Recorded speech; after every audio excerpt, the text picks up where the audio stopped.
created in 2011, is a network of 26 public development banks. Our mission? Speaking with a common voice, to leverage a greater impact in major international debates, and to contribute to the implementation of the SDGs, the Paris Climate Agreement, and the coming Montreal Global Biodiversity Framework. Our goals? Knowledge sharing and capacity building among the IDFC institutions, enhanced collaboration between members and partners, and pursuing advocacy on the role of public development banks. How does it work? All year long, the club is working on contributing to the international agenda, coordinating working groups on SDGs, gender, climate, and biodiversity, releasing common strategic and operational publications, and reporting their annual commitment towards climate and biodiversity. IDFC. Let's work together to implement the Sustainable Development Goals towards 2030 and beyond.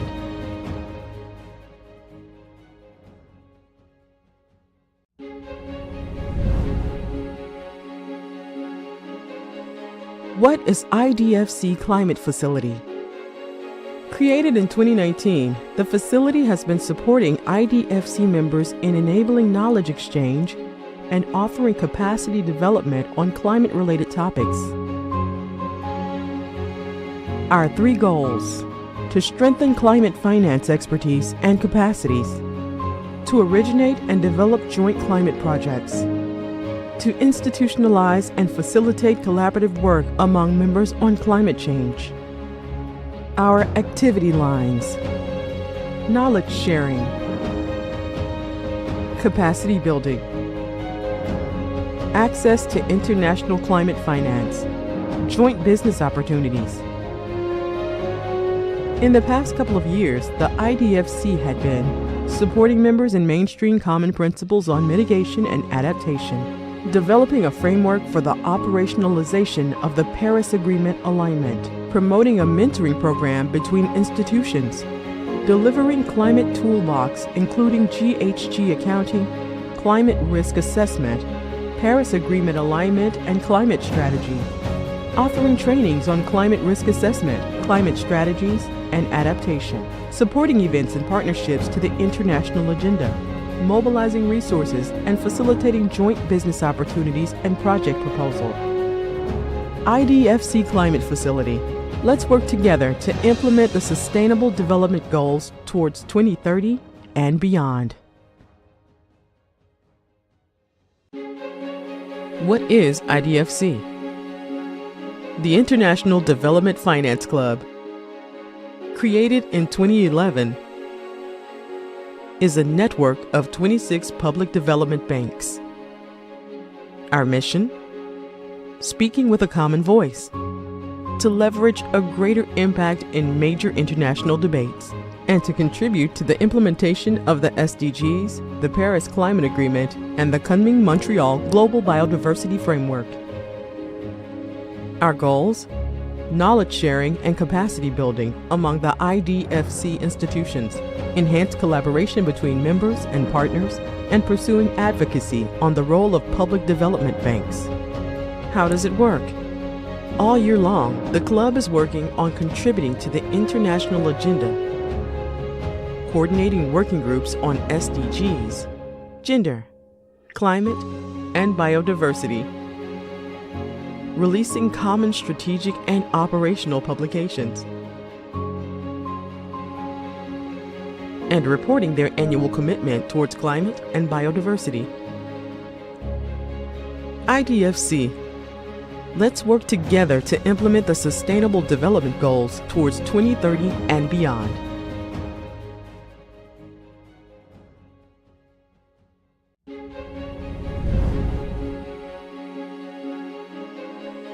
What is IDFC Climate Facility? Created in 2019, the facility has been supporting IDFC members in enabling knowledge exchange and offering capacity development on climate-related topics. Our 3 goals: to strengthen climate finance expertise and capacities, to originate and develop joint climate projects, to institutionalize and facilitate collaborative work among members on climate change. Our activity lines: knowledge sharing, capacity building, access to international climate finance, joint business opportunities. In the past couple of years, the IDFC had been supporting members in mainstream common principles on mitigation and adaptation, developing a framework for the operationalization of the Paris Agreement alignment, promoting a mentoring program between institutions, delivering climate toolbox including GHG accounting, climate risk assessment, Paris Agreement alignment and climate strategy, offering trainings on climate risk assessment, climate strategies, and adaptation, supporting events and partnerships to the international agenda, mobilizing resources and facilitating joint business opportunities and project proposal. IDFC Climate Facility. Let's work together to implement the Sustainable Development Goals towards 2030 and beyond. What is IDFC? The International Development Finance Club, created in 2011, is a network of 26 public development banks. Our mission? Speaking with a common voice, to leverage a greater impact in major international debates, and to contribute to the implementation of the SDGs, the Paris Climate Agreement, and the Kunming-Montreal Global Biodiversity Framework. Our goals?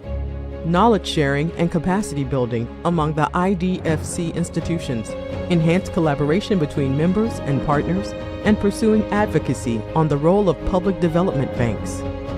How does it work? All year long, the club is working on contributing to the international agenda, coordinating working groups on SDGs, gender, climate, and biodiversity, releasing common strategic and operational publications, and reporting their annual commitment towards climate and biodiversity. IDFC. Let's work together to implement the Sustainable Development Goals towards 2030 and beyond.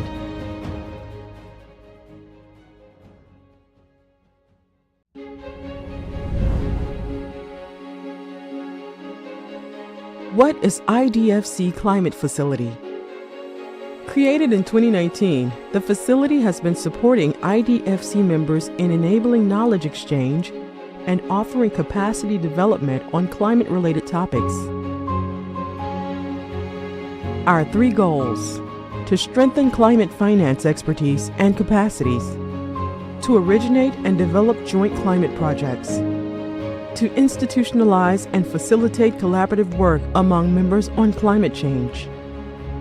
Our activity lines: knowledge sharing, capacity building, access to international climate finance, joint business opportunities. In the past couple of years, the IDFC had been supporting members in mainstream common principles on mitigation and adaptation, developing a framework for the operationalization of the Paris Agreement alignment, promoting a mentoring program between institutions, delivering climate toolbox including GHG accounting, climate risk assessment, Paris Agreement alignment and climate strategy, offering trainings on climate risk assessment, climate strategies, and adaptation, supporting events and partnerships to the international agenda, mobilizing resources and facilitating joint business opportunities and project proposal. IDFC Climate Facility. Let's work together to implement the Sustainable Development Goals towards 2030 and beyond. What is IDFC? The International Development Finance Club, created in 2011, is a network of 26 public development banks. Our mission?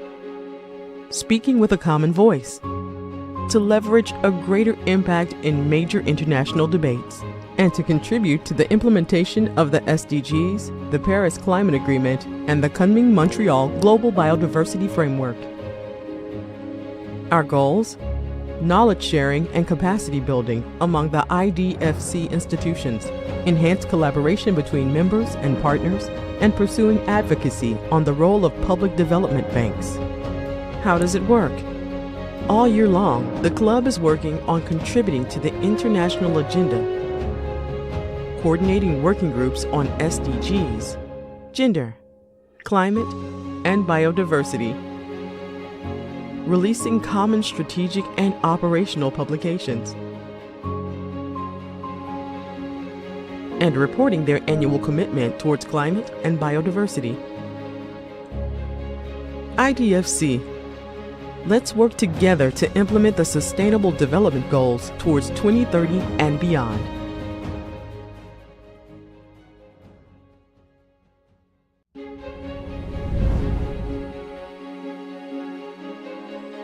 What is IDFC Climate Facility?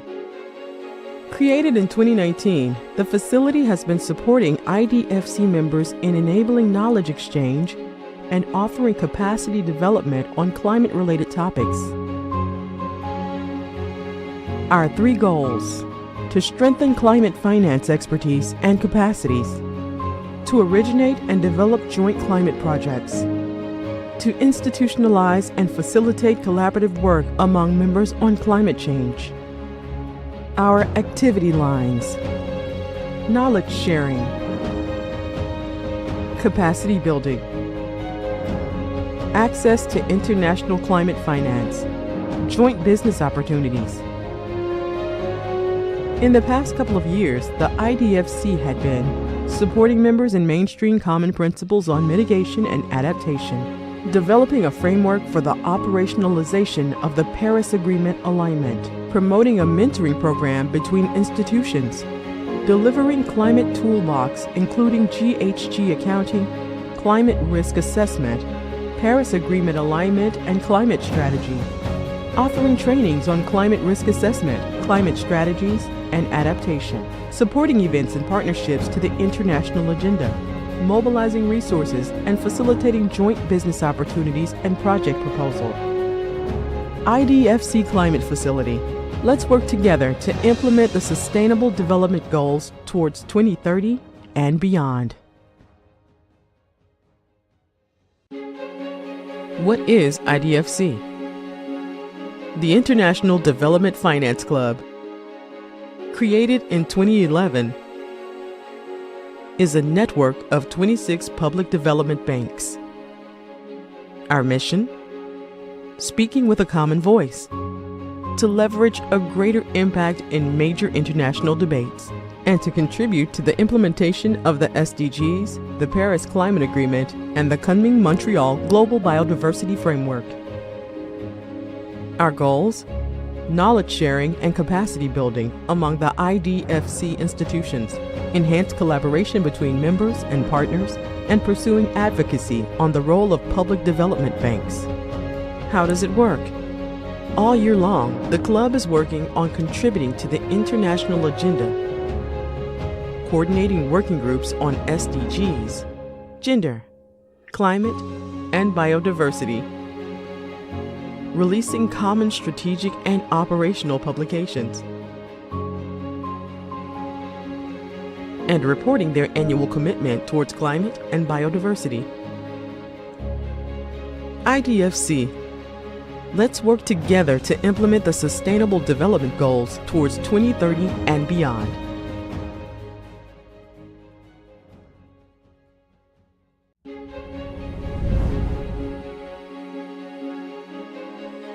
What is IDFC Climate Facility?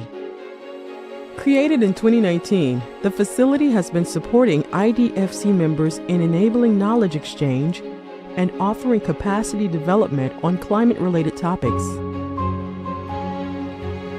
Our 3 goals: to strengthen climate finance expertise and capacities, to originate and develop joint climate projects, to institutionalize and facilitate collaborative work among members on climate change.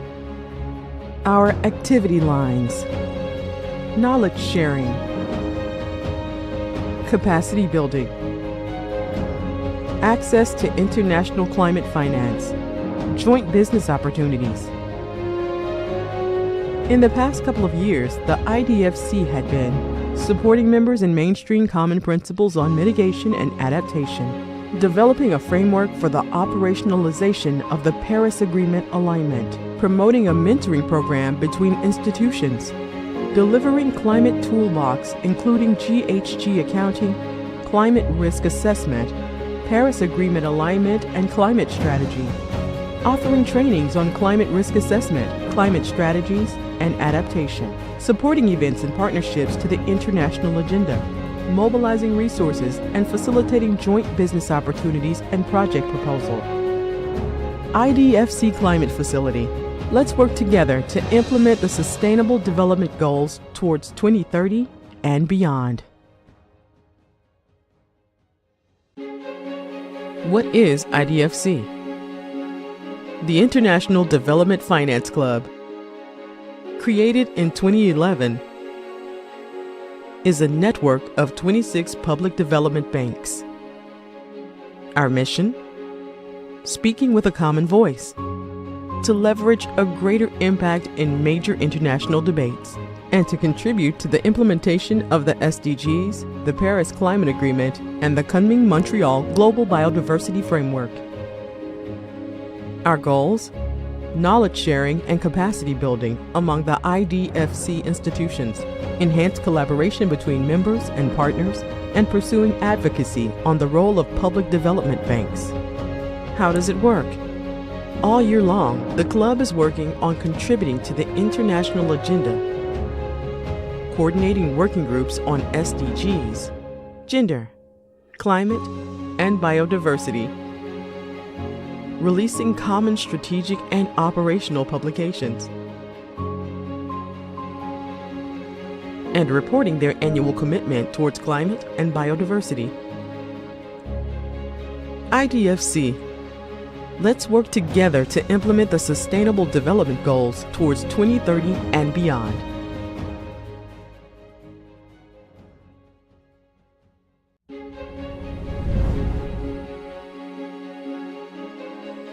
What is IDFC Climate Facility? Created in 2019, the facility has been supporting IDFC members in enabling knowledge exchange and offering capacity development on climate-related topics. Our 3 goals: to strengthen climate finance expertise and capacities, to originate and develop joint climate projects, to institutionalize and facilitate collaborative work among members on climate change. Our activity lines: knowledge sharing, capacity building, access to international climate finance, joint business opportunities. In the past couple of years, the IDFC had been supporting members in mainstream common principles on mitigation and adaptation, developing a framework for the operationalization of the Paris Agreement alignment, promoting a mentoring program between institutions, delivering climate toolbox including GHG accounting, climate risk assessment, Paris Agreement alignment and climate strategy, offering trainings on climate risk assessment, climate strategies, and adaptation, supporting events and partnerships to the international agenda, mobilizing resources and facilitating joint business opportunities and project proposal. IDFC Climate Facility. Let's work together to implement the Sustainable Development Goals towards 2030 and beyond. What is IDFC? The International Development Finance Club, created in 2011, is a network of 26 public development banks. Our mission? Speaking with a common voice, to leverage a greater impact in major international debates, and to contribute to the implementation of the SDGs, the Paris Climate Agreement, and the Kunming-Montreal Global Biodiversity Framework. Our goals? knowledge sharing and capacity building among the IDFC institutions, enhanced collaboration between members and partners, and pursuing advocacy on the role of public development banks. How does it work? All year long, the club is working on contributing to the international agenda, coordinating working groups on SDGs, gender, climate, and biodiversity, releasing common strategic and operational publications,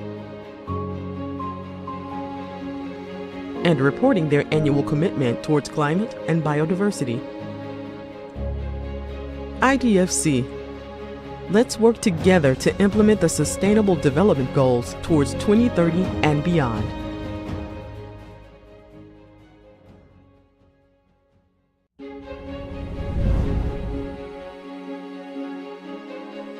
What is IDFC Climate Facility?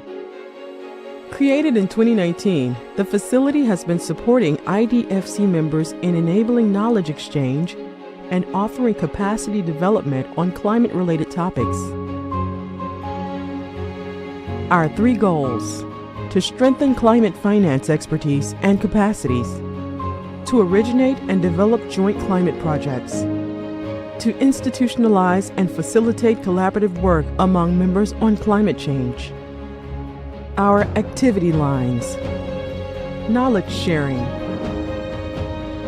capacity building, access to international climate finance, joint business opportunities. In the past couple of years, the IDFC had been supporting members in mainstream common principles on mitigation and adaptation, developing a framework for the operationalization of the Paris Agreement alignment, promoting a mentoring program between institutions, delivering climate toolbox including GHG accounting, climate risk assessment, Paris Agreement alignment and climate strategy, offering trainings on climate risk assessment, climate strategies, and adaptation, supporting events and partnerships to the international agenda, mobilizing resources and facilitating joint business opportunities and project proposal. IDFC Climate Facility. Let's work together to implement the Sustainable Development Goals towards 2030 and beyond. What is IDFC? The International Development Finance Club, created in 2011, is a network of 26 public development banks. Our mission? Speaking with a common voice, to leverage a greater impact in major international debates, and to contribute to the implementation of the SDGs, the Paris Climate Agreement, and the Kunming-Montreal Global Biodiversity Framework. Our goals? Knowledge sharing and capacity building among the IDFC.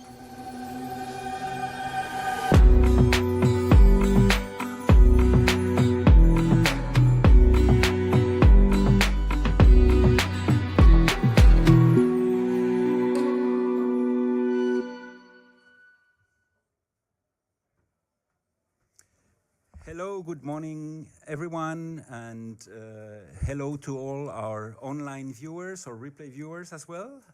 Delighted to have you all around for this event on the transformation of local financial systems for climate and nature, and the potential role of public development banks to achieve this.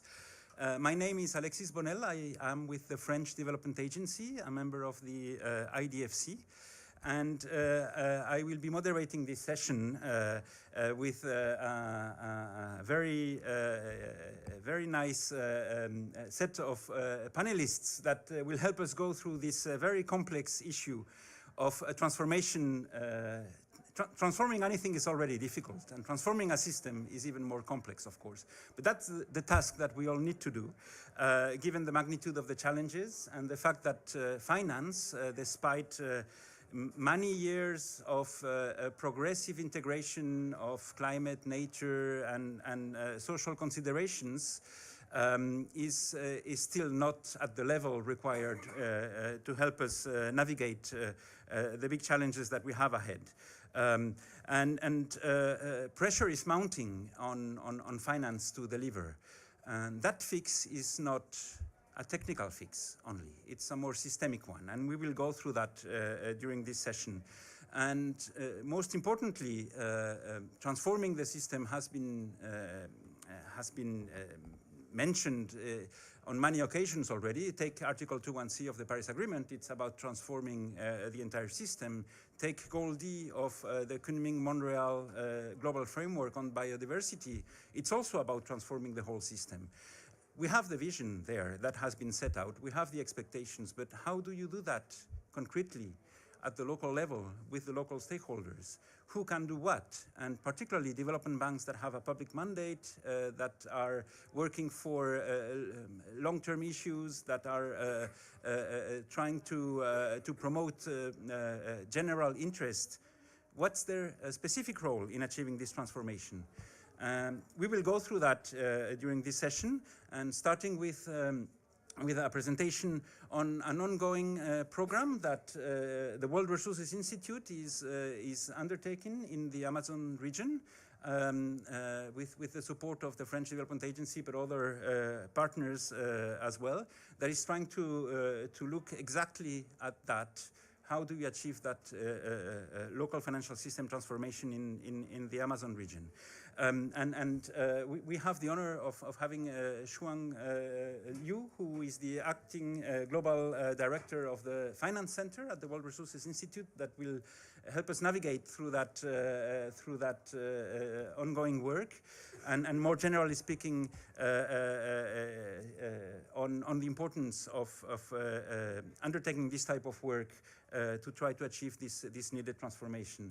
And this will be followed by a panel conversation where we will have several prominent speakers and champions that are promoting this agenda.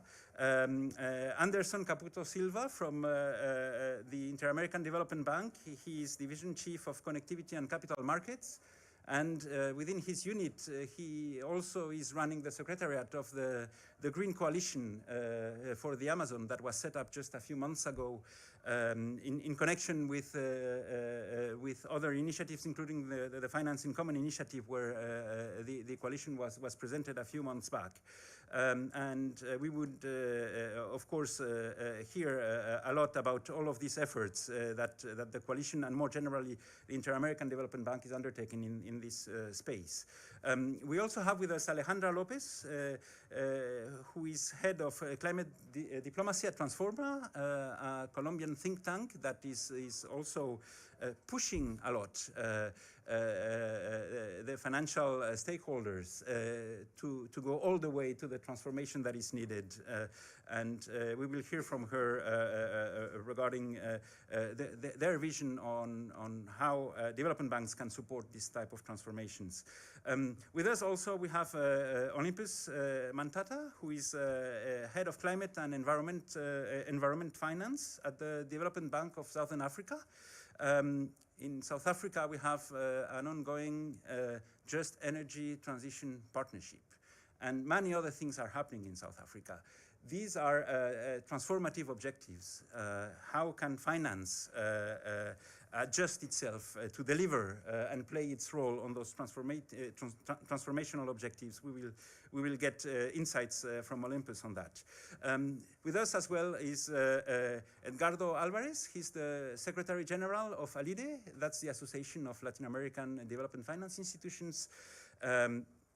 You have in your hands a lot of potential influence to help this global network of development banks in Latin America play their role in this transformational agenda. So many initiatives around that are being undertaken by ALIDE, and we will be delighted to go through that as well. Last but not least, with us as well is Mustafa Klesh. He is the head of the IDFC Climate Facility. Actually, it's been renamed and its mandate has been expanded. It's now the IDFC Climate and Nature Facility. And we will hear from him about the activities of this facility that is helping IDFC members and working with IDFC members, but also other public development banks and other stakeholders to also work on this transformational agenda that we will be discussing during the event. So many thanks to all of you for being here. Lots to discuss, many dimensions in this agenda, a lot of concrete things that need to be tackled, and that's not easy, but that's the task we need to do. And to start us off, nothing better than having a prominent think tank tell us a little bit what's the vision on this and what should be the possible ways to do this concretely. And Shuang, the floor is yours for this initial presentation. Many thanks. Oops. Thanks. Can we have the, yes, please. Thanks very much. I'm so glad to join everyone here for this section, and thanks for the nice introduction, Alexis. We are of World Resources Institute, a global research organization, and our North Star in our new 5-year strategy is the people-centered climate and nature. So we do work a lot on how to finance the climate and nature transition, and more than happy to focus on how the public development banks can play a role in Amazon basin.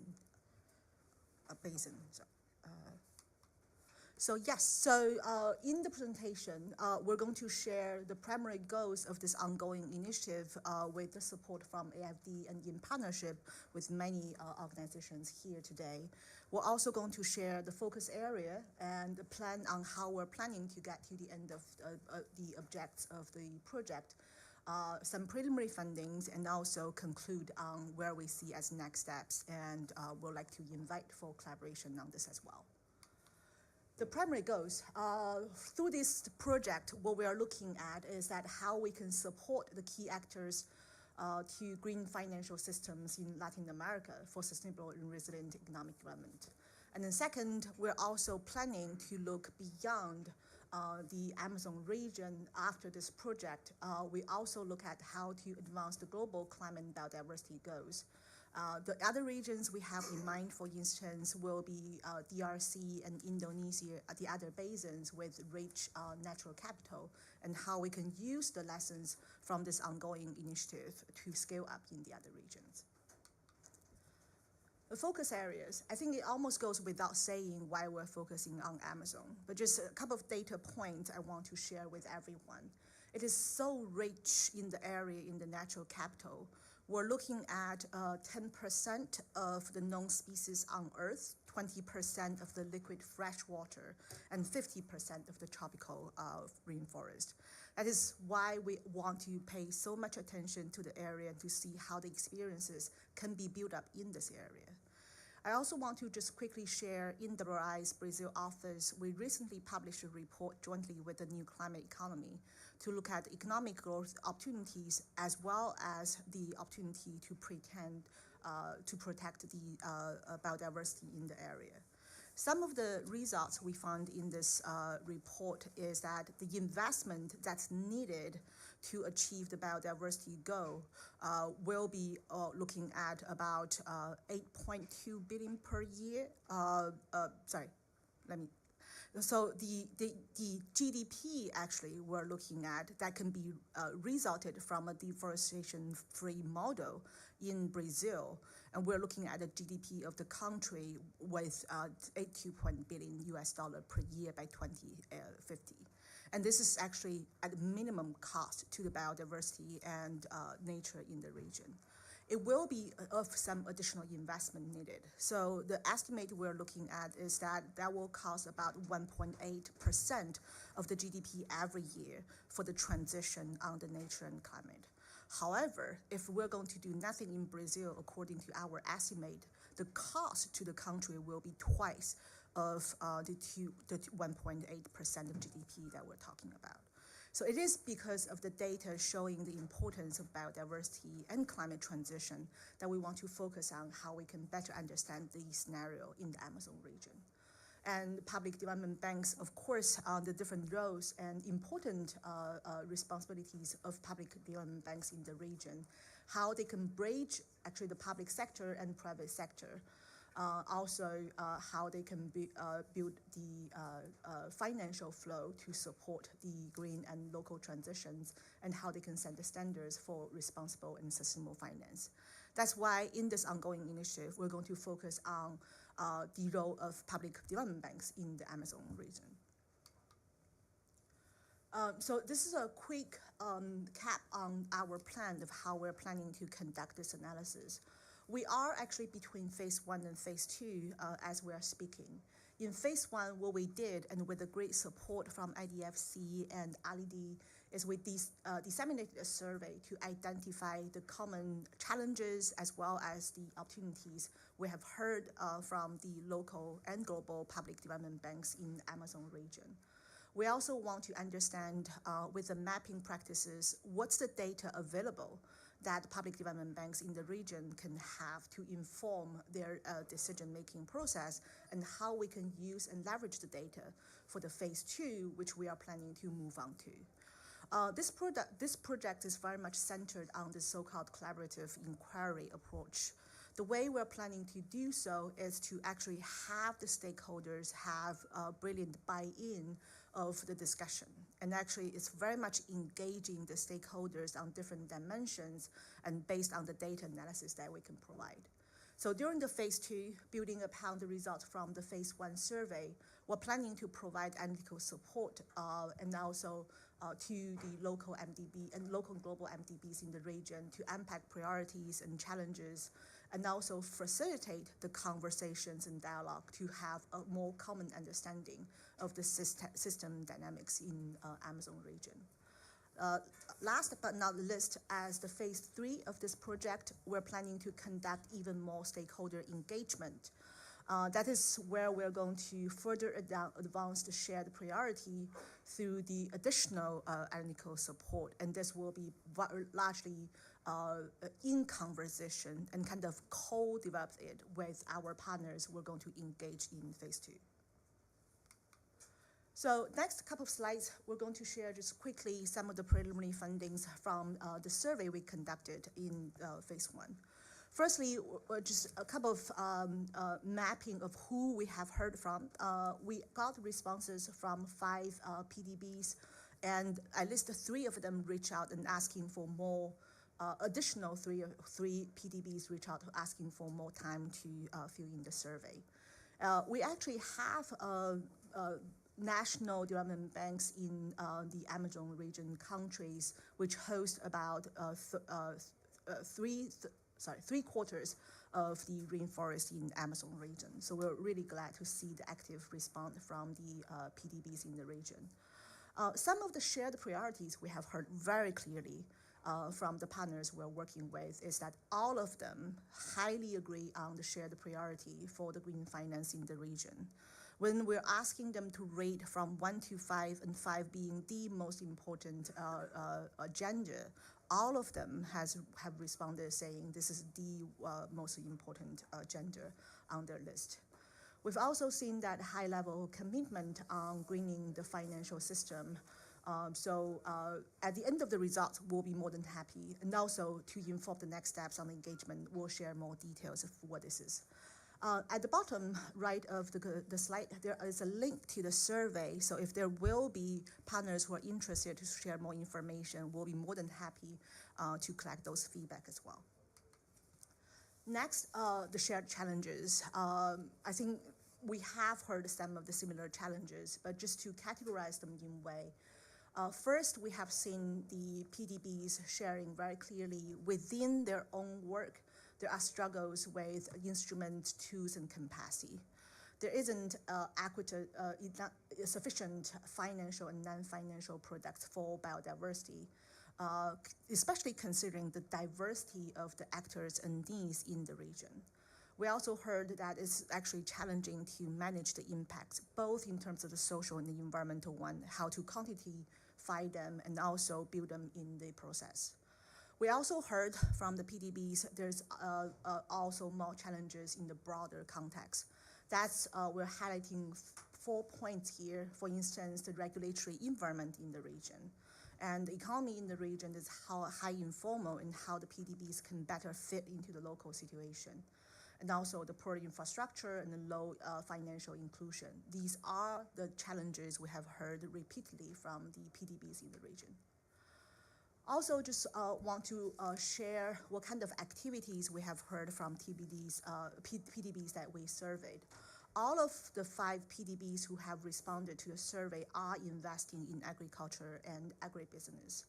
However, for the rest of the sectors we listed here, not all of them are investing in those areas.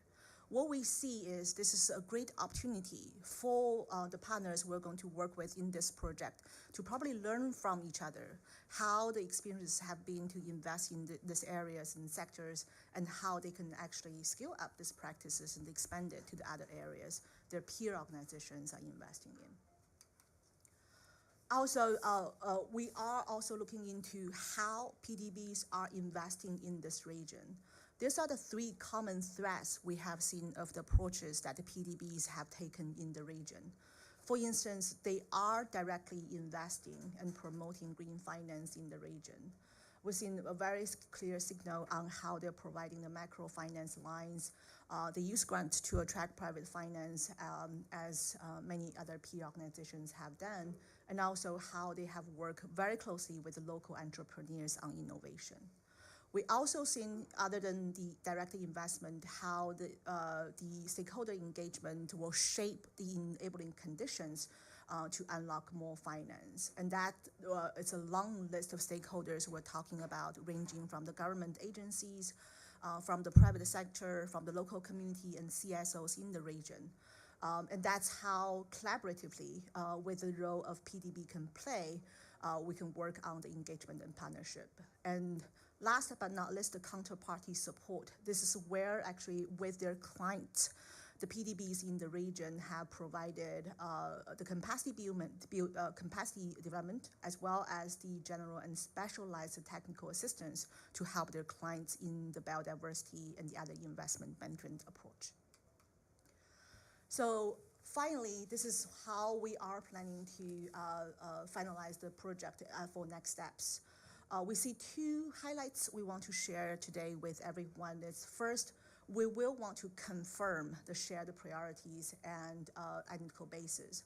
And the idea by doing so is to actually get the buy-in from the partners and the PDBs in the region.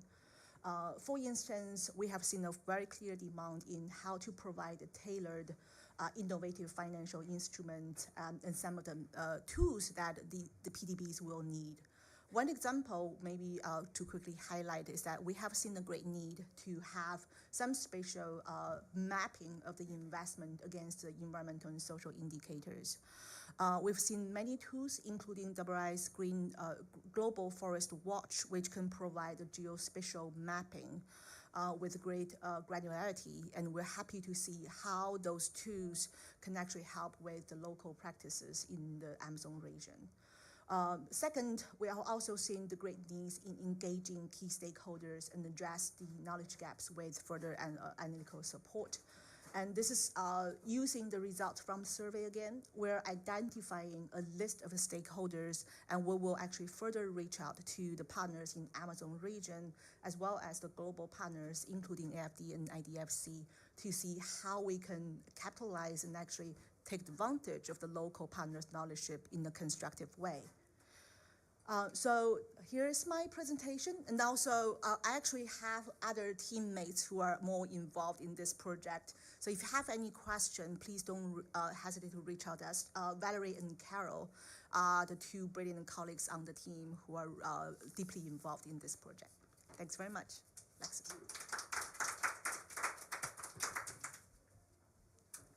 Thank you, Joan. And many thanks for this presentation that sets the stage, and also the multiple dimensions of the role of public development banks. It was quite striking to see that almost all of them that have responded to the survey consider that it is part of their mandate to contribute to the transformation of the financial system, and it's one of their priorities. That's not a given, because one could consider also that a development bank is there to finance development investment only. And it's a lot more than investment that a public development bank is working on, of course, as we've seen, counterpart engagement, partnerships, capacity building. It's actually working on the entire system and not only on a specific project. The project is probably an entry point to get involved in all the other dimensions of financial system transformation. But without further ado, may I invite all panelists to come to the stage, and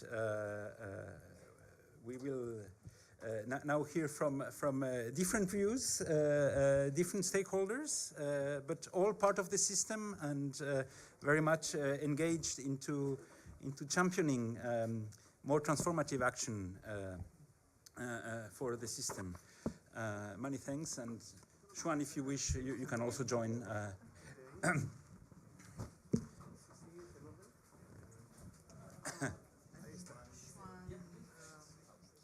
There are enough seats, yes. Dealing with financial system transformation requires collaborative work, and here we have a good illustration. You need all stakeholders around the table to move forward. So again, many thanks for being here, and we've mentioned the Green Coalition initiative that has been recently set up, that is gathering all development banks working in the Amazon region. I may start with you, Anderson. You are running the secretariat of this initiative, and apart from that, of course, the Inter-American Development Bank is doing lots in terms of supporting the local financial systems and the corresponding development banks. Can you tell us more about the coalition and more generally the activities of the Inter-American Development Bank in this space? Thank you very much. Thank you for the invitation here. Good morning to all. First of all, to really congratulate Trung for the work too. I was there watching, and wow, there are a lot of synergies that we should talk and integrate the initiatives, and you see how connected this is. No?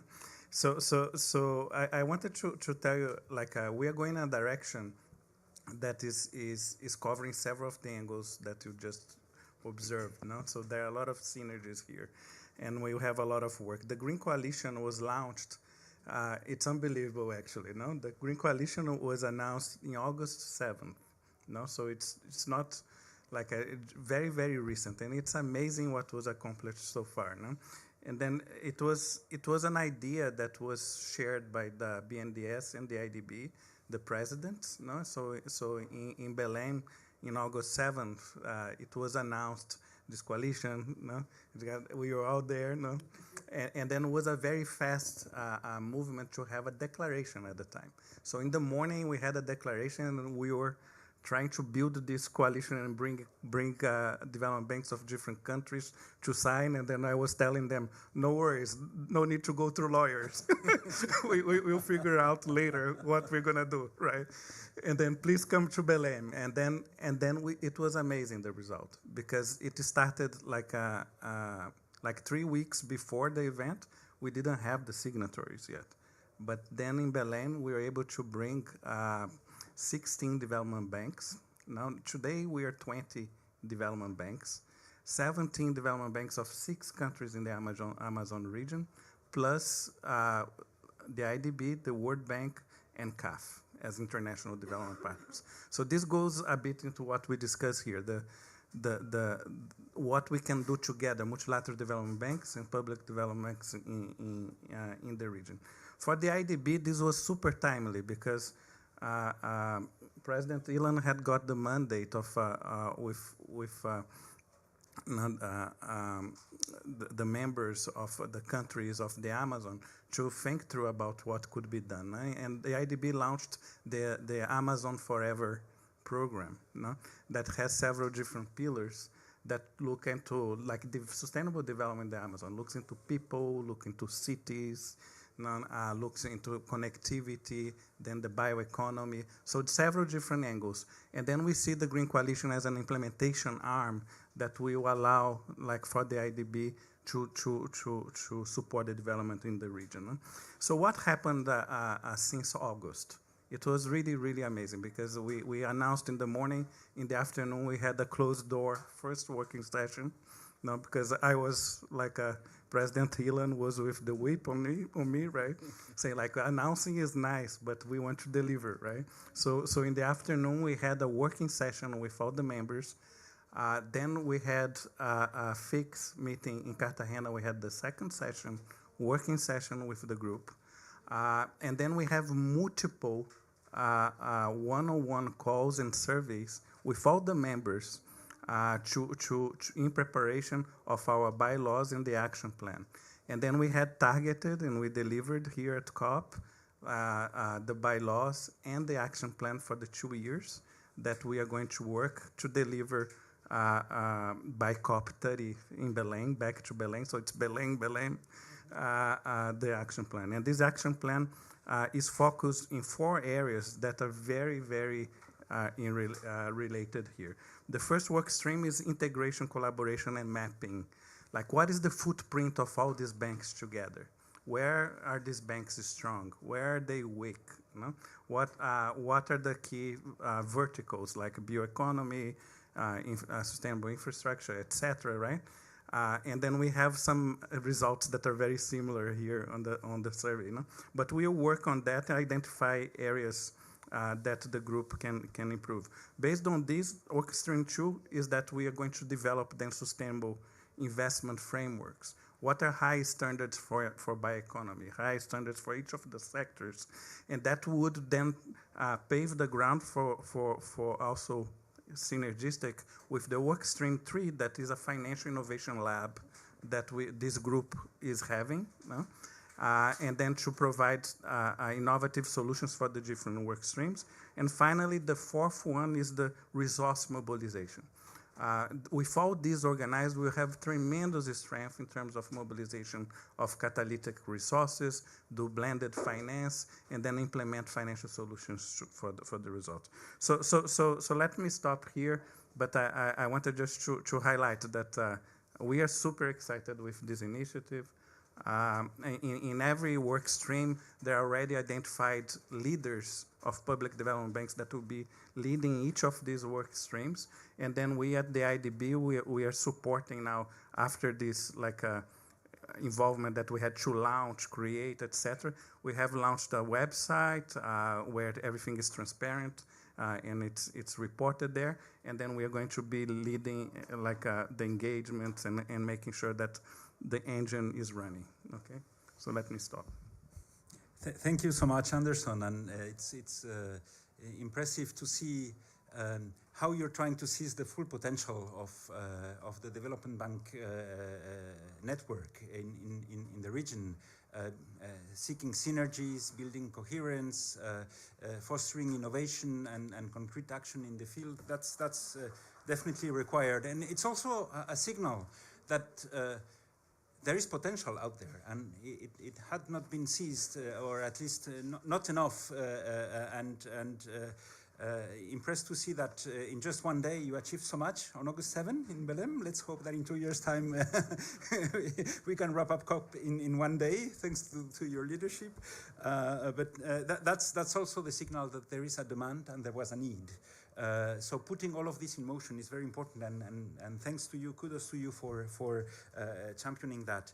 In the region, there's another institution that is promoting very much the networking of development banks and building capacities within them, and this is ALIDE, the Association of Latin American Development Finance Institutions, and we have the honor of having Edgardo, the Secretary General, with us here, and I would like Edgardo to give you the floor if you wish, and I think you have a presentation, so I will move out.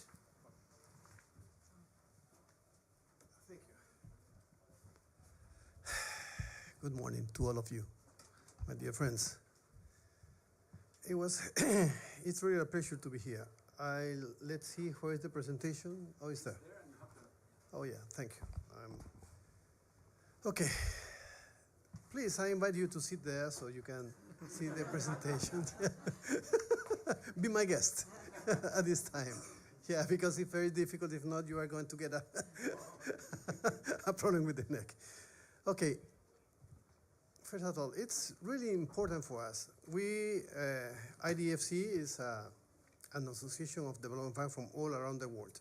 And ALIDE is the Association of Latin American Development Banks, but we also have associated from Europe, like AFD, KFW, ICO from Spain.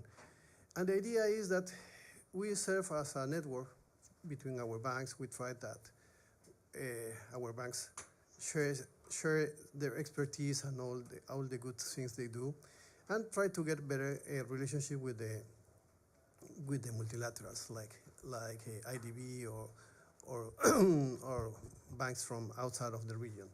So transforming financial system for climate and nature role of public development banks is so demanding. It was so demanding for us. And you, I think, no, this. And you have put some questions. How to combine the strengths of national public development banks with multilaterals, no?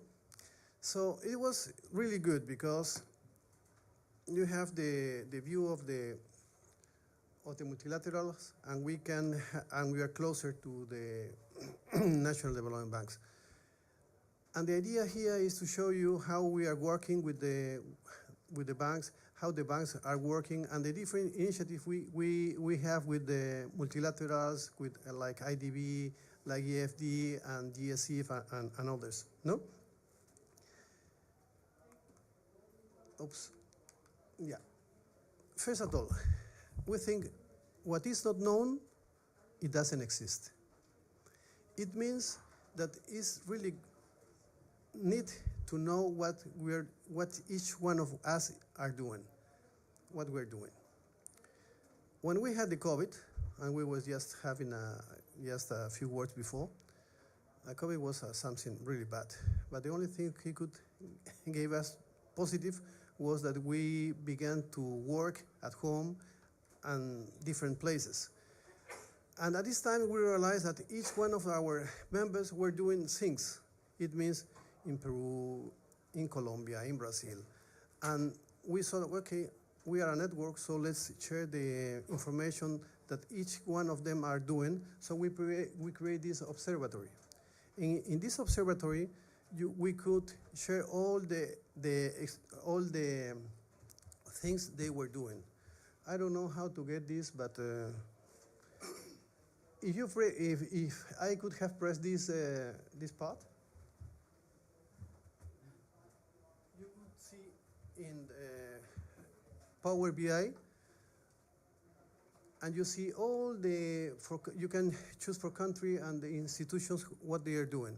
This is just a sample of this page from the November until the 3rd of November.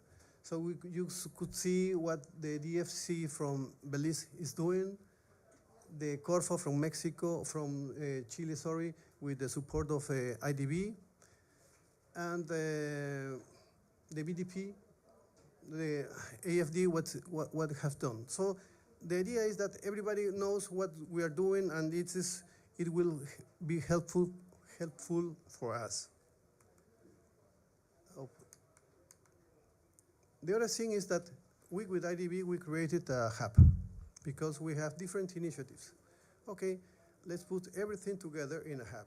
So we have the banking hub, where we have the APP group platform. With the support of IDB, we have a lot of countries from our region working on APPs. And the idea is to strengthen the capacity building of them in order to finance good projects. And this is the APP group platforms. We have a Latin project. It is really interesting. I've been in several lectures and everybody asks, okay, who are the projects? I don't know where the projects are. We are international investors. We have the money. We have the part of the private sector. We don't know where to invest. Well, this is one alternative we were putting on the table, is the Latin project.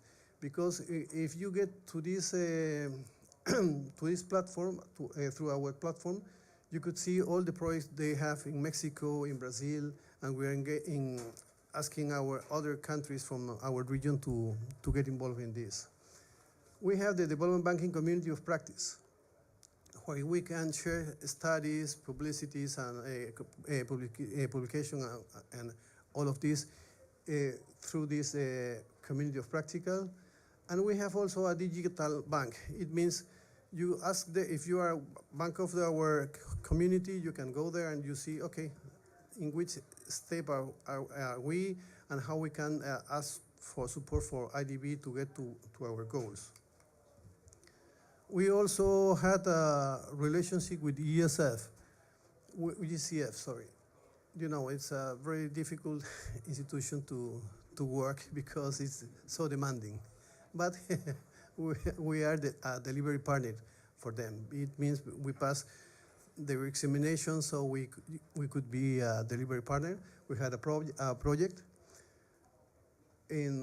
Last year, we just finished this year for 6 countries, Argentina, Cuba, Dominican Republic, Guatemala, Paraguay, and Uruguay, and you see which were the things we worked. So I think with this, we could help our members and our countries to get more involved with, try to be qualified by the GCF. With the CAF, we have this, we help them to launch this project also. 2 years ago, they launched the ILAC, which is a platform for the carbon market initiative, which is so interesting for our region. 2 years ago in our National Assembly, as I told. This is the objectives we have. They have the boosting the global competitiveness of carbon credits in the region, promoting job creations, and they have a strategy. And this is something that we can help them to be better known to our members, because, as I repeat, which is not known, it doesn't exist. We also have, as my friend told, be a part of the Green Coalition. We were really honored to be invited to since the beginning. So I know what happens in Belém, and and I hope we'll be in Belém for the next COP 2 years more. And I think it's really interesting. But I want to just highlight something. 3 or 4 days ago, because the president of the BNDES during the lunch said something. Okay, everybody knows that we must put some more trees on the Amazon. It's the best way to get more oxygen. But don't forget what is behind the trees. They are the people. So we must work for the people and for the nature. If we don't have this balance, we are not doing our job as the development banks. And this is something really, really strong, and it's really good for that, because after this, I'll tell you, I had the opportunity to talk with the president of the Amazonian Development Bank from Brazil, and he told me, and it's something related to with your presentation. We are a bank, and we have 2 big issues. First, microfinance, and second, the nature.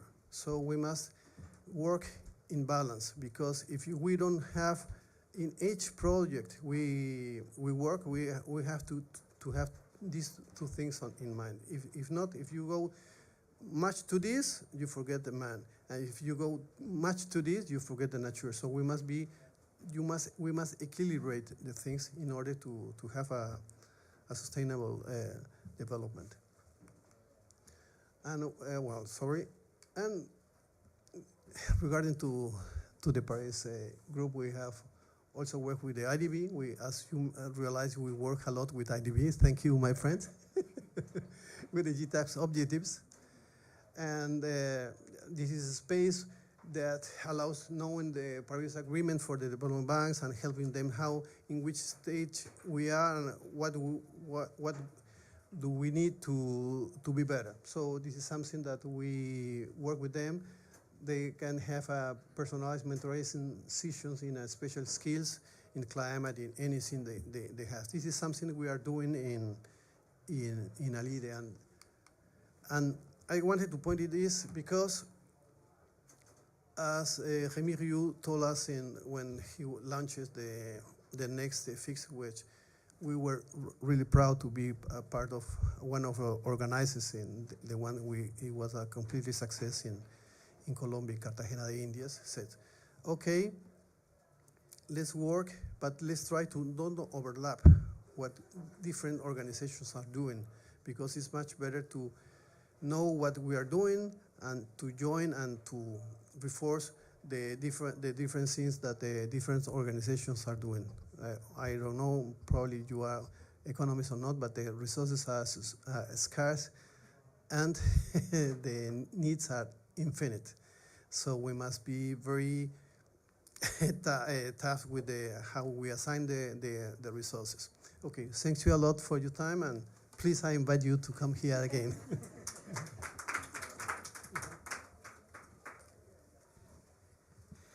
Thank you so much.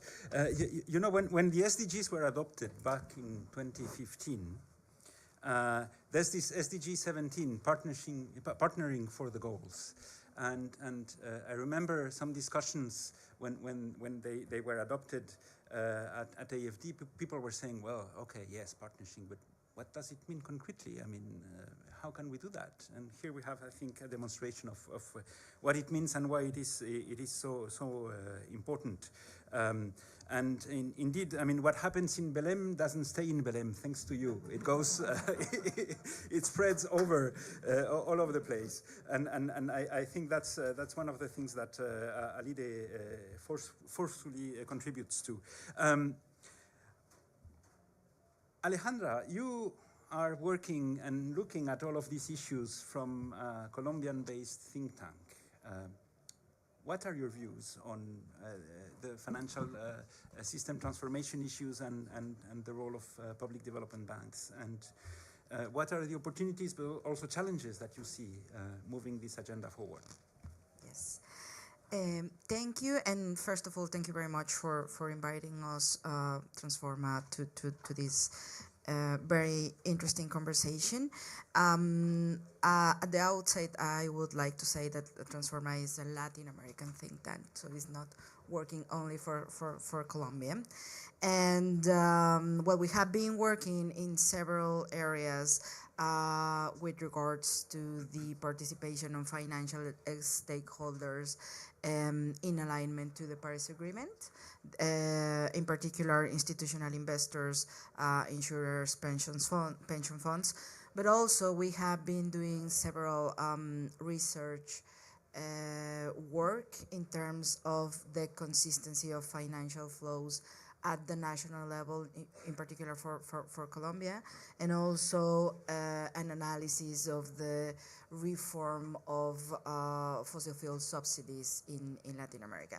So I wanted to underline this because I find that one of the most important things that we can do here is make a connection between this conversation and what is happening in the negotiations here at COP28. So I feel that we are very close to take a historical decision at COP28 to agree on an energy package that includes the phasing out of all fossil fuels, the tripling of renewable energy, and the doubling of energy efficiency. And if this package is actually agreed, that would mean that when we come back to our workplaces, we will have to think what that means at the regional level and at the national level and at the local level. And a really important actor in actually making this a reality and translate it from a political declaration into action requires multilateral development banks and national development banks to actually finance this transition and to engage with local stakeholders like and regional stakeholders from the financial and the private sector to actually mobilize and catalyze other sources of funding. So I think it is important that, so if this, we don't know if this will be agreed, hopefully it will. Like, that's the best case scenario. Even if that best case scenario doesn't happen, we have a second best scenario in which we will get the tripling of renewable energy and the doubling of energy efficiency. That's, I think, almost an agreement. And that still requires for our for a lot of work in our region. So in Latin America, for example, we have these this target for the region to have 70% renewable energy. And that's, I mean, our basis is quite high. Latin America is one of the most advanced in this area because we are already 60% renewable, mostly for hydro. But still moving to the 70% with wind and solar is a challenge. And we have to enable that. If these targets are agreed here at COP28 at the regional level, and provided that we have the capacity and like the theoretical feasibility to go 100% renewable by 2040, then the question is what ALIDE, what the IDB, and what multilateral development banks have to do to enable this to be a reality. And I think it is important to then internalize in each development bank that the mainstreaming of climate change requires that every investment decision takes climate change into account. So in this case study that we did about the consistency of financial flows with the Paris Agreement in Colombia, what we found is that the budgetary provisions for climate finance are very small compared to those for fossil fuels. Like the fossil fuel budget is like 500% more than what there is for climate finance. But in the middle, there are lots of budgetary provisions that may seem as carbon neutral, like for health or education, poverty eradication. And it is hard to say how these other budgetary decisions have to do with climate change, but they do. So when you look at the health investments and development assistance for health, it has to take into account climate change because in the future we will be needing an update of the health sector in terms of vaccines, new vaccines for different sicknesses that are coming from the increases in temperature and vectors adding to whatever we have already. So when I say that every investment decision and every budgetary decision has to take climate change into account, is not only about the energy package and the just energy transition, but also about creating resilience and avoiding stranded assets and building a business case, not only for where the money is already, because there's a business case for renewable energy, but also to avoid investing in non-resilient or non-climate compatible infrastructure and towards the future. And of course, part of the biggest challenges in developing countries relates then to this dependence on fossil fuels, but also for example, the very fact that we have really high fossil fuel subsidies that need to be reformed and that can be reformed, and where development banks, again, can play a very strong role in ensuring that there are social justice measures, that there aren't social disruptions, and that it is possible to provide certainty in the transition and in investing in the right ways and the right potentials. Yeah, so I guess I'll leave it there, and we can continue discussing. Thank you. Thank you so much, Alejandra, and also for making the connection with the negotiations, because indeed, one of the things that public development banks can also bring to the table regarding financial system transformation is this link between the global objectives and the local contexts, and how to translate the global objectives into local action. Their shareholders are all parties to this negotiation, so that's where the connection can be made, and that's yet another added value within the financial system of public development banks. But still, there's plenty to do, as you said. We're not there yet, and we will come to that in a second. But before we go to that discussion, I would like now to give the floor to Olympus from the Development Bank of Southern Africa. Southern Africa has engaged into bold objectives regarding just energy transition, and there are many other climate and environmental objectives that have been set up.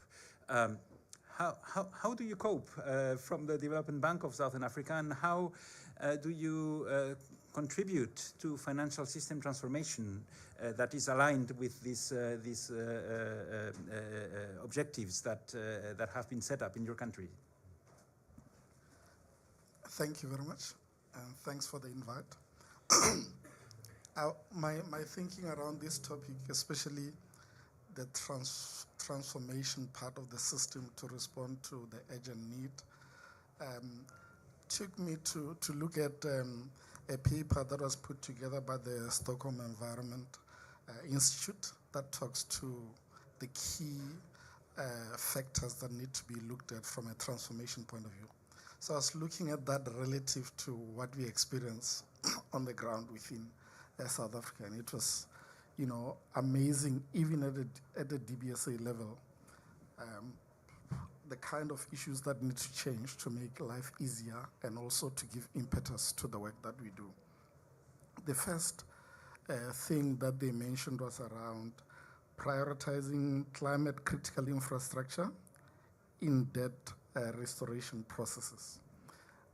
And this talked to really the challenges that you have, especially in our part of the world and the area where we operate in, where due to various shocks that countries would experience, you would have processes, especially by, international financial institutions, to look at restructuring that in many ways would result in limitations, specifically around contingent liabilities, more specifically here, guarantees that are typically used to try to support the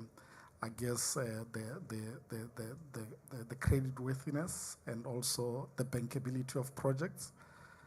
And that really took me to an experience that we had recently in South Africa, where you had a very successful renewable energy program, and it was really anchored around the ability of the government to provide guarantees, and also the national utility to provide power purchase agreements.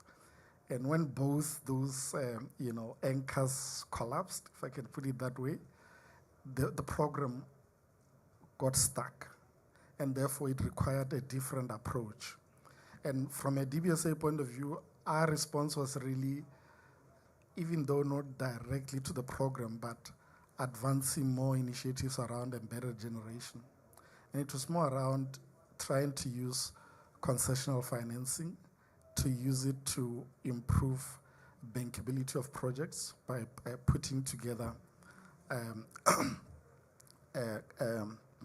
credit guarantee structures.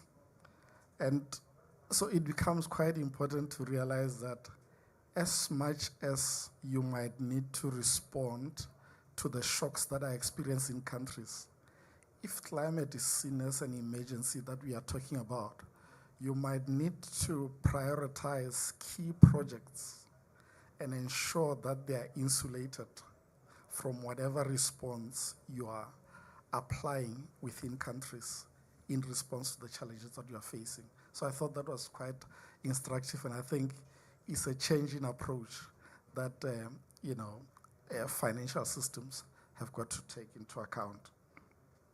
The next thing that was mentioned was around establishing currency safeguards in climate infrastructure lending. And even that was it really talked to us in the sense that, from a DBSA point of view, we got quite excited with new programs that we had in place with support from, the GCF. The interesting thing, obviously, was that the financing was in hard currency, and the immediate thing that we experienced was, due to currency risk, we could not implement. Actually, we had those projects sitting with us for more than 2 years, but we could not deploy because obviously your project sponsors would not take currency risk. With the volatile currency like ours, it was just impossible to look at deploying funds in that way. So what the study was suggesting was that maybe you should be looking at safeguards very similar to what you have in your social and environmental safeguards, but specifically here for currency risk, where you set parameters to say, at a certain point where it becomes clear that currency risk would pretty much torpedo projects that you would like to implement, you might need to look at a different approach. And you might need to look at measures to make sure that projects could still be able to proceed under those circumstances. And it just took me back again to another a GCF project where we were stuck because of the same issue. And the solution that was brought up was to say there would be a fund put aside at the GCF level where when we start experiencing losses that are due to currency risk, you can be able to tap into the facility, which basically indirectly was GCF taking the currency risk and was very helpful in unlocking a very significant adaptation project that we are starting to implement. So I thought that was also quite interesting. I don't know how much time I have, but the other thing that I thought was important was around addressing cross-border climate risk by investing in systemic resilience. And I thought that was quite instructive, especially because these climate risks are, as we know, complex and interconnected. And it took me back to a project that we are currently working in our region between South Africa and Namibia on green hydrogen. And some of the challenges that we are looking at was the scale of certain initiatives that we are looking at least, let's say from the Namibian side of things, were so significant that relative to the GDP of the country, it looked like it did not make sense because it was just, so inordinately big. But when you start looking at a regional approach and the impact that a regional approach would make for the different needs of the various players in the region, it starts to make a lot more sense. Therefore, it advocates for a lot more interconnected and systemic approach to not only project development, but also to how you manage that systemic risk and how you finance it. So I thought that was quite, instructive as well. And lastly, I was also thinking about, obviously the breakthrough around agreement on, putting together the loss and damage fund. But I think the key thing, especially for development finance institution, is how we translate those agreements into implementable actions. And the way to do that is really the understanding of how you design instruments that would facilitate the commitments of those funds and provide a flow to where the needs are. And, I think that is a challenge for us in response to this agreement as they are made, to provide a platform for them to be implementable and for the funds to flow. I'll stop there. I think I probably took too much of your time. No, many thanks, Olympus, and also for highlighting how bumpy the road is. You sometimes get stuck. The challenges are complex. You need to find innovative solutions. Didn't know that the GCF can cover foreign exchange risk, even indirectly. That's good to know. We will tap into that as well, building on your experience for sure. Definitely, the road is bumpy, and that's also one additional incentive to work collaboratively. Mustafa, you are running the IDFC Climate Facility, and the facility was set up because there is a difficulty that needs to be facilitated. Can you tell us more about the activities of the facility and how it can contribute to this agenda of helping through IDFC and its members local financial system transformations? Thank you, Alexis, and good morning, good afternoon to all. And I'm happy to be here to present what are the activities of the Climate Facility. Was launched in 2019, so about 8 years after the launch of the IDFC, the club itself. As you may know, the IDFC club is a club of 26 banks, and they have all the same objective, which is development.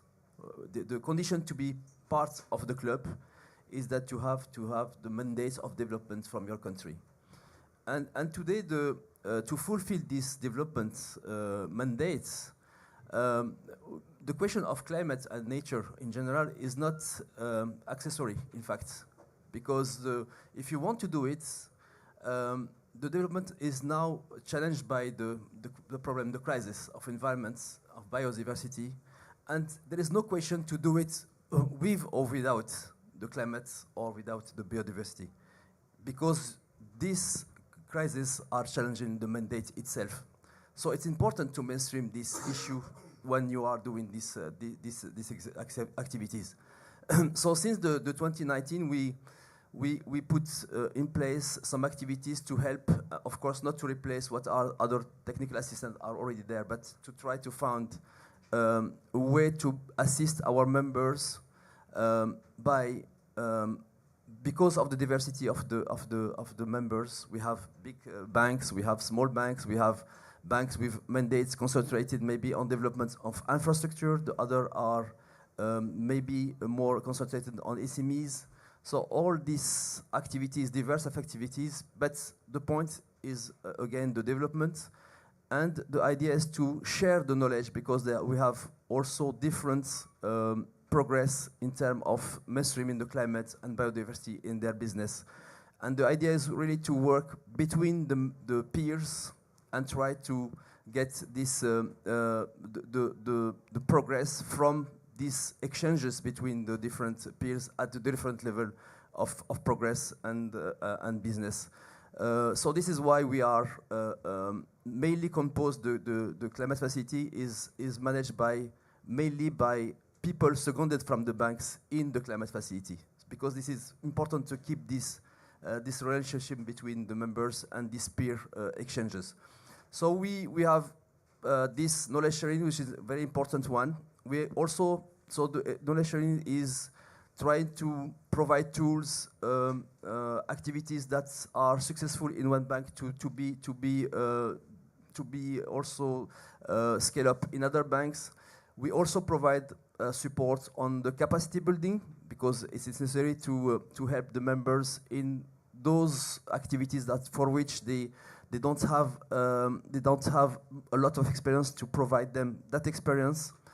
And last but not least, what is important, because the banks they don't like theories, they like practice. We are also creating a coalition of members to implement some kind of activities. We can give you good examples. We have one project which is on the urban sector, mobilizing 5 banks in 5 countries, and we are trying to help them to mainstream the climate change in their activities of urban development, and at the same time to provide some support for developing some projects. We are also developing something on the nature-based forestation. It's a project, ongoing project we are currently working on. The idea is also to help the banks to address the issue of biodiversity through this by using the nature-based solutions for doing better infrastructure projects for their clients. And we have also some activities helping the members to improve their institutional capacity by providing, for example, we have a program called Fast Track, Climate Fast Track onboarding program to help some members to go fast in integrating the tools, the policies, the strategies in order to put in place a good framework to deliver for the climate. This is something we have with 4 banks. We have other activities like assessing the Paris alignment agreements to ensure what are the gaps and helping them to close this gap. So the idea is to provide this with in collaboration not only with the banks but also with other stakeholders to ensure that we improve the ecosystem around the banks. And it's going quite well. We have, what is interesting is that we have the banks involved in the different activities, and they are not the same banks. And we provide some kind of support à la carte. So each one could join the program that feel the most suitable for them. And we will continue that because we think that this is the way to address at the same time the needs and the diversity of the banks on the different things. And I just maybe would like to conclude that the biodiversity and adaptation are very important, and you see the figures here of the achievement, the great achievement made by the group, the club in terms of climate finance and biodiversity finance. But you see that we have a lot to do, even if in biodiversity we improve, we need really to increase. And there is a commitment from the club to do more on the adaptation, on the biodiversity, and we are going to concentrate our activity also in that regard. I will stop here, and I'll be happy to reply any question you may have on specific activities we have in the climate facility. Many thanks, Mustafa. And it's, I think, quite unique that a facility like that has been set up within a group of development banks. And you didn't mention that, but you're raising finance from members, but also from external sources as well for the facility. So that's also the sign that there is external interest to contribute to this facilitation. And this echoes, I think, what you said, Alejandra, about the need to mainstream climate throughout everything that a financial institution is doing, and particularly, of course, a development bank. Saying so, I just wanted to mention that IDFC signed during this COP an agreement with the Mainstreaming Climate Initiative, which is a broader initiative that is also supporting financial institutions, not only public but also private, in integrating climate considerations in all of what they do, and that will also probably reinforce, I think, all the work that IDFC and the facility is trying to do in this area. So many thanks for that. Time is running. And we will have time just for one last round of interventions. I would kindly ask you to keep them short, but I would be very much interested to hear from you what would be the priority challenges and or opportunities moving forward. What would be the main things that you would try to focus on to continue seizing the potential of the development banks in contributing to financial system transformation? It can be things that are within the development bank system, but they can be related also to challenges outside.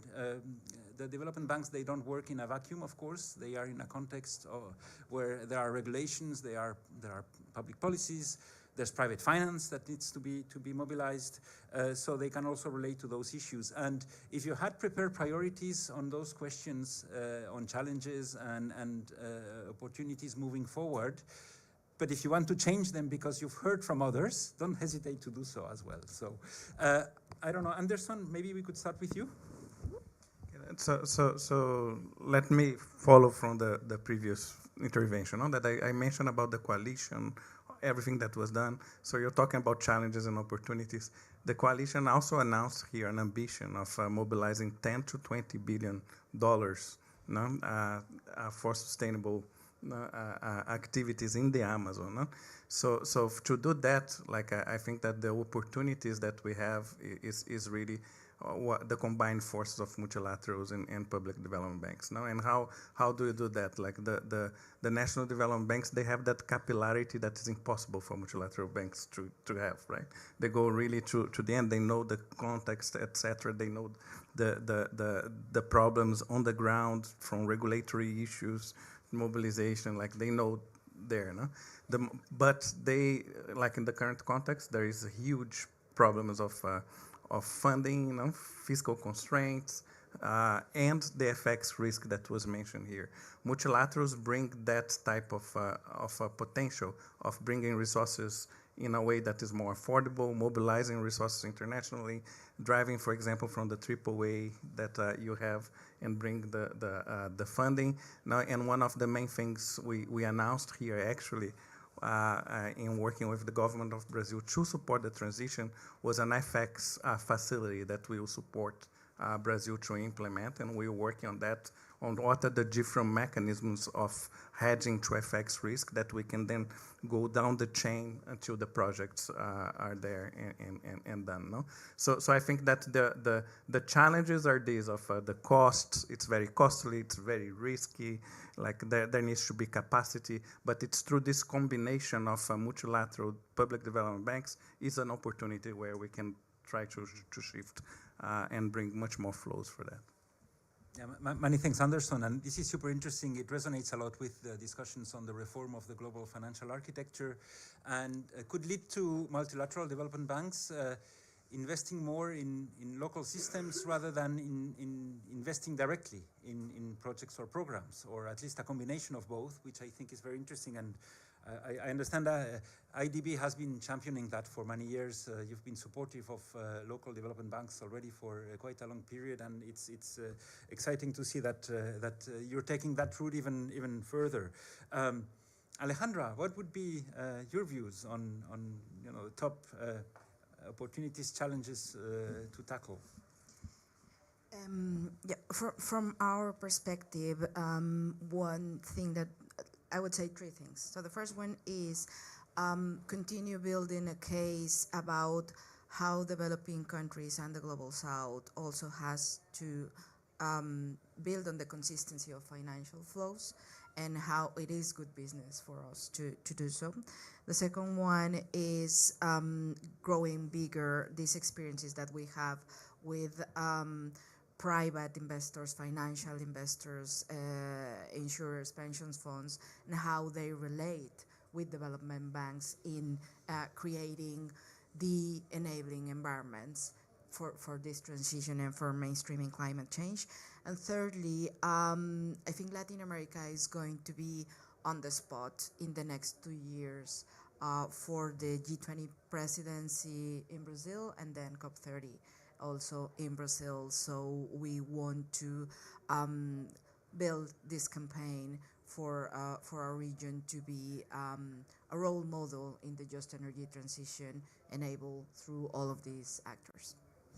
Yeah, thank you so much. And indeed, lots of things happening in Latin America in the coming 2 years, and also very interesting to see what your views are on the possible improvements and next steps, and regarding the role of development banks.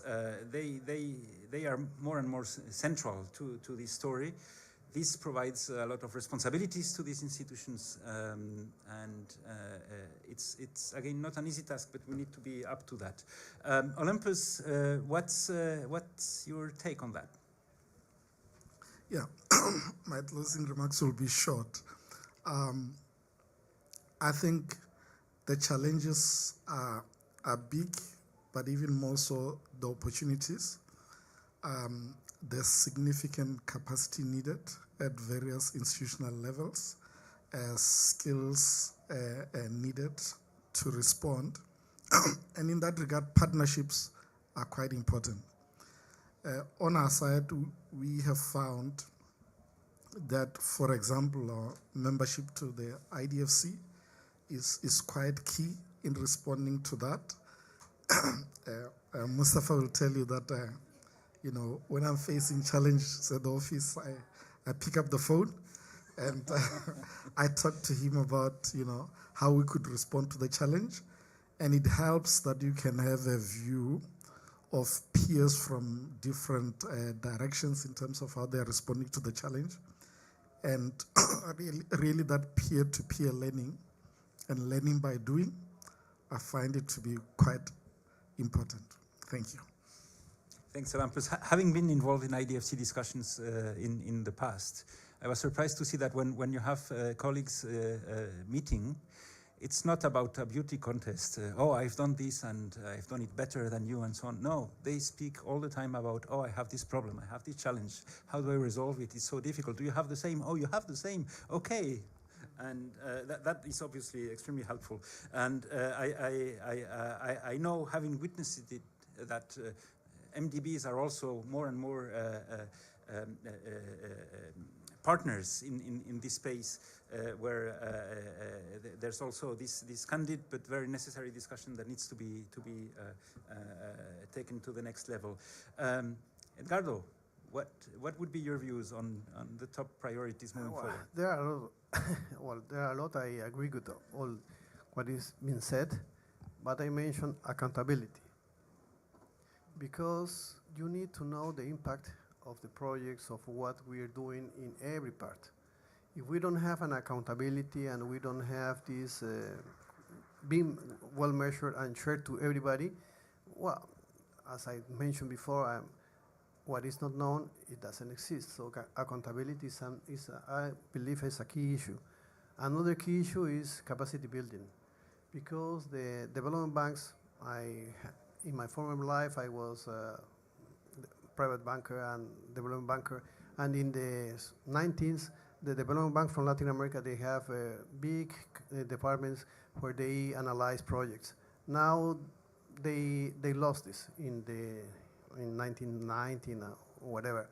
So we must begin to have to build capacity on the institutions in order to know how to analyze projects, because this is something that you believe they know, but not everybody knows it. And this is something that in ALIDE we work on this issue. And the third is to work together. The COP is so nice because they give you the opportunity to be in touch with the social society, with what they're thinking. And regarding to the Amazon, I was talking with someone in one of the pavilions that they was talking, okay, we can't have projects, we can't put the land again in order to be worked for the people. So which is your model? I ask. Okay, we can work. We have a project, a contract with the people, and for 30 years we can use what the products they have. But I've been also, I was CEO of one agricultural bank, and it's very difficult to finance someone in the agricultural for a long time. If the product will be, you will receive the money 3 or 4 years more. So we must have a balance on this. So these are the things we must work on that. And for this, the developments can work, but they don't have the funds to do this, because you have to be paid on this time, and probably a project like this takes you 30 or 20 years to be built. So finally, what I think is that together we can do more. Thank you, Edgardo, and very well noted. These recommendations, and Alide is very much involved into facilitating the challenges or the resolution of the challenges you mentioned. Mustafa, what would be your views? Yeah, thank you, Alexi. I'm going to echo what Olympus and Edgardo was saying about the capacity. But maybe before that, I would like to say that, of course, financial resources are very important and key. I mean, for a bank, it's the basis, it's their fuel. So if they have adequate financial resources, they can do more. But I think that's the other resources, which is equally important and maybe even more important, is the knowledge. Because it's all knowledge, in fact. And the knowledge is important and for that you need to have human resources. And you see the difference after 5 years, you know, when you have, I have had the experience on the banks, you see that after 5 years of having more people working on one issue, the bank is transforming. And we have this experience in IFD ourselves. So it's really key. And it's helped that we can have more expertise. The importance also is to increase the awareness among the bank. Not only to have a small team dealing with the business, it's important also that people from the middle office, from the back office, from everywhere will be also equally embark in the project, in the vision. Otherwise, it's remain with a small portion of the bank, and it's not diffusing in all the banks. This is something important. The knowledge is also important to improve the collaboration, for example, with MDBs. And we know that because we were involved in the discussion we have in MDBs for the common principles. And it is important to bring your specificities when you come up to this criteria. You have to discuss with the MDBs, so it requires a lot of capacity, a lot of time, and many of our members cannot offer these resources to discuss with the MDBs, and this is important for that. It's also important to have these resources to increase the partnership with other important stakeholders, and for example, the cities. We talk about this project on the urban sector. I think that's a big, important partnership between MDB, national development banks, and cities will be key for the transition. And so this is really, and also this knowledge is important to not only to implement what the government is providing as rules, it's also to discuss and having this capacity to analyze, to qualify the public policies, and to provide some advisory work. And for example, we had a discussion with Olympus telling me that in the past, the BSA has had a department in charge of doing that, and it's important thing too that the bank need to do, not only because it's important to provide what are the conditions for a successful implementation of these policies. And this dialogue between the government and the banks is also important. But for that, you need to have this human resources and this knowledge capacity. And I will really insist on this aspect. Thanks, Mustafa, to putting humans back in the center here, as Edgardo and others have. And also to point out, among others, the fact that, again, we don't operate in a vacuum. And as Alejandra was saying, also the enabling environment is super important. And development banks have also a say and can, from a practitioner's perspective, provide a few inputs on that. Shuang, may I include you in this conversation and maybe have you share with us a couple of thoughts on what would be, according to you, seen from the World Resources Institute priority next steps for development banks to contribute more and better to financial system transformations? Sure. Maybe 2 quick points. First, to actually echo and build on Anderson's point, the FX initiative, for instance. I think development banks can play a lot more important role in the risk-sharing mechanism, the credit enhancement mechanism in place. We have some data points, for instance, the joint MDB report, I know that doesn't include all the DFIs, But the joint MDB report on climate finance just published a couple of weeks ago. There's a very important data that for every $1 MDB spent on climate, they can only mobilize about 25 cents in private finance. This is a data that we need to kind of feel like this is the challenge and what the problems we need to address. So with some mindset of the development banks are now really crowding out the private finance. But money should be used more strategically in engaging and mobilizing private finance and using some indicator to see how we can make progress on it will be very important, and I'd love to see how we can explore this. The second point is I'm actually reading all the data in front of me on the progress of IDFC. I do notice that there isn't a data on adaptation finance. I don't know if it's just I missed it or it's somewhere else on the wall. I think there are areas where the business model for private finance and also the appetite for private finance will not be ready as the development financial institutions are. Adaptation finance can be one example where that we will need more important investment and engagement from development financial institutions before the other stakeholders will be ready to invest at the level that DFIs can. So how can we evaluate the priority areas based on the business model, the readiness of those projects? Something that I think will be interesting to investigate into as well.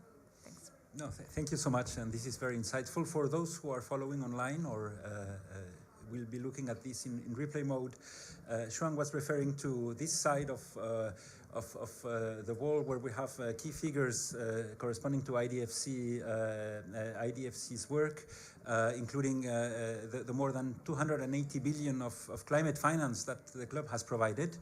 Indeed, there's no figure on adaptation, but there's that figure in the report. I can give it. It's 30 billion about, so an increase of 50% compared to last year.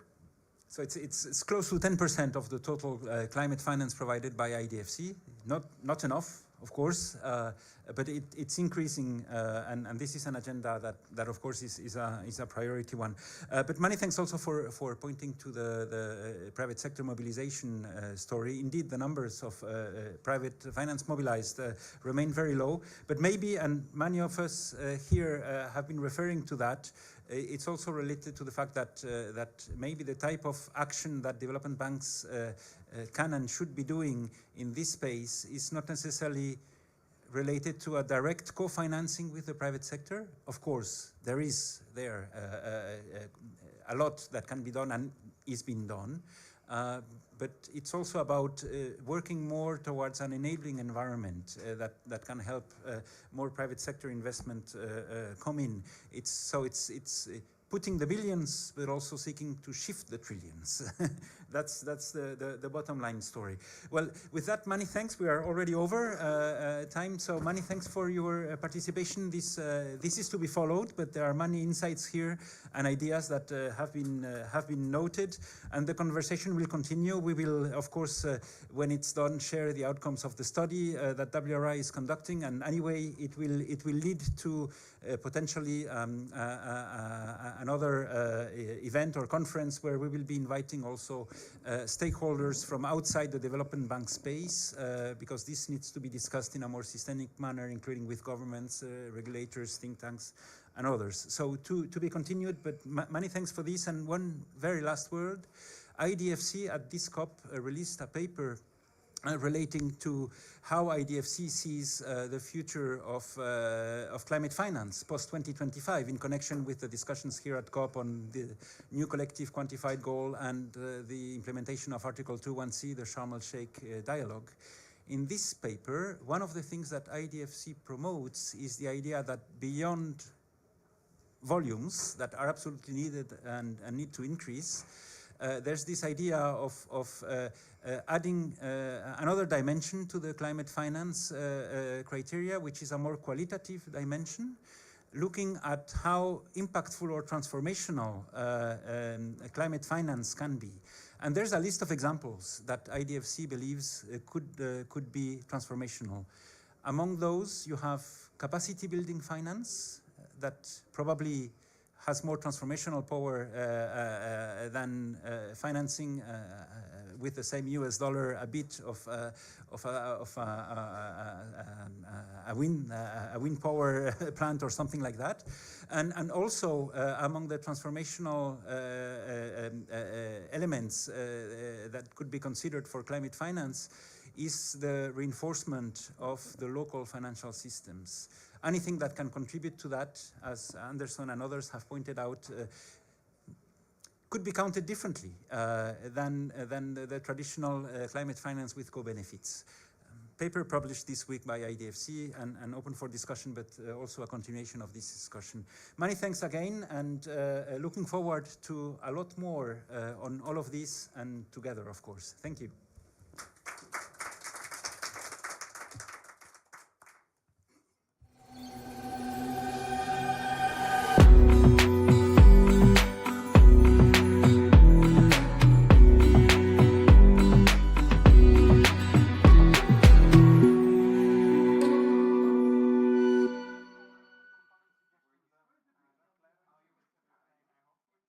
Institutions, enhance collaboration between members and partners, and pursuing advocacy on the role of public development banks. How does it work? All year long, the club is working on contributing to the international agenda, coordinating working groups on SDGs, gender, climate, and biodiversity, releasing common strategic and operational publications, and reporting their annual commitment towards climate and biodiversity. IDFC. Let's work together to implement the Sustainable Development Goals towards 2030 and beyond.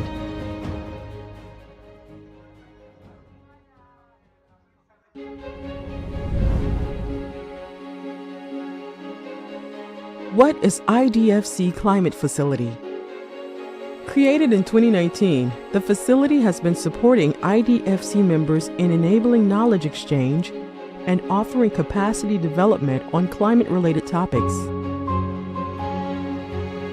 Our 3 goals: to strengthen climate finance expertise and capacities, to originate and develop joint climate projects, to institutionalize and facilitate collaborative work among members on climate change. Our activity lines: knowledge sharing, capacity building, access to international climate finance, joint business opportunities. In the past couple of years, the IDFC had been supporting members in mainstream common principles on mitigation and adaptation, developing a framework for the operationalization of the Paris Agreement alignment, promoting a mentoring program between institutions, delivering climate toolbox including GHG accounting, climate risk assessment, Paris Agreement alignment and climate strategy, offering trainings on climate risk assessment, climate strategies, and adaptation, supporting events and partnerships to the international agenda, mobilizing resources and facilitating joint business opportunities and project proposal. IDFC Climate Facility. Let's work together to implement the Sustainable Development Goals towards 2030 and beyond.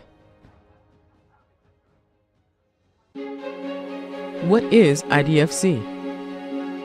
The International Development Finance Club, created in 2011, is a network of 26 public development banks. Our mission? Speaking with a common voice, to leverage a greater impact in major international debates, and to contribute to the implementation of the SDGs, the Paris Climate Agreement, and the Kunming-Montreal Global Biodiversity Framework. Our goals? Knowledge sharing and capacity building among the IDFC institutions, enhance collaboration between members and partners, and pursuing advocacy on the role of public development banks. How does it work? All year long, the club is working on contributing to the international agenda, coordinating working groups on SDGs, gender, climate, and biodiversity, releasing common strategic and operational publications, and reporting their annual commitment towards climate and biodiversity. IDFC. Let's work together to implement the Sustainable Development Goals towards 2030 and beyond.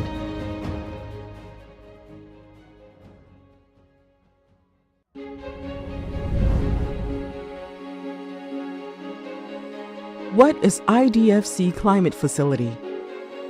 Created in 2019, the facility has been supporting IDFC members in enabling knowledge exchange and offering capacity development on climate-related topics. Our 3 goals: to strengthen climate finance expertise and capacities, to originate and develop joint climate projects, to institutionalize and facilitate collaborative work among members on climate change. Our activity lines: knowledge sharing, capacity building, access to international climate finance, joint business opportunities. In the past couple of years, the IDFC had been supporting members in mainstream common principles on mitigation and adaptation, developing a framework for the operationalization of the Paris Agreement alignment, promoting a mentoring program between institutions, delivering climate toolbox including GHG accounting, climate risk assessment, Paris Agreement alignment and climate strategy, offering trainings on climate risk assessment, climate strategies, and adaptation, supporting events and partnerships to the international agenda, mobilizing resources and facilitating joint business opportunities and project proposal. IDFC Climate Facility. Let's work together to implement the Sustainable Development Goals towards 2030 and beyond. What is IDFC? The International Development Finance Club, created in 2011, is a network of 26 public development banks. Our mission? Speaking with a common voice, to leverage a greater impact in major international debates, and to contribute to the implementation of the SDGs, the Paris Climate Agreement, and the Kunming-Montreal Global Biodiversity Framework. Our goals? Knowledge sharing and capacity building among the IDFC institutions, enhanced collaboration between members and partners, and pursuing advocacy on the role of public development banks. How does it work? All year long, the club is working on contributing to the international agenda, coordinating working groups on SDGs, gender, climate, and biodiversity, releasing common strategic and operational publications, and reporting their annual commitment towards climate and biodiversity. IDFC. Let's work together to implement the Sustainable Development Goals towards 2030 and beyond.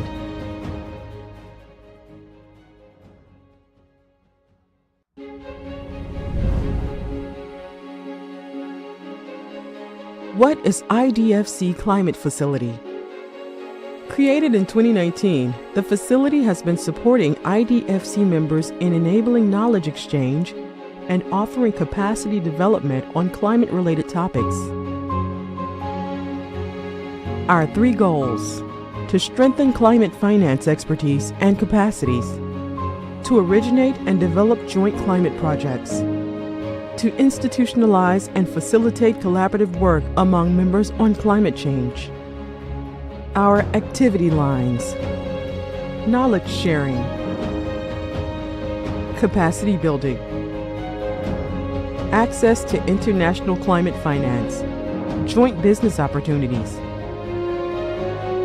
In the past couple of years, the IDFC had been supporting members in mainstream common principles on mitigation and adaptation, developing a framework for the operationalization of the Paris Agreement alignment, promoting a mentoring program between institutions, delivering climate toolbox including GHG accounting, climate risk assessment, Paris Agreement alignment and climate strategy, offering trainings on climate risk assessment, climate strategies, and adaptation, supporting events and partnerships to the international agenda, mobilizing resources and facilitating joint business opportunities and project proposal.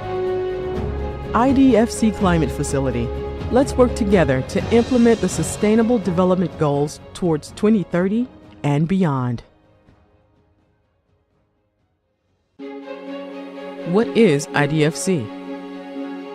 The International Development Finance Club, created in 2011, is a network of 26 public development banks. Our mission? Speaking with a common voice, to leverage a greater impact in major international debates, and to contribute to the implementation of the SDGs, the Paris Climate Agreement, and the Kunming-Montreal Global Biodiversity Framework. Our goals? Knowledge sharing and capacity building among the IDFC institutions, enhanced collaboration between members and partners, and pursuing advocacy on the role of public development banks. How does it work? All year long, the club is working on contributing to the international agenda, coordinating working groups on SDGs, gender, climate, and biodiversity, releasing common strategic and operational publications, and reporting their annual commitment towards climate and biodiversity. IDFC. Let's work together to implement the Sustainable Development Goals towards 2030 and beyond.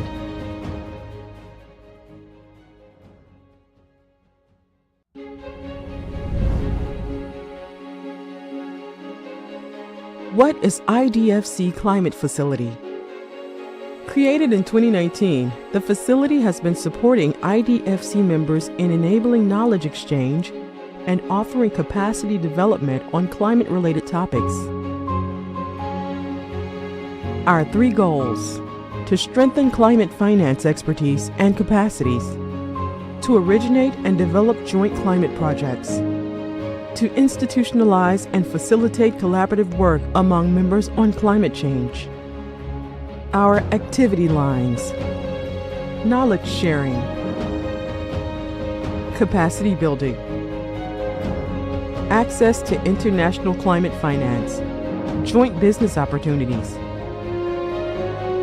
In the past couple of years, the IDFC had been supporting members in mainstream common principles on mitigation and adaptation, developing a framework for the operationalization of the Paris Agreement alignment, promoting a mentoring program between institutions, delivering climate toolbox including GHG accounting, climate risk assessment, Paris Agreement alignment and climate strategy, offering trainings on climate risk assessment, climate strategies, and adaptation, supporting events and partnerships to the international agenda, mobilizing resources and facilitating joint business opportunities and project proposal. IDFC Climate Facility. Let's work together to implement the Sustainable Development Goals towards 2030 and beyond.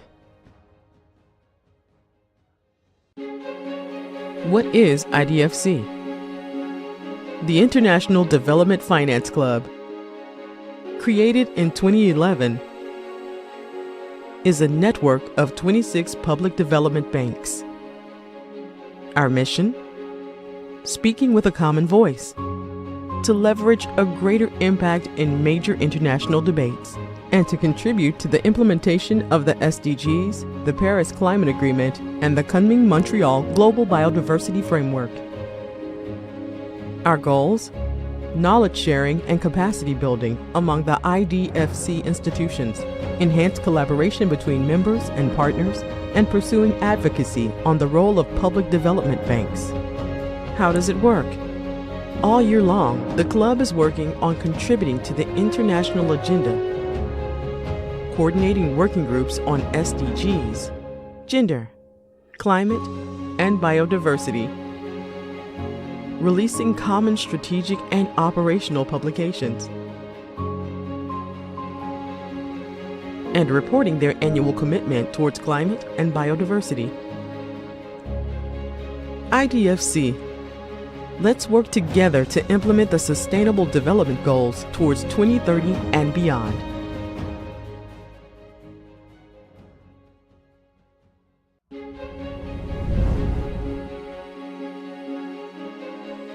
What is IDFC Climate Facility?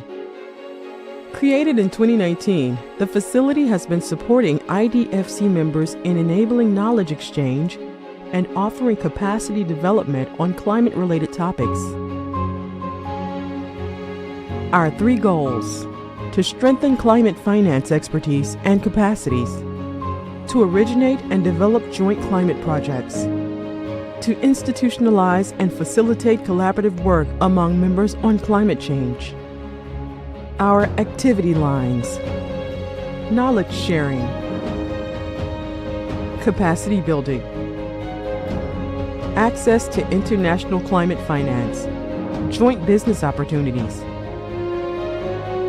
In the past couple of years, the IDFC had been supporting members in mainstream common principles on mitigation and adaptation, developing a framework for the operationalization of the Paris Agreement alignment, promoting a mentoring program between institutions, delivering climate toolbox including GHG accounting, climate risk assessment, Paris Agreement alignment and climate strategy, offering trainings on climate risk assessment, climate strategies, and adaptation, supporting events and partnerships to the international agenda, mobilizing resources and facilitating joint business opportunities and project proposal.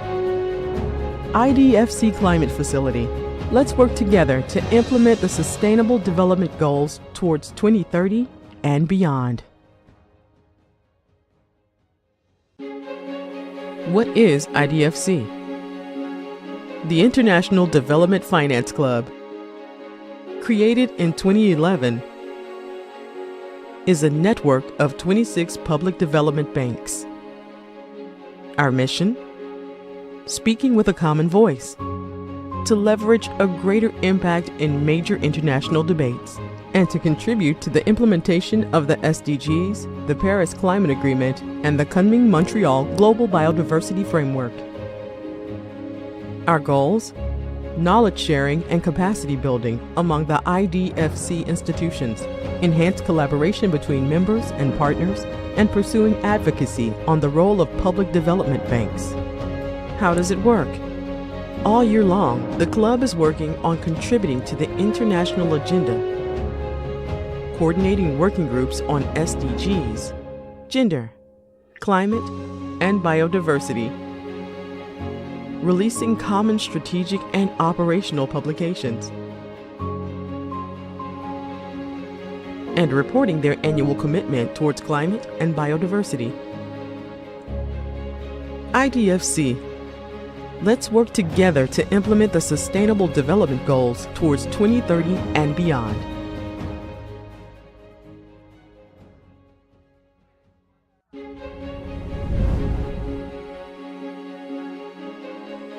What is IDFC Climate Facility? Created in 2019, the facility has been supporting IDFC members in enabling knowledge exchange and offering capacity development on climate-related topics. Our 3 goals: to strengthen climate finance expertise and capacities, to originate and develop joint climate projects, to institutionalize and facilitate collaborative work among members on climate change. Our activity lines: knowledge sharing, capacity building, access to international climate finance, joint business opportunities. In the past couple of years, the IDFC had been supporting members in mainstream common principles on mitigation and adaptation, developing a framework for the operationalization of the Paris Agreement alignment, promoting a mentoring program between institutions, delivering climate toolbox including GHG accounting, climate risk assessment, Paris Agreement alignment and climate strategy, offering trainings on climate risk assessment, climate strategies, and adaptation, supporting events and partnerships to the international agenda, mobilizing resources and facilitating joint business opportunities and project proposal. IDFC Climate Facility. Let's work together to implement the Sustainable Development Goals towards 2030 and beyond. What is IDFC? The International Development Finance Club, created in 2011, is a network of 26 public development banks. Our mission? Speaking with a common voice, to leverage a greater impact in major international debates, and to contribute to the implementation of the SDGs, the Paris Climate Agreement, and the Kunming-Montreal Global Biodiversity Framework. Our goals? Knowledge sharing and capacity building among the IDFC institutions, enhanced collaboration between members and partners, and pursuing advocacy on the role of public development banks. How does it work? All year long, the club is working on contributing to the international agenda, coordinating working groups on SDGs, gender, climate, and biodiversity, releasing common strategic and operational publications, and reporting their annual commitment towards climate and biodiversity. IDFC. Let's work together to implement the Sustainable Development Goals towards 2030 and beyond.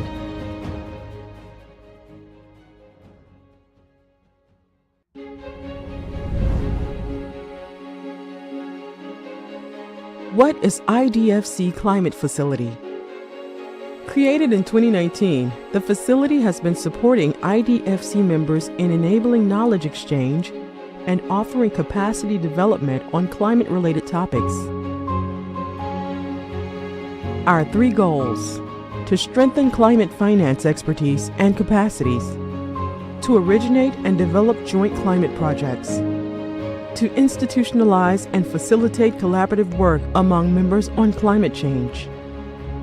Our activity lines: knowledge sharing, capacity building, access to international climate finance, joint business opportunities. In the past couple of years, the IDFC had been supporting members in mainstream common principles on mitigation and adaptation, developing a framework for the operationalization of the Paris Agreement alignment, promoting a mentoring program between institutions, delivering climate toolbox including GHG accounting, climate risk assessment, Paris Agreement alignment and climate strategy, offering trainings on climate risk assessment, climate strategies, and adaptation, supporting events and partnerships to the international agenda, mobilizing resources and facilitating joint business opportunities and project proposal. IDFC Climate Facility. Let's work together to implement the Sustainable Development Goals towards 2030 and beyond. What is IDFC? The International Development Finance Club, created in 2011, is a network of 26 public development banks. Our mission? Speaking with a common voice, to leverage a greater impact in major international debates, and to contribute to the implementation of the SDGs, the Paris Climate Agreement, and the Kunming-Montreal Global Biodiversity Framework. Our goals? Knowledge sharing and capacity building among the IDFC institutions, enhanced collaboration between members and partners, and pursuing advocacy on the role of public development banks. How does it work? All year long, the club is working on contributing to the international agenda, coordinating working groups on SDGs, gender, climate, and biodiversity, releasing common strategic and operational publications, and reporting their annual commitment towards climate and biodiversity. IDFC. Let's work together to implement the Sustainable Development Goals towards 2030 and beyond.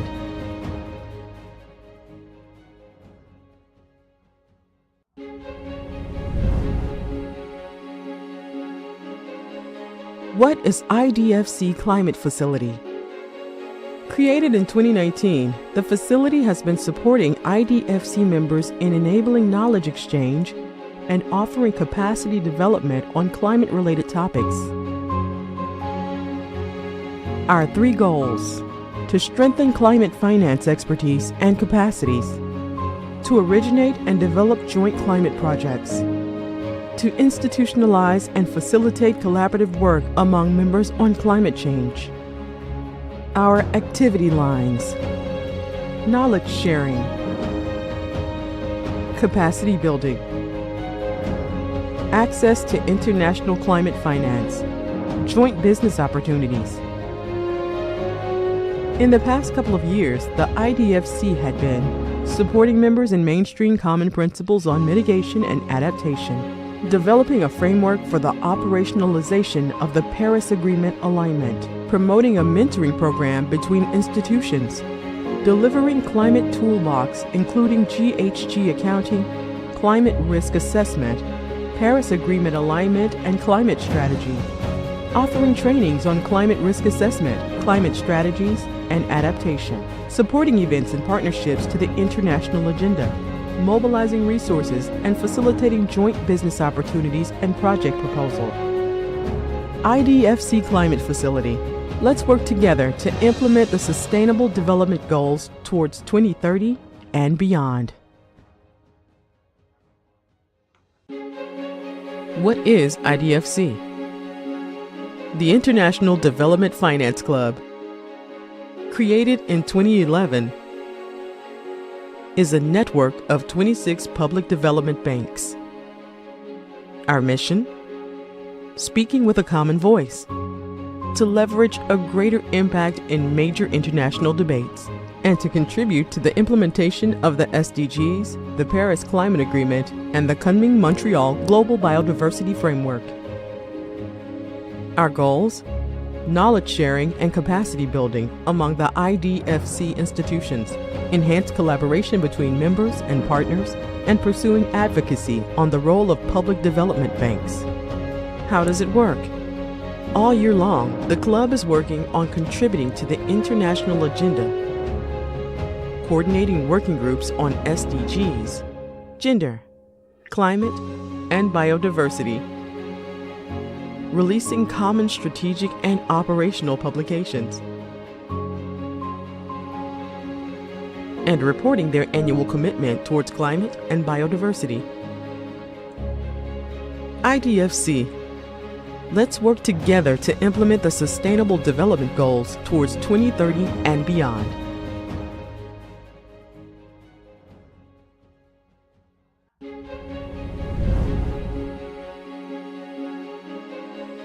What is IDFC Climate Facility? Created in 2019, the facility has been supporting IDFC members in enabling knowledge exchange and offering capacity development on climate-related topics. Our 3 goals: to strengthen climate finance expertise and capacities, to originate and develop joint climate projects, to institutionalize and facilitate collaborative work among members on climate change. Our activity lines: knowledge sharing, capacity building, access to international climate finance, joint business opportunities. In the past couple of years, the IDFC had been supporting members in mainstream common principles on mitigation and adaptation, developing a framework for the operationalization of the Paris Agreement alignment, promoting a mentoring program between institutions, delivering climate toolbox including GHG accounting, climate risk assessment, Paris Agreement alignment and climate strategy, offering trainings on climate risk assessment, climate strategies, and adaptation, supporting events and partnerships to the international agenda, mobilizing resources and facilitating joint business opportunities and project proposal. IDFC Climate Facility.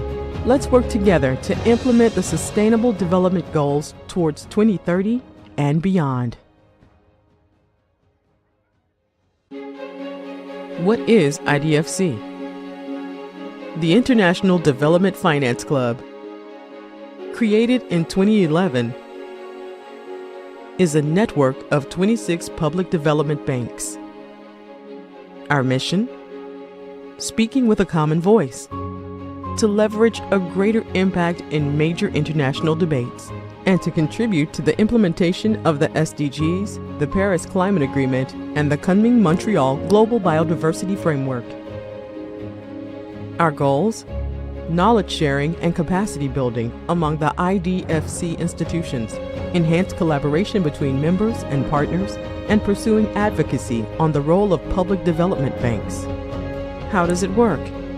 All year long, the club is working on contributing to the international agenda, coordinating working groups on SDGs, gender, climate, and biodiversity, releasing common strategic and operational publications,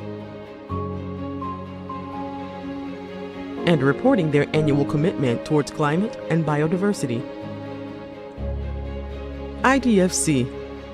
Let's work together to implement the Sustainable Development Goals towards 2030 and beyond.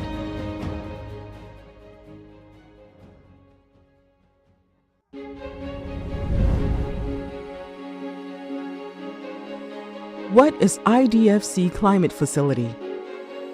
Created in 2019, the facility has been supporting IDFC members in enabling knowledge exchange and offering capacity development on climate-related topics.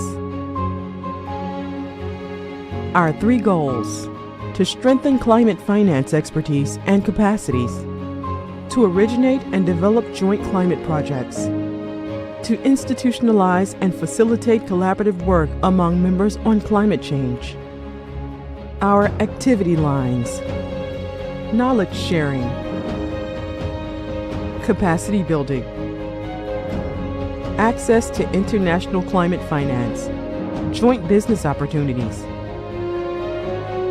In the past couple of years, the IDFC had been supporting members in mainstream common principles on mitigation and adaptation, developing a framework for the operationalization of the Paris Agreement alignment, promoting a mentoring program between institutions, delivering climate toolbox including GHG accounting, climate risk assessment, Paris Agreement alignment and climate strategy, offering trainings on climate risk assessment, climate strategies, and adaptation, supporting events and partnerships to the international agenda, mobilizing resources and facilitating.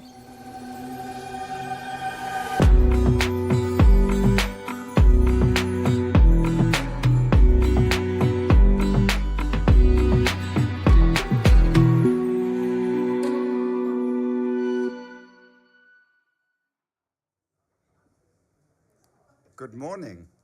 Delighted to welcome you for our discussion on Ocean Day at COP28 on the linkages, the opportunities for development finance in the blue economy. How do we achieve positive ocean action? And I think this is such a key topic, and we will have 3 rounds of panels to discuss it from different perspectives. We will have a first panel from a development finance institution perspective, and we have 3 institutions with us that are leading in this space, that have committed to work on ocean positive action, taking ecosystems as the core milestone, the biodiversity component as well as the climate component into account as they progress their financing and scale up their financing for this critical blue economy space. We then will have a second round from perspectives from the non-profit civil society space, from experts of what these ecosystems are all about, and learn about their focus. And then we will follow up with, again, 2 panelists who are real experts around some of these blue instruments, the tools that we need in order to deliver that, and the types of partnerships. How do we engage public and private sector to actually deliver on this ocean finance agenda. So I will ask now my first three panelists to join me on stage. We will open this panel with Ignacio Lorenzo Arena, who recently joined CAF, the Latin American Development Bank. And CAF is a very exciting, regionally focused institution that very early on made it very clear that they see themselves as the green development bank and increasingly as the blue development bank. So that's very exciting, and we really look forward to hearing from Ignacio. Barbara Schnells joins us from the German Kreditanstalt für Wiederaufbau, KfW.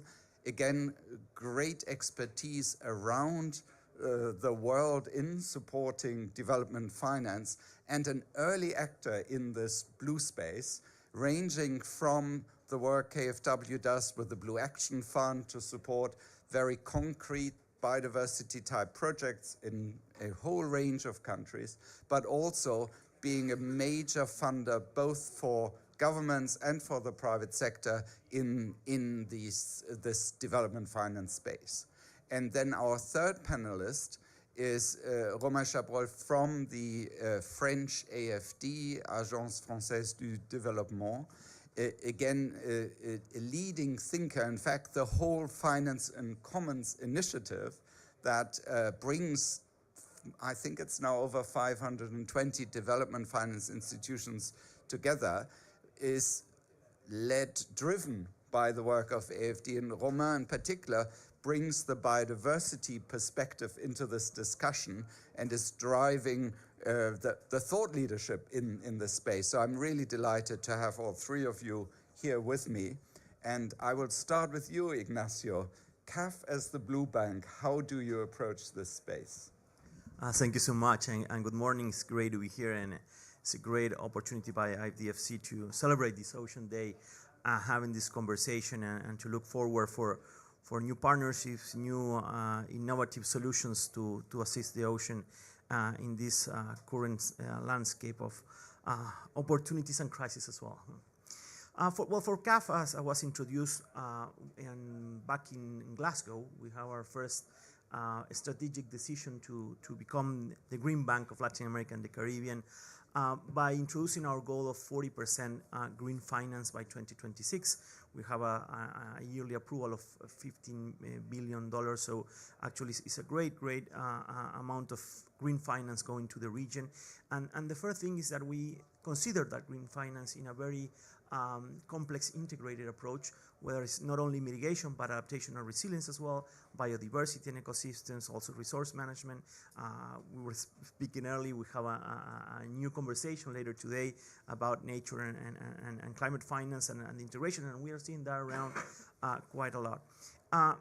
Then last year on the Ocean Conference, our executive president also indicated to all staff and also worldwide that we wanted also to be the blue bank of Latin America and the Caribbean. So green and blue, and that is our logo as well. So how that we can better approach the ocean economy, the blue economy, and also to support in the context of sustainability.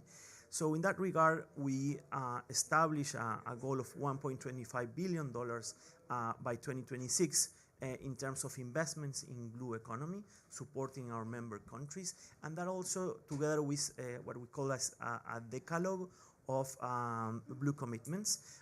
The first is to establish the bridge and synergies among institutions, to take a look what are the leading institutions back in a region that know ocean issues, that have the data, that have also the portfolios to deliver on results in terms of ocean. Of course, the goal in terms of finance, the relationship between blue and green and how we mainstream that.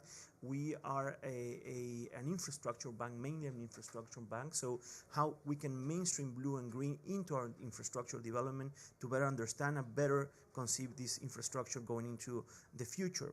Also, the supporting of neighboring environments, the sustainable ocean plans. We're working with governments in the region to develop these ocean plans in order for these investments to be well anchored in an overall ocean policy. Also, developing our own capacities at CAF to better deliver on ocean issues. We are integrating new expertise for managing our portfolios, not only in new blue operations, but also the idea of mainstreaming sustainable blue into our whole portfolio. Also project acceleration, I will speak to some of those in a minute, capacity building in our countries as well, and also in other finance institutions, and of course supporting the big frameworks, both global biodiversity, coral reefs, and later, for example, a couple of days ago, also joining the mangrove breakthrough. So somehow assisting these coalitions, bringing partnerships, and also developing new ideas. So what are the main areas of work we're doing, and we also want to do much more? Is of course conservation, restoration, sustainable use, adaptation and resilience, energy transition in oceans, pollution prevention, marine spatial planning, innovative blue finance, sustainable tourism, sustainable ports. Just 1 second on this sustainable ports issue is that we are seeing, of course, a region in development, the new infrastructures that are coming that needs both resilience and sustainable design. This is quite complex in terms of the knowledge, the data, the understanding in the way that these infrastructures are being designed and used in sometimes in quite fragile context in terms of sea level rise, also ecosystems. Global biodiversity framework, the sargassum, which is also a quite relevant issue for the Caribbean. We are also growing. Last year, our bank was also enlarged by incorporating the Caribbean as well. So we're now Latin American and Caribbean. So sargassum is quite an issue, and of course innovative and clean marine technologies. Just to end, just of some of the projects we are now developing.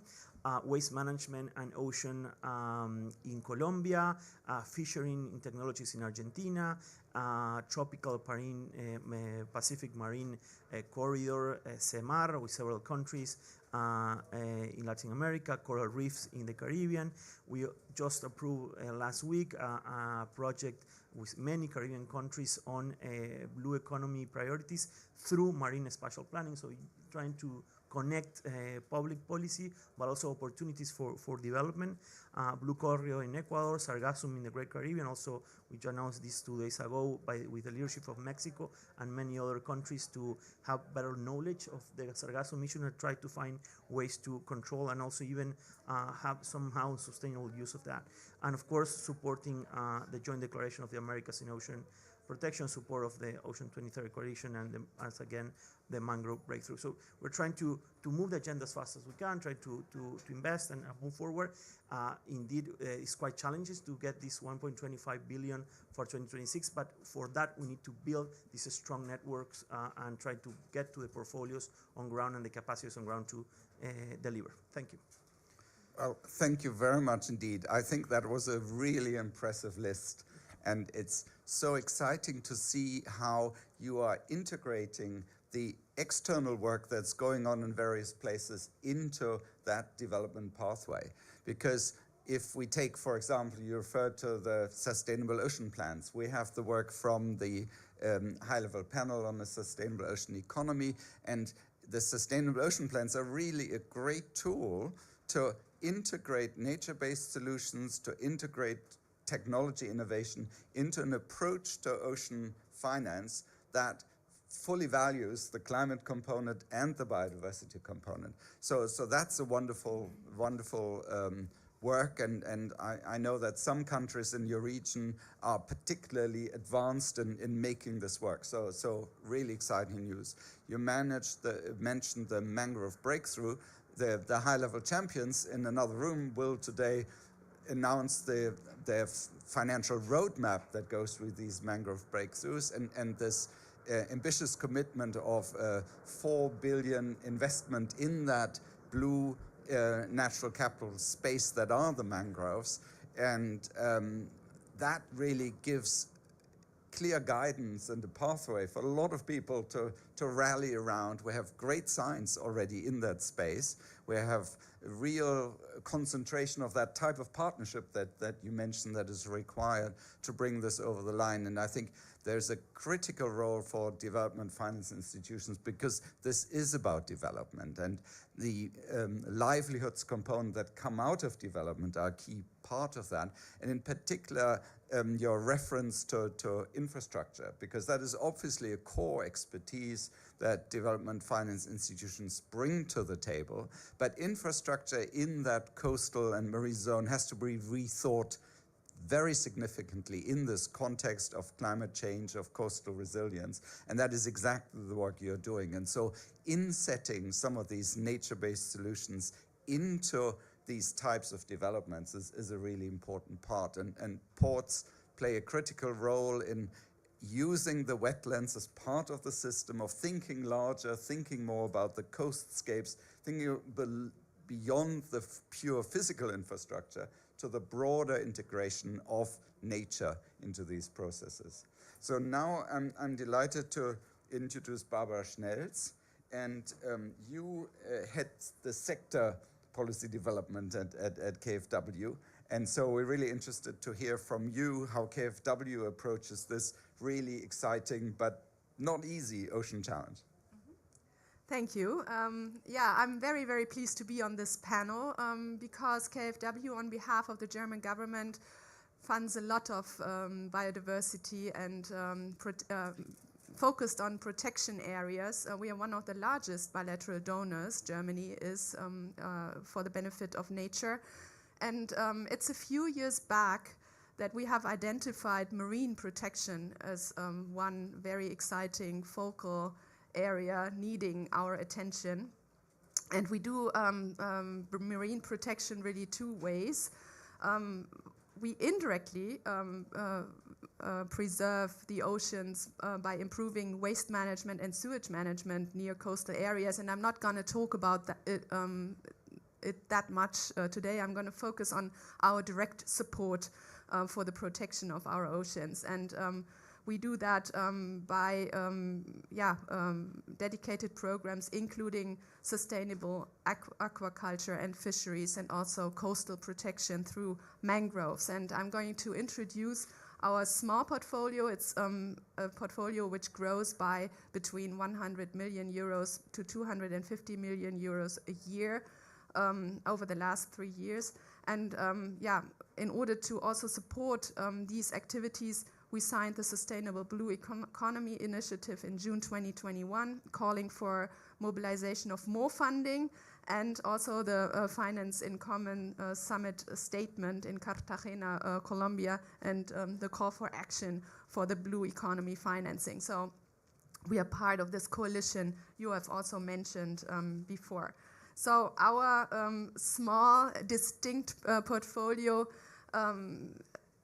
we try to also include private sector in that. And one of our funds, which is most important in that specific regard, is the Eco Business Fund.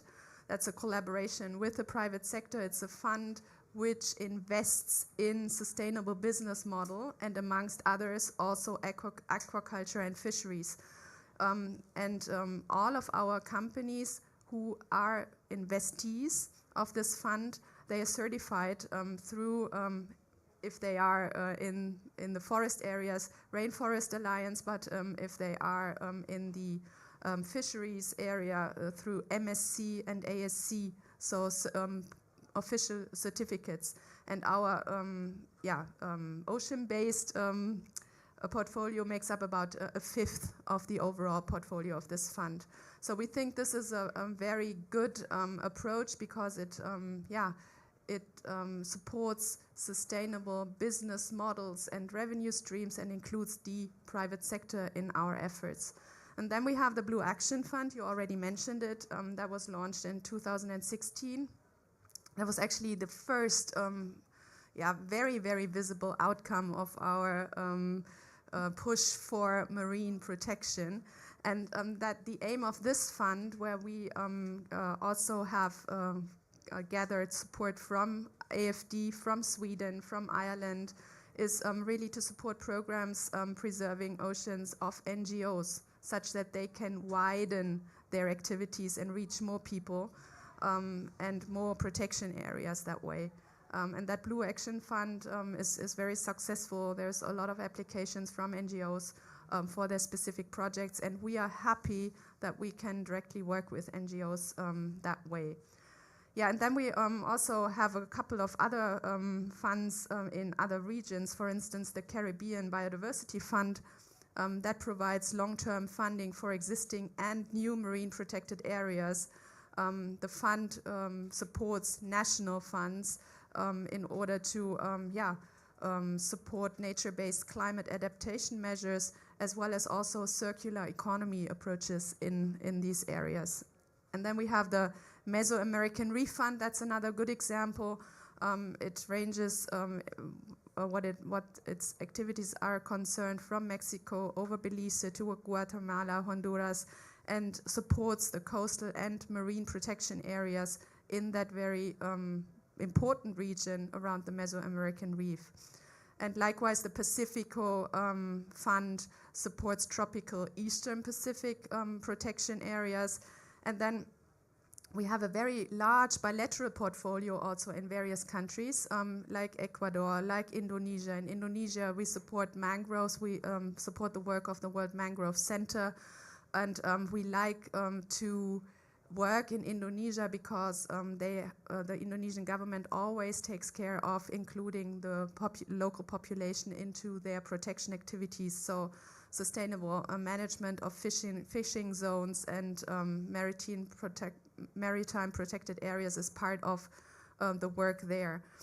And so you see there is a number of funds in which we are active. If you talk about challenges, I personally think one challenge is that they are funded mostly by grants. Grants are very, very limited, and also they are very distinct initiatives.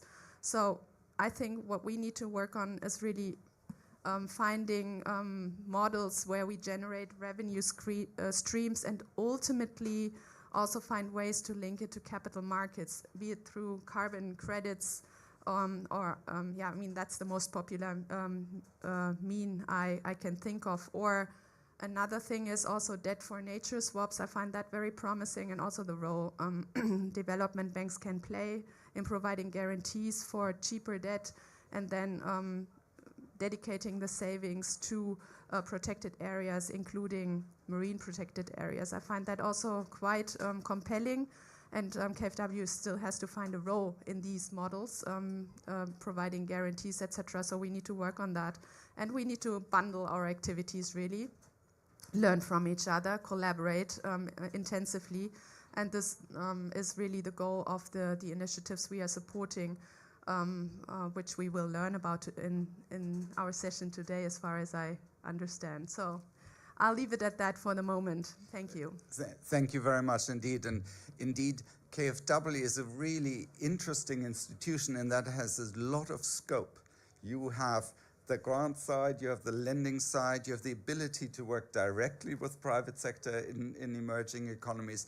I had the pleasure of speaking at the first of your development finance events you've run for a long time, but this was the first one purely dedicated to ocean, and that was probably 2016 or so. Yeah. So it really shows how this agenda can be embedded inside of a development finance institution and then taken forward. And I loved your list of challenges, because that's exactly the type of discussion we can have here. And of course, this is also embedded in the broader German contribution to the space. We have this whole ICI initiative, a very large funding around climate solutions.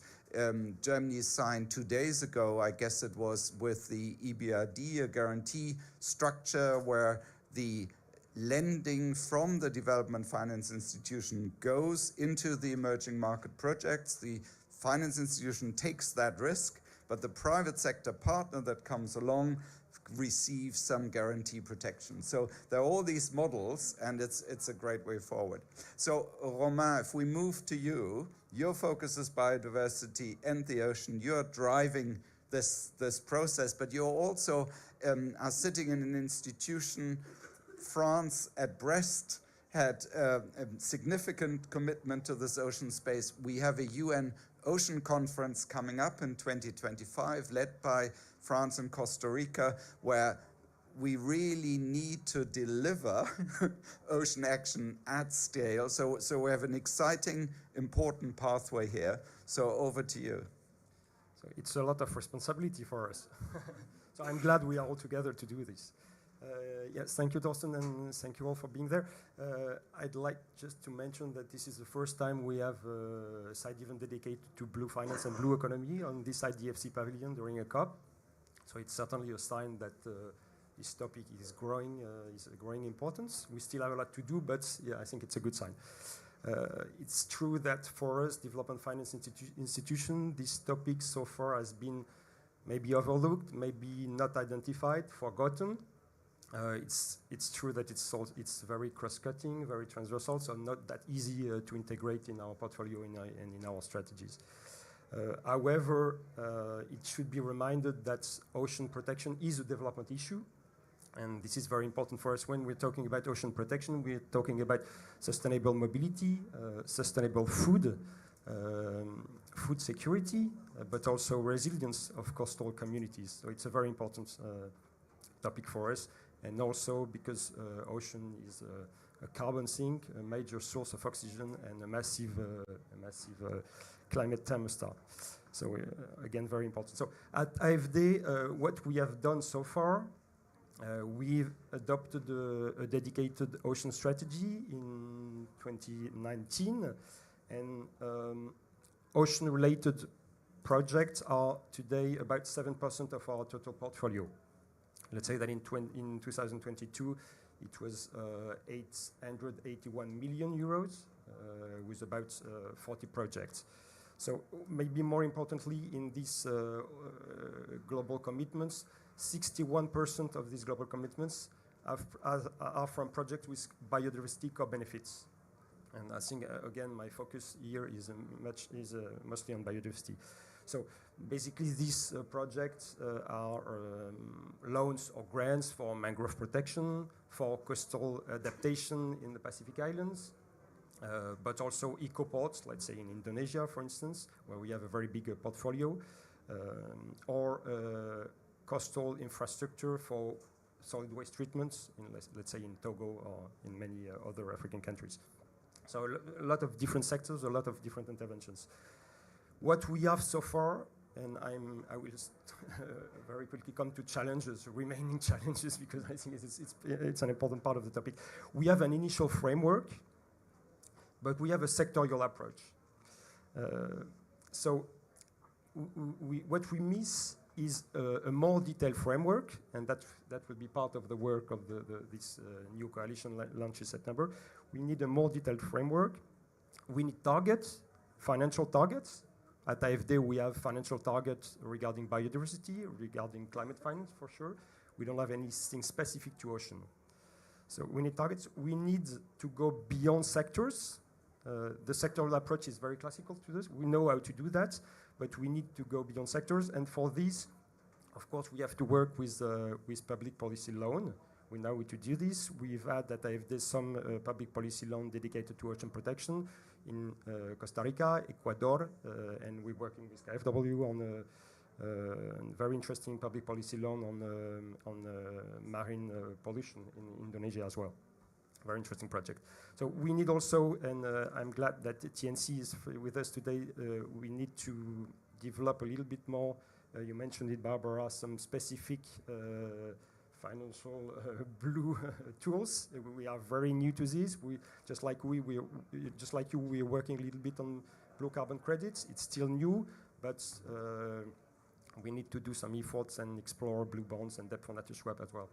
Still looking for the proper positioning and strategy on these tools. And we also need dedicated initiatives. And in this regard, I'm very glad to announce that we participated in the launching of a new partnership, the Blue Mediterranean Partnership. It was launched last Saturday here in Dubai. This is a very important initiative led by EBRD, and AFD made the first 2 million contribution to the implementation fund of this Blue Med partnership. Now, I've already said we have a lot to do, and the good news is that we have a political agenda supported by France. We are a bilateral bank and agency, so of course when there is a political agenda from the French government, this is of course very important for us. So Torsten, you said it, France organized in 2022 this first Ocean Summit. This was the first summit dedicated to ocean protection in France, a very interesting summit. And France is committed to do more and will be organizing with Costa Rica the next UN Ocean Conference in Nice in 2025. So towards UNOC there is an important path, a lot of things to do, and a lot of demand from the French government. The expectation from Costa Rica and French team is high. They want this next UNOC in Nice to be as important for ocean as the Paris COP in 2015 was. So a lot of ambition. Of course, the context is a little bit different, but a lot of ambition. So this is great news again. In the run-up to Nice, AFD, of course, will be involved in one of the 3 pillars of this next UNOC summit. You know that there will be 3 pillars, one on science, one on coastal cities adaptation, and one on blue finance. And so, of course, we will contribute mostly to the last one.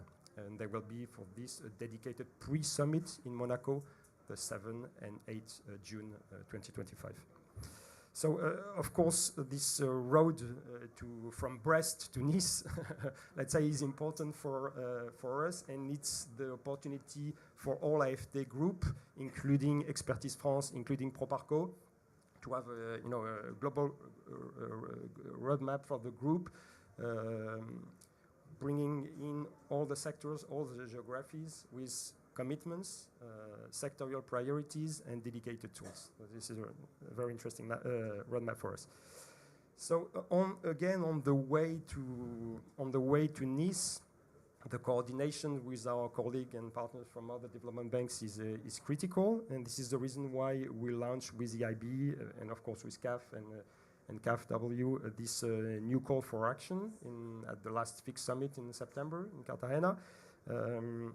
This is, I think, an important point. Again, the first time that we talked about blue finance in a Finance in Common summit, so pretty new. We still have a lot to do, but the purpose of this call for action is to encourage public development banks to do better and give them the tools to do so.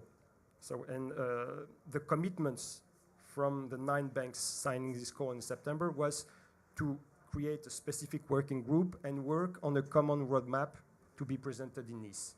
So it sounds not much, but for us, it's important. So this roadmap, what's the intention? The intention is to identify the main gaps and opportunities for development banks and coordinate on this. I think one of the main expected outcome is to work on a common framework. This is, I think, a very important point, because when we are talking about sustainable economy, sustainable blue economy, ocean economy, nobody's talking about the same thing. So we could agree on something. We could build on what has already been done by EIB, by the Asiatic Development Bank as well. There's been a lot of work on this. So defining the scope and defining the sustainability criteria regarding biodiversity, regarding resilience, regarding climate. So maybe trying to define, this is what we expect, what is white, light blue, and maybe deep blue. That would be a huge progress. Defining as well impact indicators. We all have them. So again, we will build on existing work.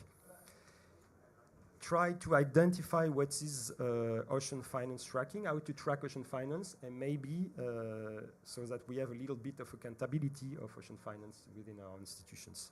So, and we hope also to within this coalition have some knowledge experience on blue finance. I've already said this, but also on some strategic sectors that we are trying to develop. So again, this roadmap, the working group to be set up, will be an important contribution for PDBs for UNOC. One last word to conclude. This call for action is a call for action to have positive action for the ocean. I think this is very important because it calls for a renewed vision of blue economy. Why a renewed vision? Because so far, we now have to build on the global biodiversity framework. And building on the biodiversity framework implies to go beyond neutrality. We cannot just be neutral. So we have to go beyond our common E and S safeguards and try to get net gains for nature, net gains for the ocean. That's the main result we expect from this coalition and the common work we will do together. Thank you. Brilliant. Thank you so much, Romain. And indeed, the Cartagena event, which had a full room of participation and interest from all participants there, was really a key guiding moment, because it is critical that the development and finance institutions use their arsenal of tools and capacity and public and government support to crowd in this broader universe, to be a thought leader and an action leader in this space. And I think what we all here are trying to do is clarify to those people who are not yet fully clear about it that oceans are central to our global ecosystems, and therefore ocean solutions are central to addressing the just transition and the climate change challenge, and very much dealing with the biodiversity challenges. So we need to bring all of that forward, and if we can get the development finance institutions to continue to play that role, to drive that role forward, we have something really important to offer to UNOC 3 and make it meaningful. The way we want to run this now, if there are any urgent questions to those three, we'll pass the mic. Otherwise, all the panelists will stay with us. They will just sit one row back. And at the end of all three panels, we have another opportunity to ask questions to all 8 of them. But I see Karen has a question right now. And there is one mic which we can hopefully, thank you, it's behind you. Hi, Karen Sack, Ocean Risk and Resilience Action Alliance. It's really interesting to hear the different initiatives that each of you are working on and how through Cartagena that's coming together. One of the things we are focused on is how we build the capital market for the ocean. What are the large-scale initiatives that need to happen by UNOC in 2025 to get there? It would be really interesting to hear what the ideas are that are coming from the DFIs to enable that to begin to happen, to crowd in the type of private sector finance that we need to see on the ground and at scale. Capital markets for the ocean, love it. Who would like to respond? Barbara? Yeah, preparing for this COP, we have looked at a lot at the various schemes around carbon credits and also emission trading. And having said that, I think the carbon credit market is so much more advanced than whatever is around nature. But there is an important link if we can actually link relevant projects to their carbon saving or carbon sequestering potentials. And I think that is crucial because investors are always looking for a standardized, tangible benefit and regulated, and the standards must be reliable. And therefore, this is a good start, in my opinion, to link it to the carbon markets, whatever relevant projects are out there. And I realize that it's not everything we're talking about in this context, but that would be a start. And around nature, we still need to define how we can measure impact and tell a transparent story to the investors. And I think there is still some work to do, to be honest. Yeah. Do you want to add something, Ignacio? Just picking up from Barbara's previous comment on her first round about business models is something that we would like to go much deeper. And what we are seeing in other areas of CAF, which were also quite aggressive at the beginning of the conversation, for example, in water bonds or green bonds in the region. So we are trying to think what have we done there, and how that could open a space for blue instruments as well. So we are quite focused in trying to understand the business models that are already in place, because there are so many already in place, and to develop new ones, and to see how that can make a bridge in terms of capital finance. The one thing that we are looking is also aggregation, because we see sometimes, for example, similar but quite small activities that, again, there is a business model going on there, but to see if we can somehow aggregate to make it more efficient and actually more appetite in the market to go there. For example, in small fisheries with conservation, also some very clear, very specific tourism works that are very well anchored on conservation issues, that sometimes they are small, but if you see the aggregation, there's an impact there that can be definitely be brought to the capital markets. Thank you so much. One more question over there. Hi, my name's Fahd from the Wildlife Conservation Society. I run the Global Fund for Coral Reefs program in East Africa, specifically in the Western Indian Ocean. I wanted to ask about the African market itself in terms of pipeline.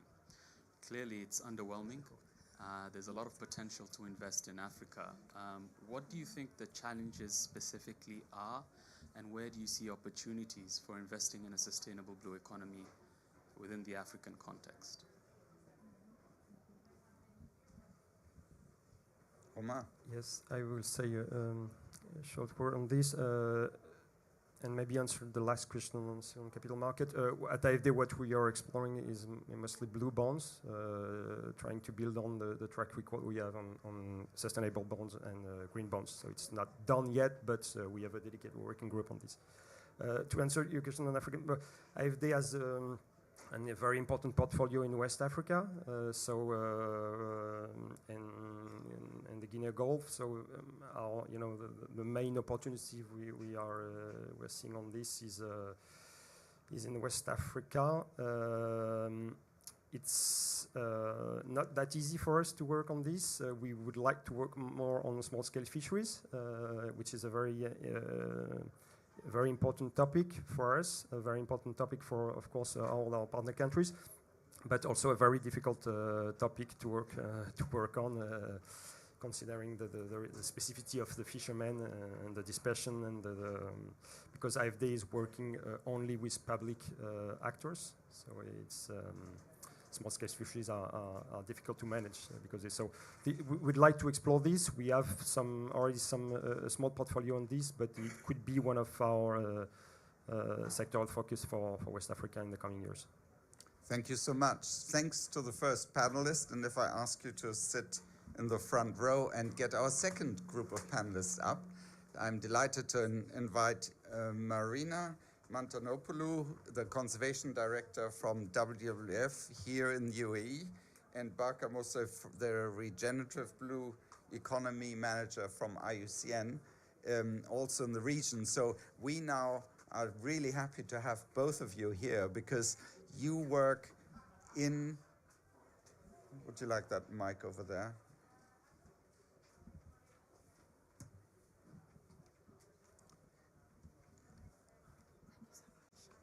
we have two great speakers, but we won't make Barker speak much because her throat is a bit in pain. So we will start with Marina, who is based right here, looks after real nature in the real UAE, so has all these challenges, sees these opportunities, and you've heard from the first panel. So I think let's start with you to give us your impressions, feedback, opportunities in the biodiversity, nature finance space right here on the ground. Thank you, Marina. Thank you, Torsten, and thank you to Romain as well for the invitation. So as you mentioned, Torsten, for those of you who wonder if there's actually nature in the UAE, yes, there is. You know, just drive about an hour, north of Dubai and you'll find an impressive coastal lagoon that is home to a mosaic of coastal habitats, including mangroves, salt marshes, seagrasses, and is a very important place for international and local biodiversity. And there's multiple other sites as well, yeah? And I think Torsten has also been there. We were delighted to host some of you earlier this year. Just to mention, I think it's actually really refreshing to hear all of you before. I mean, typically, decision makers, economic sectors, or even, commercial banks, etc., the importance of investing in nature is still quite nascent, and in this region even more so. So it's really impressive to hear your work about how you're actually diverting funds towards actual marine protected areas, which they don't necessarily have a business case for private sector to come in, and maybe they shouldn't necessarily have a business case, even though we do have multi-use protected areas around the world. So we definitely see that public financing and development financial institutions have a role to play to mobilize finance towards this 30 by 30 implementation when it comes to oceans. So that is absolutely critical and is not a nice to have. But secondly, I think from a WWF perspective, we have started working as well a few years ago a little bit differently, so away from the traditional conservation model, to start looking, okay, if we are actually to achieve sustainable oceans across the board, how do we support mainstream finance, shift away from the business as usual? So us as WWF, together with other partners, including European Investment Bank and others, we developed the Sustainable Economy Financial Principles. Now they're hosted by the UNEP-FI. There are about 44 signatories, I believe, already on the principles. And even though they're voluntary, we believe that if we do reach critical swell, massive swell, we can actually drive some transformation, right? So there are the principles, and then there's the multiple frameworks to guide financial institutions in terms of where to divert investments for different blue economy sectors. So I think this is really critical. Also with WWF, we're looking again, how do we drive that mainstream finance and economic sectors towards sustainable practices? And obviously value at risk and risks to our assets is something that typically might speak to investors.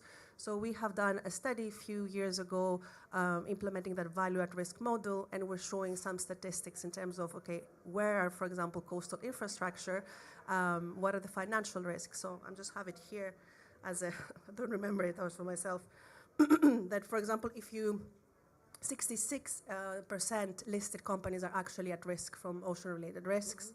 We found that actually in a return way, if coastal infrastructure invests in nature-based solutions, can actually reduce costs from climate change to about $2 trillion.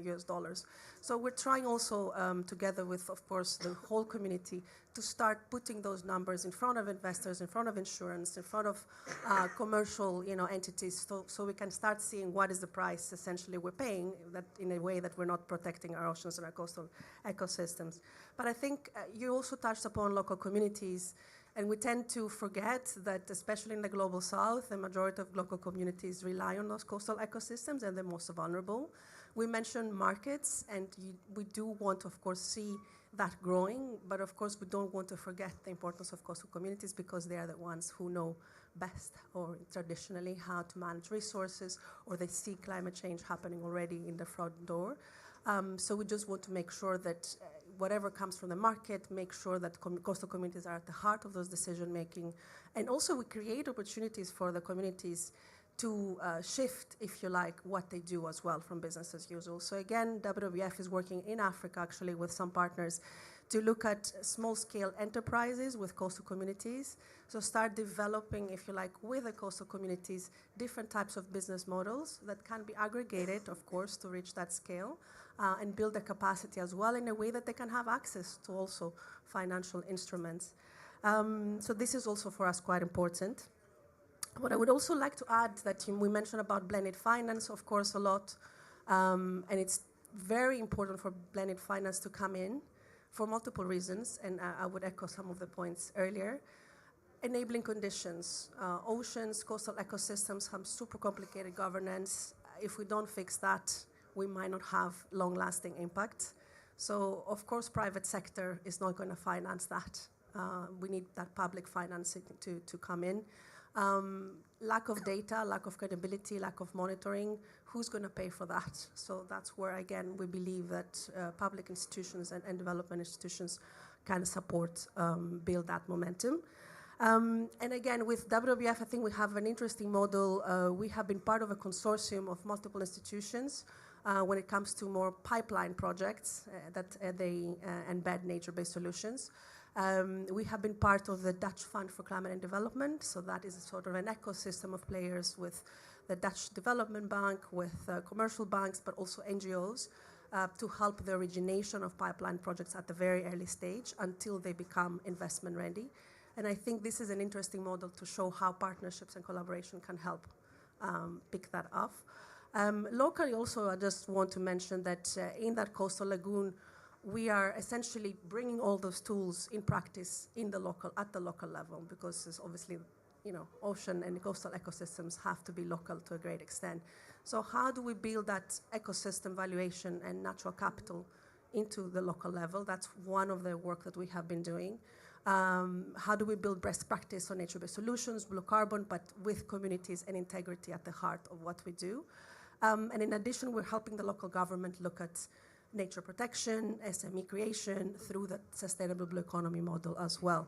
Lastly, I'll mention something, since we're all here with development financing, that Islamic finance is something that has been tremendously untapped.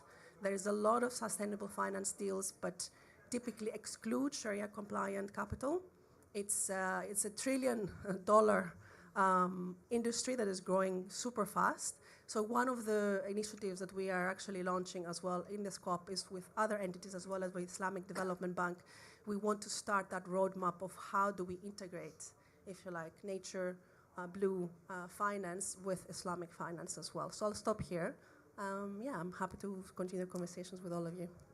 Thank you very much, Marina. And I think it's so exciting to see how an environmental NGO can pick up on some of these key topics and how we can jointly develop a common language, a common approach to actually deliver this based on what is locally needed and possible, what's environmentally needed and possible, but what also is financially possible. And so this work and that visit was, for me, really exciting to see turtles and that whole existing ecosystem just was it less than an hour from here. So it's great to know that there is this nature conservation connectivity, and so critical that we keep those systems working. And as we develop the 100% sustainable ocean plans, to really put the nature protection as key part of that system and work with connectivity across where the sustainable business parts are. Barker, if you can speak for a minute or two, and then I know you'll have to leave us, but I think your title is already part of the program. You are the Regenerative Blue Economy Manager for IUCN in Africa, and that is really the pathway where we are going with this. We've worked with IUCN on multiple projects around showing that blue natural capital financing is something one can do at a local level. It is a policy commitment. So over to you. Thank you very much, and apologies, I sound like a duck. But I'll try my best. Thank you so much, Roma and Torsten, for having me on this panel. As mentioned, I'm the Regional Regenerative Blue Economy Manager at IUCN Africa, working on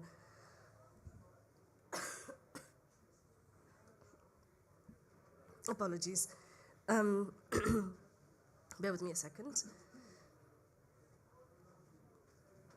Sorry. So working on the Great Blue Wall Initiative, which many of you would have heard of. And essentially what you mentioned, which is having a common language and having a common approach, is extremely important, and what we're trying to do on a large scale is essentially what we are trying to look at in terms of connection. Sorry, I might need a little bit of water if that's possible. Thank you.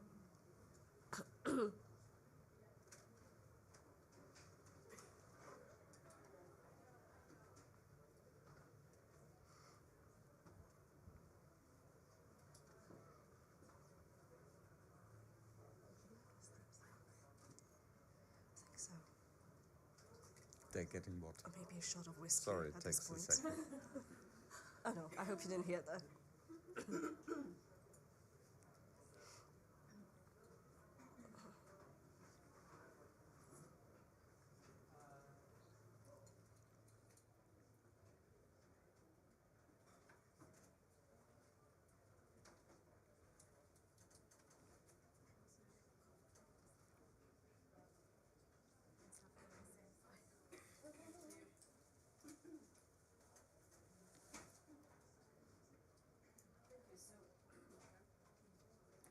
This kind of collaboration and crowdsourcing for solutions is exactly what we're aiming for. Apologies, I know there was a bit of an awkward silence when you all imagine I might die. Thank you, but I'll try my best now. So, thank you. Yes, so I'm coming from the Great Blue Wall angle, which is an initiative in the Western Indian Ocean region that seeks to leverage both political commitments at scale and speed, which is not always very easy when you're talking about leveraging policies, as well as financial commitments to underpin several layers of action. And these actions are being targeted at seascapes, which is essentially usages of the ocean that are not restricted to implementing MPAs that are no-use areas. The idea is really to bring people on board and to be part of the paradigm shift around how we use oceans. We identified that there's already so much human activity around oceans that essentially it would be almost a counterproductive effort to say that, we have to ban all human activity in every aspect of the ocean. However, we do need to try to get to the 30 by 30. But to also achieve that, we need to minimize the impact of human activity. And thank you. Solutions are pouring in. See? And amazing. Ocean is the solution. Water is the solution. Yes, so we do need to minimize and transform how we're engaging with the ocean, which is why we are going for the approach of a regenerative blue economy. So what does that mean? That really means leveraging every layer of society, policy, and economy to understand the ocean in a completely different way. The first thing is local communities. I know we've talked a lot about local communities, indigenous people, small-scale fisherfolk. What we then identified is that they are truly the stewards of the ocean, but necessarily don't have access to means and tools to be able to effectively protect them. And what we realize is also that some of the information is not necessarily available to them very readily. Things that are quite intuitive to us in this field is not as intuitive to them. So what we've done is start the conversation on developing the first Ocean Trust Fund, specifically for IPLCs, which will take into consideration some of the social dimensions and equity dimensions that affect IPLCs in Africa, but also really prevent them from accessing the ocean, exercising ownership over the ocean. So this is a project that we're extremely excited about, and we'd really love to get your thoughts and your ideas on this and how to actually design something that would allow them to be the guardians of the ocean. And why this is especially relevant for the African context is that it is the continent with the highest entrepreneurial activity. And if I'm not mistaken, 2/3 of this entrepreneurial activity is actually women-led, which means that the co-benefits and the impacts would be quite widespread. Earlier, Romain mentioned that banks would not necessarily go directly to small-scale people, small-scale actors. But this is where initiatives such as the Great Blue Wall, as well as the initiatives that you mentioned, act as a convener to these people as an aggregator, where we can help to multiply the impact. We also heard that not everything has to be bankable. And this is a very critical paradigm shift, because we keep talking about scalable solutions, but maybe impact does not always have to be achieved at scale. It can be achieved by changing the paradigm, one step at a time. The other layer that we are aiming to tackle is making sure that we invest in science. And of course, I'm coming at it again from a very African angle. Why are we talking about regenerative blue economy? This is really a whole paradigm shift. And it also includes technologies of the fourth industrial revolution, because now most of the economies will be knowledge-driven. And we cannot afford for one continent or one region to be left behind. It simply will not work globally. Solutions which are found in one part of the world will have benefits for the rest of the world. But what is needed is really long-term investment in science, which means also absorbing some of the risks, creating a policy interest in technologies that would seemingly feel out of reach, but in fact, with policy actors opening the door, would then actually allow private sector to perhaps come in, to perhaps see the process from start to finish, from prospecting to commercialization. And there are different policy dimensions happening internationally that we have to be aware of.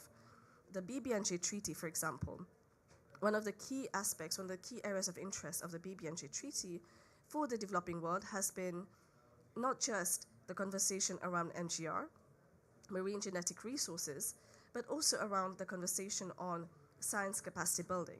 This will require investment, and the earlier we invest, the better.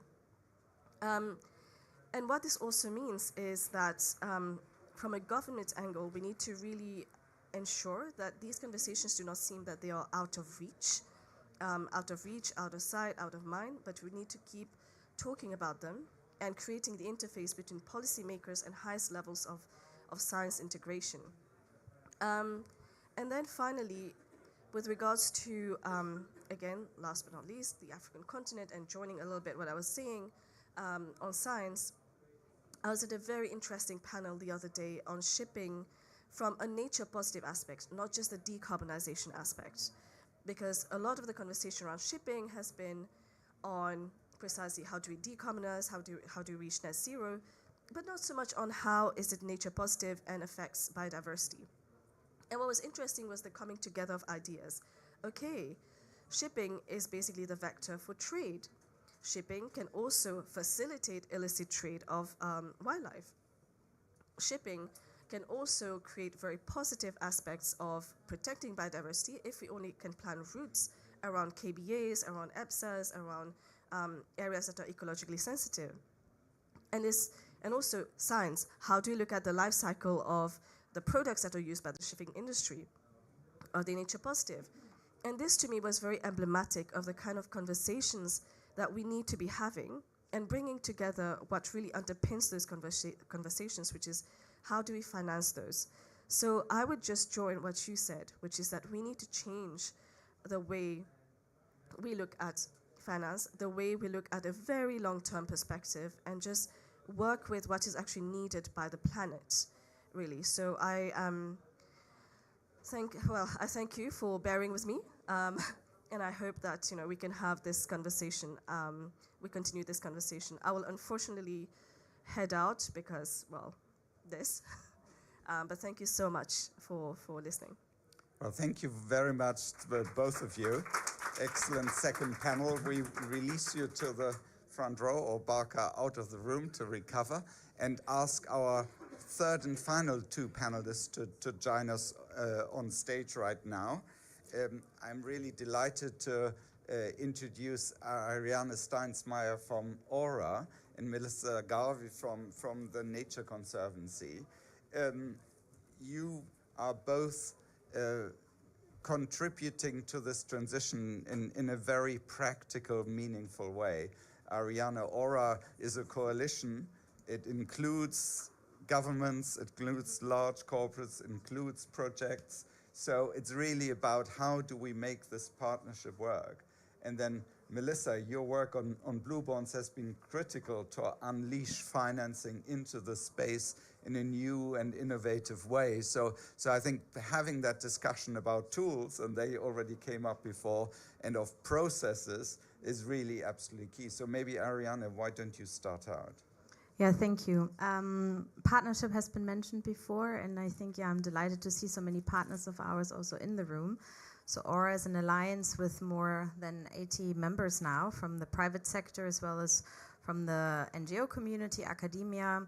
And it's really to drive the discussion here on Oceans Day around finance. So thank you for hosting the first panel here at the IDFC Pavilion on Finance, which is great and a good achievement, and to really share the examples. So some of the examples I want to share here are that building on some of the commitments we have seen both on the international level with some of the treaties, high sea treaties, the biodiversity treaty has been mentioned, but also then the call for action, which the development banks are now leading. It's like, how do we finance them? And so that is something where you set the road towards the UN Oceans Conference. That's where we are delighted to partner with you to really make sure that at the conference in Nice, we have some concrete tools to actually put finance into and not just pledge the finance. Although I have to say, all the records and the goals you are sharing here on your wall are quite impressive, so congratulations for that as well. So we are on this journey together with you, and we do that in 3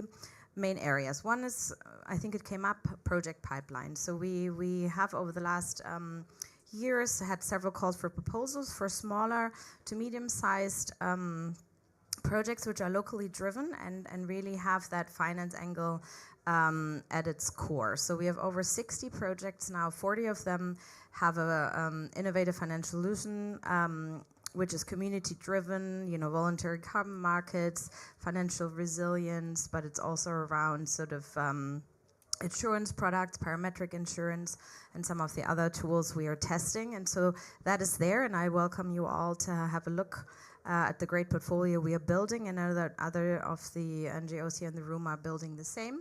And then how do you scale that? And that comes to our second pillar, which is around the missing middle. So some of these are, need to be scaled, but the private sector investment is don't want to take the risk yet. So actually the Blue Action Fund and some other funds are taking that risk and funding between the 2 and 10 million, more on the grant funding, and we are trying now to connect it with investment from the private sector. So we are pleased to announce today that we have an ocean impact investment fund called the Outrigger Fund, which is mainly focused on the SIDS as well. So that is a new angle, and trying to bridge that gap, which we called, the Delhi of Wealth, if you like, so that these projects can be scaled. We also want to make sure that there is a blue marketplace out there where some of these innovative, community-led, but also medium-sized projects can actually find the investor they need. So we're building out what we call the Octopus Desk, which is a physical desk, but also supported with new technology around AI to actually really make that matchmaking happen in the blue space, which is still quite nascent. And so building up that pipeline and connecting it to investors is really crucial for us as an alliance. Within that missing middle, we also want to make sure that we have the enabling conditions in place as well as guardrails and safeguards. So we have also been working with some of our partners here in the room, TNC, CI, WC, the WEF, and Salesforce on high-quality blue carbon principles and guidelines, which I want to mention. We also have worked with the TNFD on really ensuring that ocean is part of that framework as well. And some of you also talked about risk at the coastal community level, so please also look at our Coastal Risk Index, which we have recently launched, which are some of the tools which help investors, especially also the private investors, to understand the risk they're taking when building their infrastructure on coastal communities.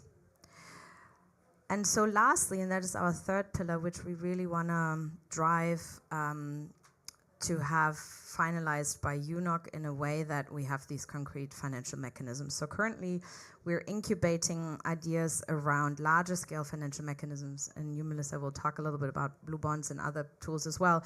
But we are thinking about what else is missing in that nascent space and in the ocean space, but what can we learn from the climate and green sector?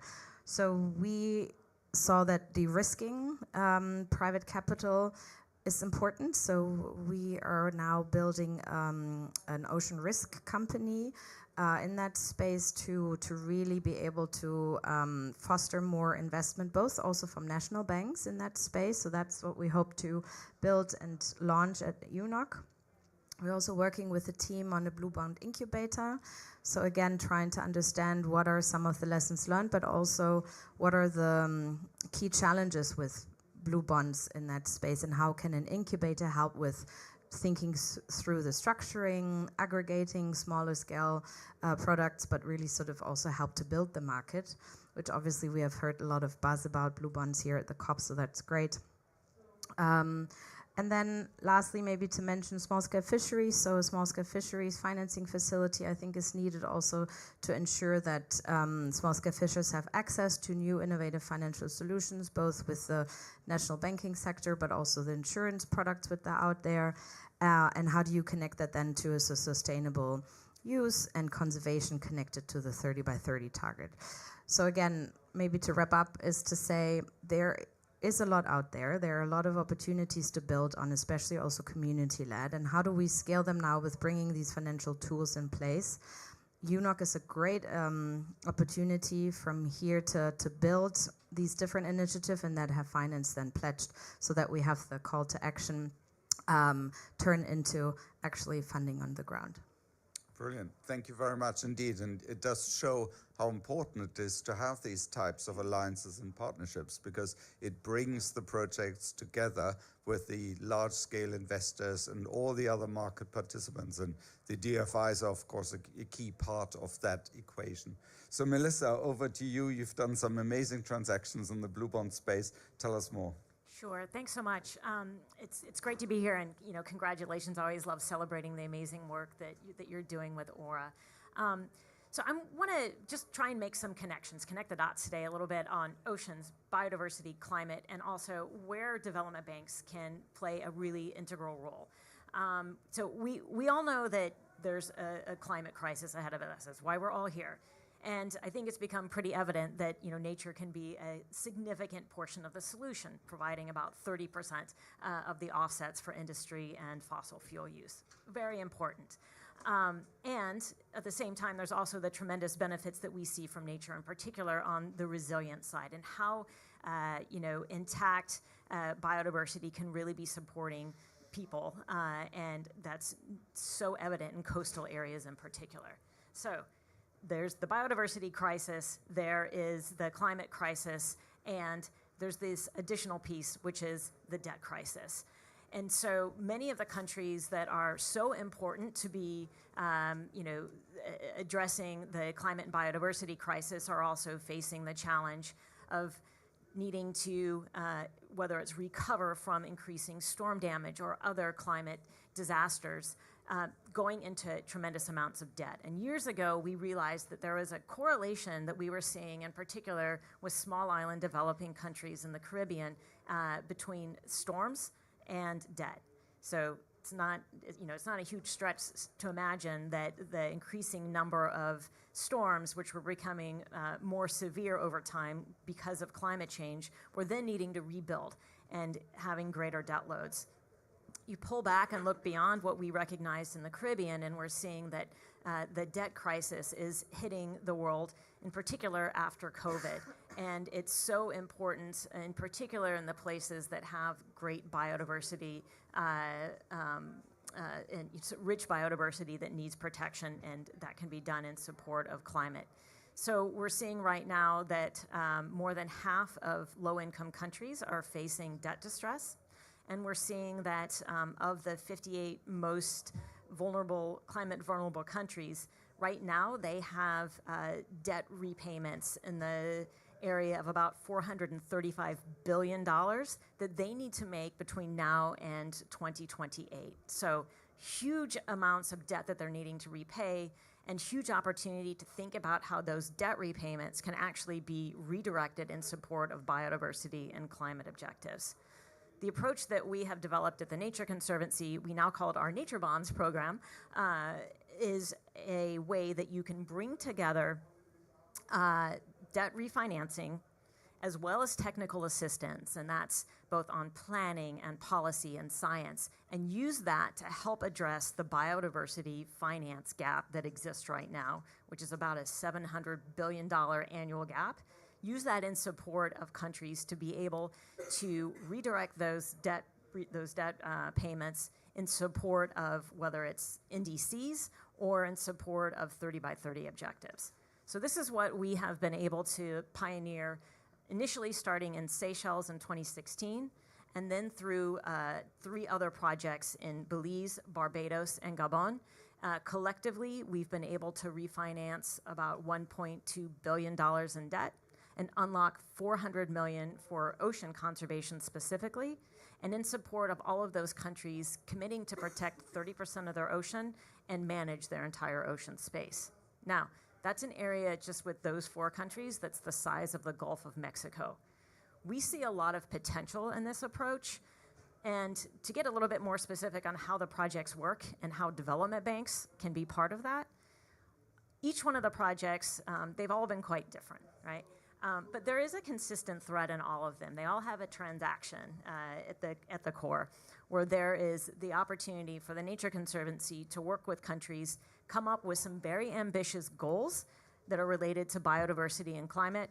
And in support of those objectives, we will work with the country to help arrange a debt refinancing. Now, the magic in all of these projects is development banks and using the role that, whether in the past number of projects we've done, it's either working with the Inter-American Development Bank or with the U.S. Development Finance Corporation, them either working to provide a co-guarantee on that debt or providing political risk insurance. That credit enhancement, bringing that to a debt refinancing, allows us to get much lower interest rates and longer repayment periods, and that's how we're able to unlock resources for conservation and climate objectives. So that's sort of step 1. Step 2, we work together to put in place a conservation trust fund if it doesn't already exist in place. Those conservation trust funds can be a platform both for the refinancing resources to be shared in support of the biodiversity and climate objectives, but it's also a place where you can crowd additional funding. So that role is really essential. And all of the conservation trust funds that we develop in these projects, we require that they have strong governance and that they be independent of government.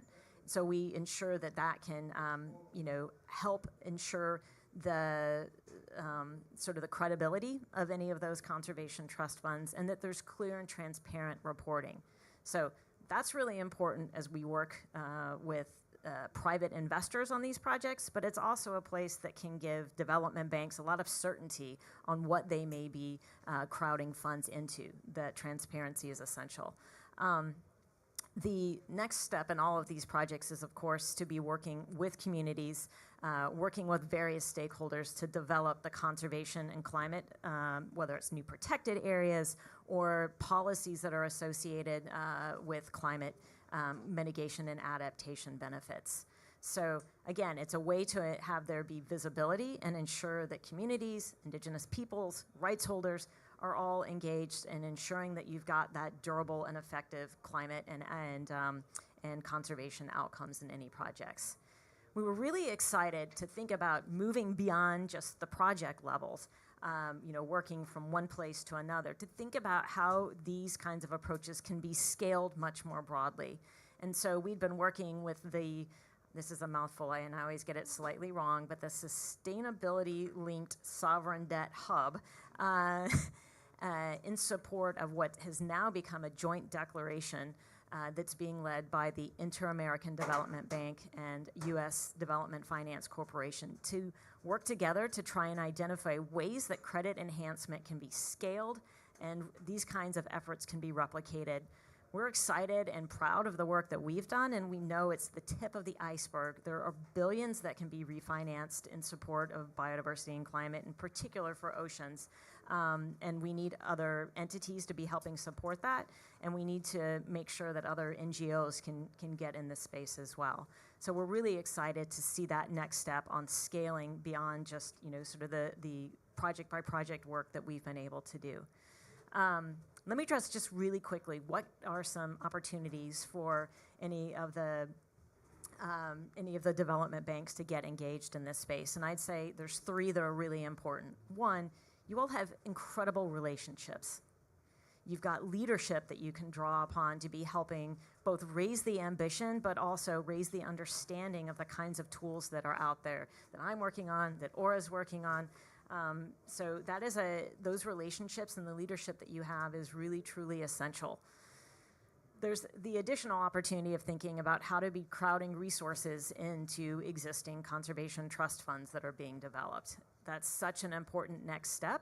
And of course, the third would be working on credit enhancement. But where that credit enhancement may not yet be available, helping to crowd in funds in existing conservation trust funds can be another powerful way. So that combination of leadership, crowding in funding and supporting credit enhancement are ways that development banks, I think, can truly be leaders in this space and working very collaboratively in ensuring that oceans remain healthy, that they can withstand the future that we see and continue to serve us all. Thank you so much. I think that was really an excellent next step of there are tools, we want positive action, let's bring it all together on a common narrative. I think we're almost out of time, but I would ask all the panelists to come up once more. And so if there are any final questions, these can be answered. Alternatively, we can have a final picture of everybody who's here. Thank you so much.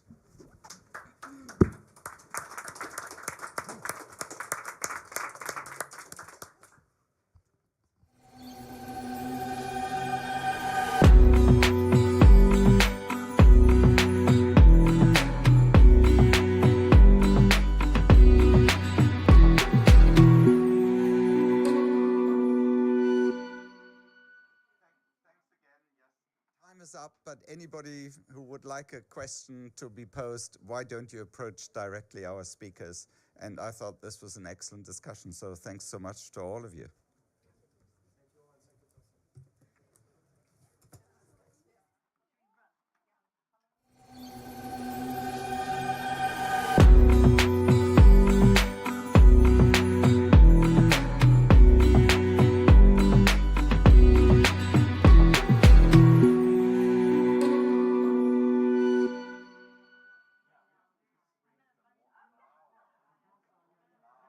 Joint business opportunities and project proposal.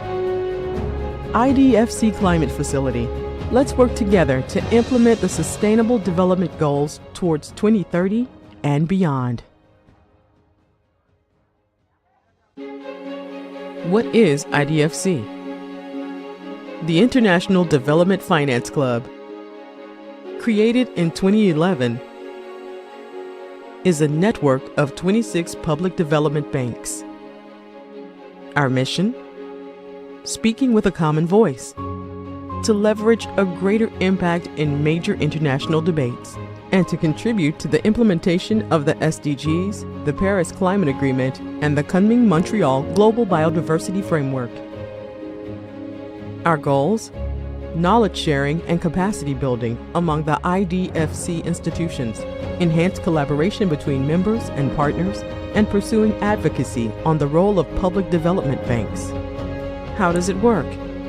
All year long, the club is working on contributing to the international agenda, coordinating working groups on SDGs, gender, climate, and biodiversity, releasing common strategic and operational publications,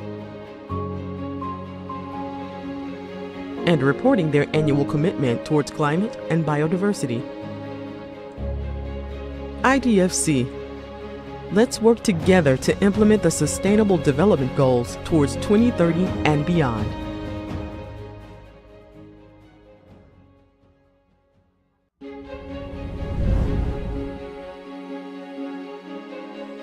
What is IDFC Climate Facility? Created in 2019, the facility has been supporting IDFC members in enabling knowledge exchange and offering capacity development on climate-related topics.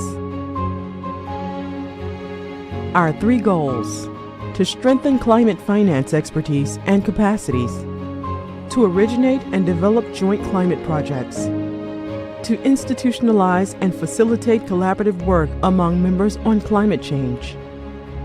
Our activity lines: knowledge sharing, capacity building, access to international climate finance, joint business opportunities. In the past couple of years, the IDFC had been supporting members in mainstream common principles on mitigation and adaptation, developing a framework for the operationalization of the Paris Agreement alignment, promoting a mentoring program between institutions, delivering climate toolbox including GHG accounting, climate risk assessment, Paris Agreement alignment and climate strategy, offering trainings on climate risk assessment, climate strategies, and adaptation, supporting events and partnerships to the international agenda, mobilizing resources and facilitating joint business opportunities and project proposal. IDFC Climate Facility. Let's work together to implement the Sustainable Development Goals towards 2030 and beyond. What is IDFC?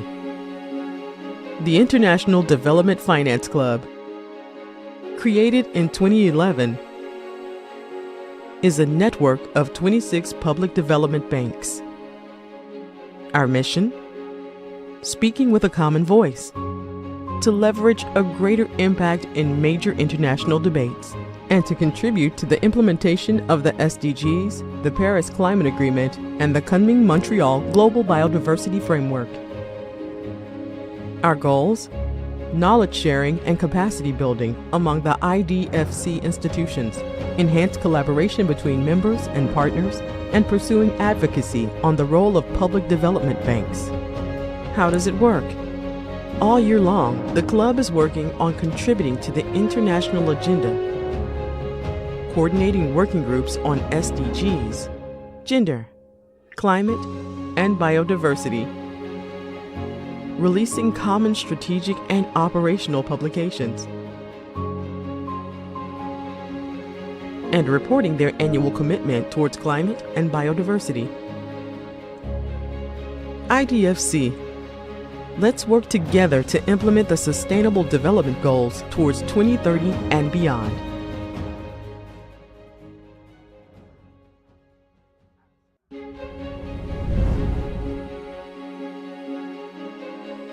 What is IDFC Climate Facility? Created in 2019, the facility has been supporting IDFC members in enabling knowledge exchange and offering capacity development on climate-related topics.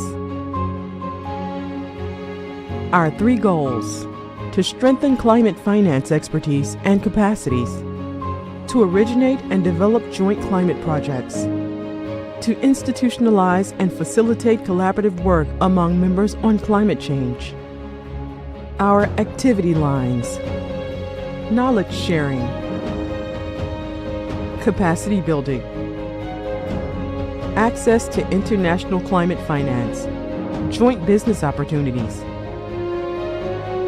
In the past couple of years, the IDFC had been supporting members in mainstream common principles on mitigation and adaptation, developing a framework for the operationalization of the Paris Agreement alignment, promoting a mentoring program between institutions, delivering climate toolbox including GHG accounting, climate risk assessment, Paris Agreement alignment and climate strategy, offering trainings on climate risk assessment, climate strategies, and adaptation, supporting events and partnerships to the international agenda, mobilizing resources and facilitating joint business opportunities and project proposal. IDFC Climate Facility. Let's work together to implement the Sustainable Development Goals towards 2030 and beyond. What is IDFC? The International Development Finance Club, created in 2011, is a network of 26 public development banks. Our mission? Speaking with a common voice, to leverage a greater impact in major international debates, and to contribute to the implementation of the SDGs, the Paris Climate Agreement, and the Kunming Montreal Global Biodiversity Framework.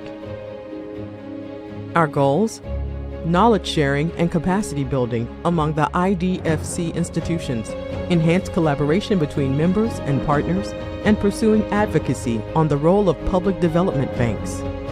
How does it work?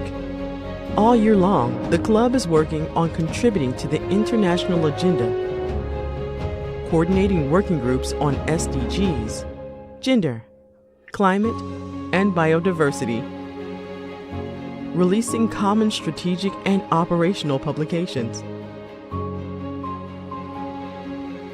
and reporting their annual commitment towards climate and biodiversity. IDFC. Let's work together to implement the Sustainable Development Goals towards 2030 and beyond.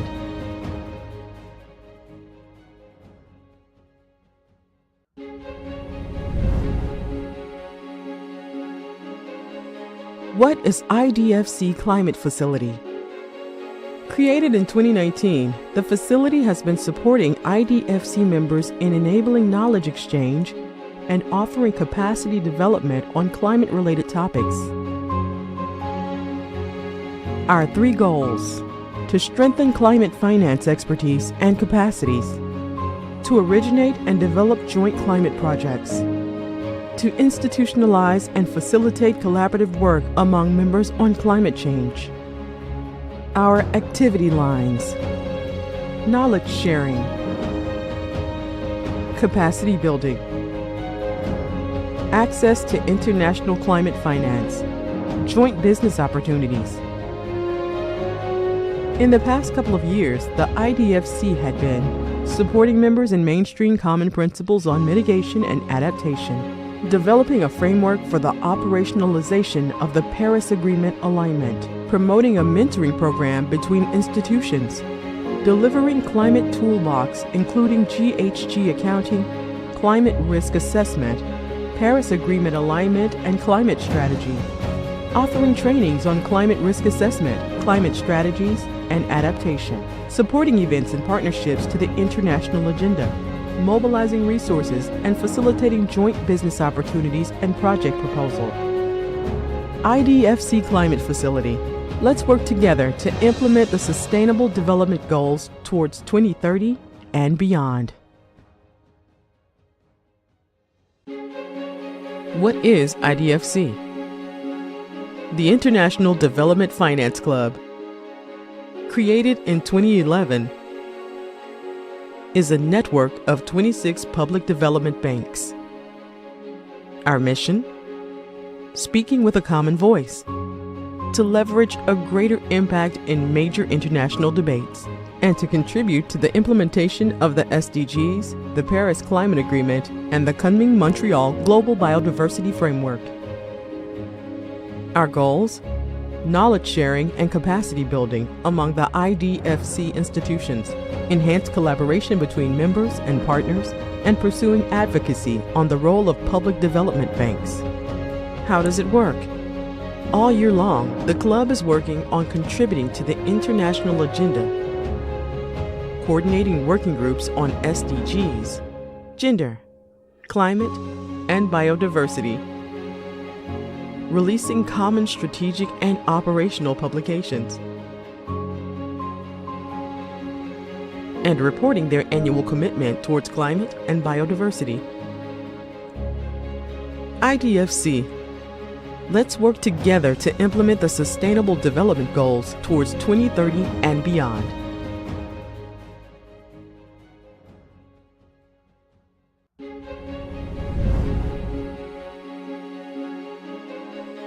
What is IDFC Climate Facility? Created in 2019, the facility has been supporting IDFC members in enabling knowledge exchange and offering capacity development on climate-related topics. Our 3 goals: to strengthen climate finance expertise and capacities, to originate and develop joint climate projects, to institutionalize and facilitate collaborative work among members on climate change. Our activity lines: knowledge sharing, capacity building, access to international climate finance, joint business opportunities. In the past couple of years, the IDFC had been supporting members in mainstream common principles on mitigation and adaptation, developing a framework for the operationalization of the Paris Agreement alignment, promoting a mentoring program between institutions, delivering climate toolbox including GHG accounting, climate risk assessment, Paris Agreement alignment and climate strategy, offering trainings on climate risk assessment, climate strategies, and adaptation, supporting events and partnerships to the international agenda, mobilizing resources and facilitating joint business opportunities and project proposal. IDFC Climate Facility. Let's work together to implement the Sustainable Development Goals towards 2030 and beyond. What is IDFC? The International Development Finance Club, created in 2011, is a network of 26 public development banks. Our mission? Speaking with a common voice, to leverage a greater impact in major international debates, and to contribute to the implementation of the SDGs, the Paris Climate Agreement, and the Kunming-Montreal Global Biodiversity Framework. Our goals? Knowledge sharing and capacity building among the IDFC institutions, enhanced collaboration between members and partners, and pursuing advocacy on the role of public development banks. How does it work? All year long, the club is working on contributing to the international agenda, coordinating working groups on SDGs, gender, climate, and biodiversity, releasing common strategic and operational publications, and reporting their annual commitment towards climate and biodiversity. IDFC. Let's work together to implement the Sustainable Development Goals towards 2030 and beyond.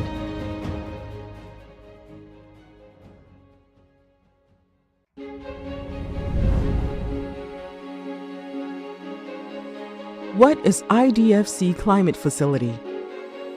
Created in 2019, the facility has been supporting IDFC members in enabling knowledge exchange and offering capacity development on climate-related topics.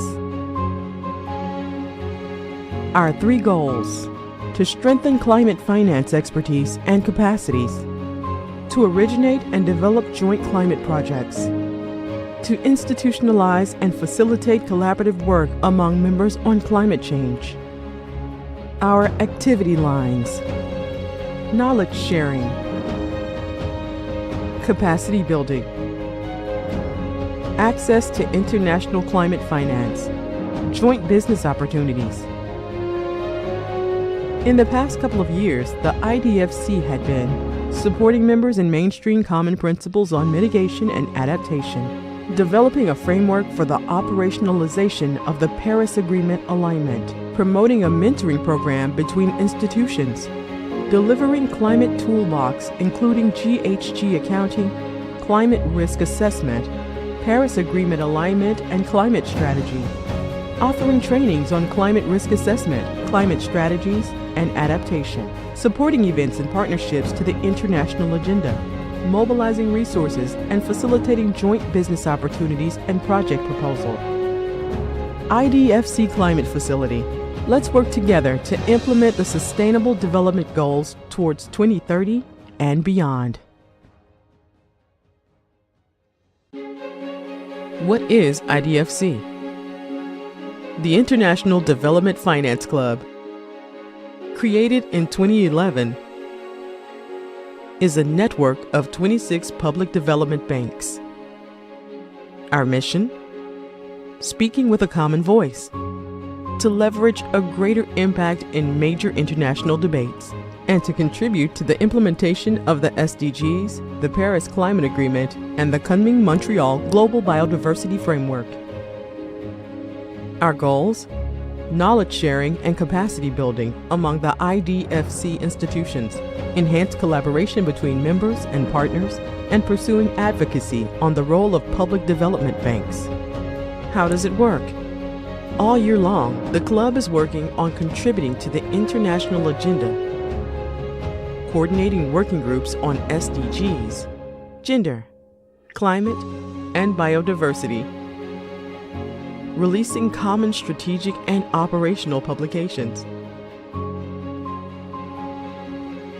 and reporting their annual commitment towards climate and biodiversity. IDFC. Let's work together to implement the Sustainable Development Goals towards 2030 and beyond.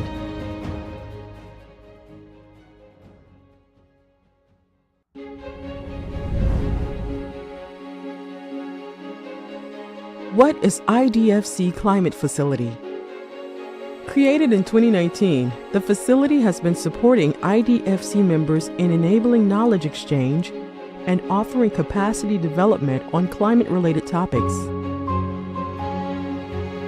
Our 3 goals: to strengthen climate finance expertise and capacities, to originate and develop joint climate projects, to institutionalize and facilitate collaborative work among members on climate change. Our activity lines: knowledge sharing, capacity building, access to international climate finance, joint business opportunities. In the past couple of years, the IDFC had been supporting members in mainstream common principles on mitigation and adaptation, developing a framework for the operationalization of the Paris Agreement alignment, promoting a mentoring program between institutions, delivering climate toolbox including GHG accounting, climate risk assessment, Paris Agreement alignment and climate strategy, offering trainings on climate risk assessment, climate strategies, and adaptation, supporting events and partnerships to the international agenda, mobilizing resources and facilitating joint business opportunities and project proposal. IDFC Climate Facility. Let's work together to implement the Sustainable Development Goals towards 2030 and beyond. What is IDFC? The International Development Finance Club, created in 2011, is a network of 26 public development banks. Our mission? Speaking with a common voice, to leverage a greater impact in major international debates, and to contribute to the implementation of the SDGs, the Paris Climate Agreement, and the coming Montreal Global Biodiversity Framework. Our goals: knowledge sharing and capacity building among the IDFC institutions, enhanced collaboration between members and partners, and pursuing advocacy on the role of public development banks. How does it work? All year long, the club is working on contributing to the international agenda, coordinating working groups on SDGs, gender, climate, and biodiversity, releasing common strategic and operational publications, and reporting their annual commitment towards climate and biodiversity. IDFC.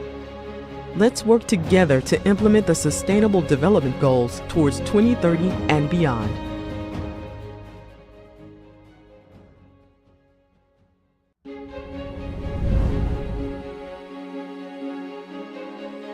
What is IDFC Climate Facility? Created in 2019, the facility has been supporting IDFC members in enabling knowledge exchange and offering capacity development on climate-related topics. Our 3 goals: to strengthen climate finance expertise and capacities, to originate and develop joint climate projects, to institutionalize and facilitate collaborative work among members on climate change. Our activity lines: knowledge sharing, capacity building, access to international climate finance, joint business opportunities. In the past couple of years, the IDFC had been supporting members in mainstream common principles on mitigation and adaptation, developing a framework for the operationalization of the Paris Agreement alignment, promoting a mentoring program between institutions, delivering climate toolbox including GHG accounting, climate risk assessment, Paris Agreement alignment and climate strategy, offering trainings on climate risk assessment, climate strategies, and adaptation, supporting events and partnerships to the international agenda, mobilizing resources and facilitating joint business opportunities and project proposal. IDFC Climate Facility.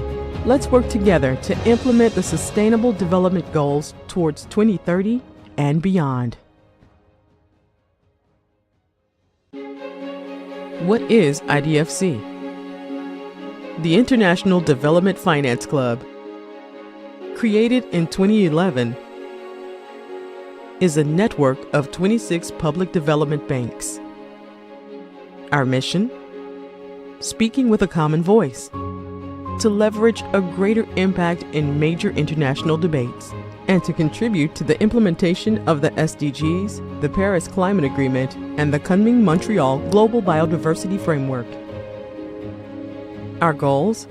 Knowledge sharing and capacity building among the IDFC institutions, enhanced collaboration between members and partners, and pursuing advocacy on the role of public development banks.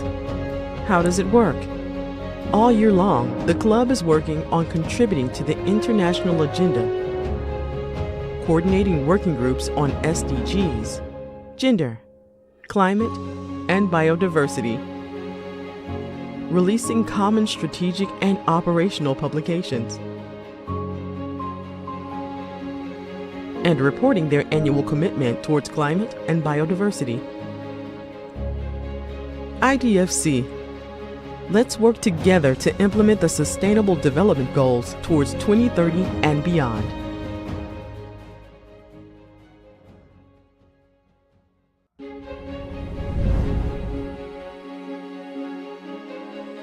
What is IDFC Climate Facility? Created in 2019, the facility has been supporting IDFC members in enabling knowledge exchange and offering capacity development on climate-related topics. Our 3 goals: to strengthen climate finance expertise and capacities, to originate and develop joint climate projects, to institutionalize and facilitate collaborative work among members on climate change. Our activity lines: knowledge sharing, capacity building, access to international climate finance, joint business opportunities. In the past couple of years, the IDFC had been supporting members in mainstream common principles on mitigation and adaptation, developing a framework for the operationalization of the Paris Agreement alignment, promoting a mentoring program between institutions, delivering climate toolbox including GHG accounting, climate risk assessment, Paris Agreement alignment and climate strategy, offering trainings on climate risk assessment, climate strategies, and adaptation, supporting events and partnerships to the international agenda, mobilizing resources and facilitating joint business opportunities and project proposal. IDFC Climate Facility. Let's work together to implement the Sustainable Development Goals towards 2030 and beyond. What is IDFC? The International Development Finance Club, created in 2011, is a network of 26 public development banks. Our mission? Speaking with a common voice, to leverage a greater impact in major international debates, and to contribute to the implementation of the SDGs, the Paris Climate Agreement, and the Kunming-Montreal Global Biodiversity Framework. Our goals?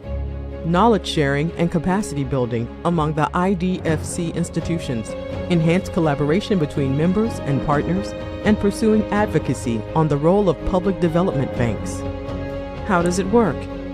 All year long, the club is working on contributing to the international agenda, coordinating working groups on SDGs, gender, climate, and biodiversity, releasing common strategic and operational publications,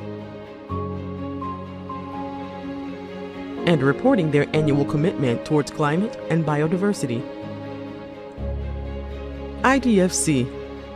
Let's work together to implement the Sustainable Development Goals towards 2030 and beyond.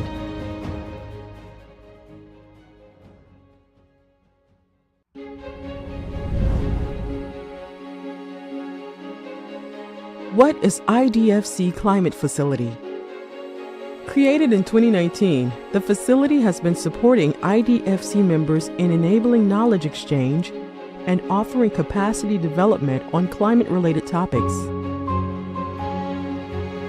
Our 3 goals: to strengthen climate finance expertise and capacities, to originate and develop joint climate projects, to institutionalize and facilitate collaborative work among members on climate change.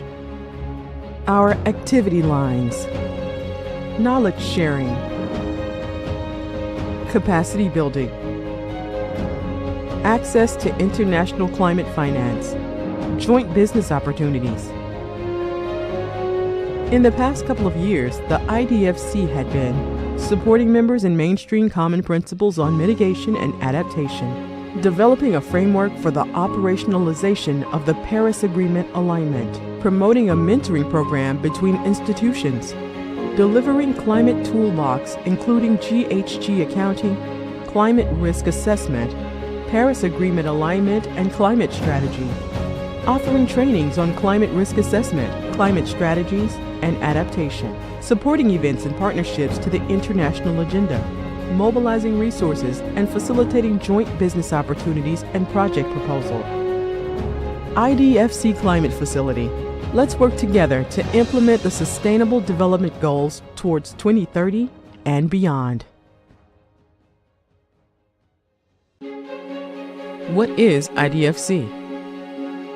The International Development Finance Club, created in 2011, is a network of 26 public development banks.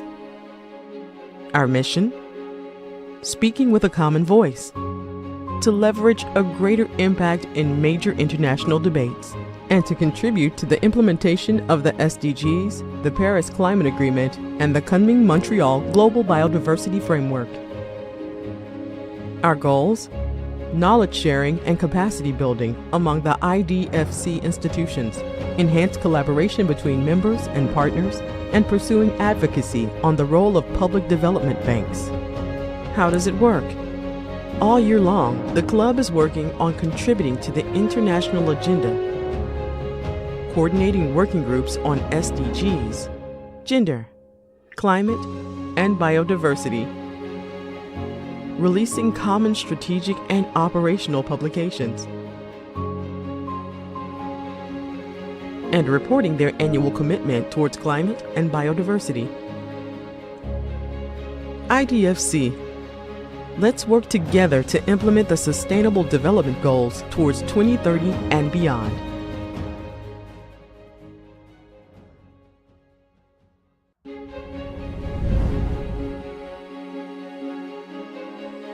What is IDFC Climate Facility? Created in 2019, the facility has been supporting IDFC members in enabling knowledge exchange and offering capacity development on climate-related topics. Our 3 goals: to strengthen climate finance expertise and capacities, to originate and develop joint climate projects, to institutionalize and facilitate collaborative work among members on climate change. Our activity lines: knowledge sharing, capacity building, access to international climate finance, joint business opportunities, In the past couple of years, the IDFC had been supporting members in mainstream common principles on mitigation and adaptation, developing a framework for the operationalization of the Paris Agreement alignment, promoting a mentoring program between institutions, delivering climate toolbox including GHG accounting, climate risk assessment, Paris Agreement alignment and climate strategy, offering trainings on climate risk assessment, climate strategies, and adaptation, supporting events and partnerships to the international agenda, mobilizing resources and facilitating joint business opportunities and project proposal. IDFC Climate Facility. Let's work together to implement the Sustainable Development Goals towards 2030 and beyond. What is IDFC? The International Development Finance Club, created in 2011, is a network of 26 public development banks. Our mission? Speaking with a common voice, to leverage a greater impact in major international debates, and to contribute to the implementation of the SDGs, the Paris Climate Agreement, and the Kunming-Montreal Global Biodiversity Framework. Our goals? Knowledge sharing and capacity building among the IDFC institutions, enhanced collaboration between members and partners, and pursuing advocacy on the role of public development banks. How does it work? All year long, the club is working on contributing to the international agenda, coordinating working groups on SDGs, gender, climate, and biodiversity, releasing common strategic and operational publications, and reporting their annual commitment towards climate and biodiversity. IDFC. Let's work together to implement the Sustainable Development Goals towards 2030 and beyond.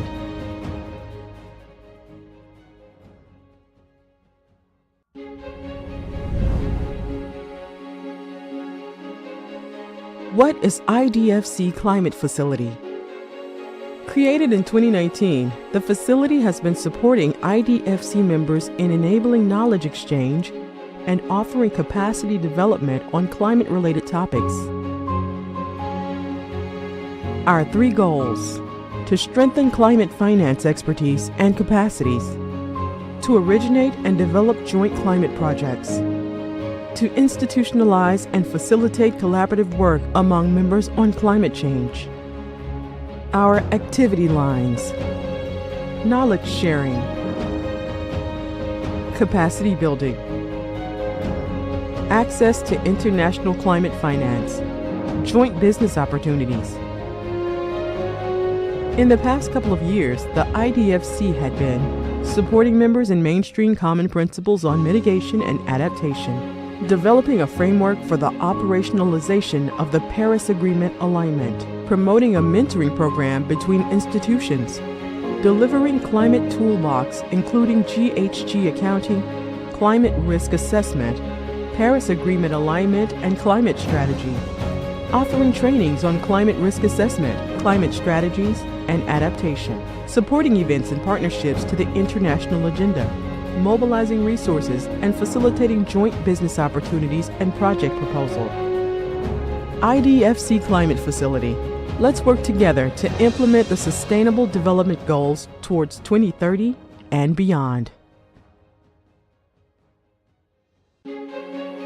What is IDFC? The International Development Finance Club, created in 2011, is a network of 26 public development banks. Our mission? Speaking with a common voice, to leverage a greater impact in major international debates, and to contribute to the implementation of the SDGs, the Paris Climate Agreement, and the Kunming-Montreal Global Biodiversity Framework. Our goals? Knowledge sharing and capacity building among the IDFC institutions, enhanced collaboration between members and partners, and pursuing advocacy on the role of public development banks. How does it work? All year long, the club is working on contributing to the international agenda, coordinating working groups on SDGs, gender, climate, and biodiversity, releasing common strategic and operational publications, and reporting their annual commitment towards climate and biodiversity. IDFC. Let's work together to implement the Sustainable Development Goals towards 2030 and beyond.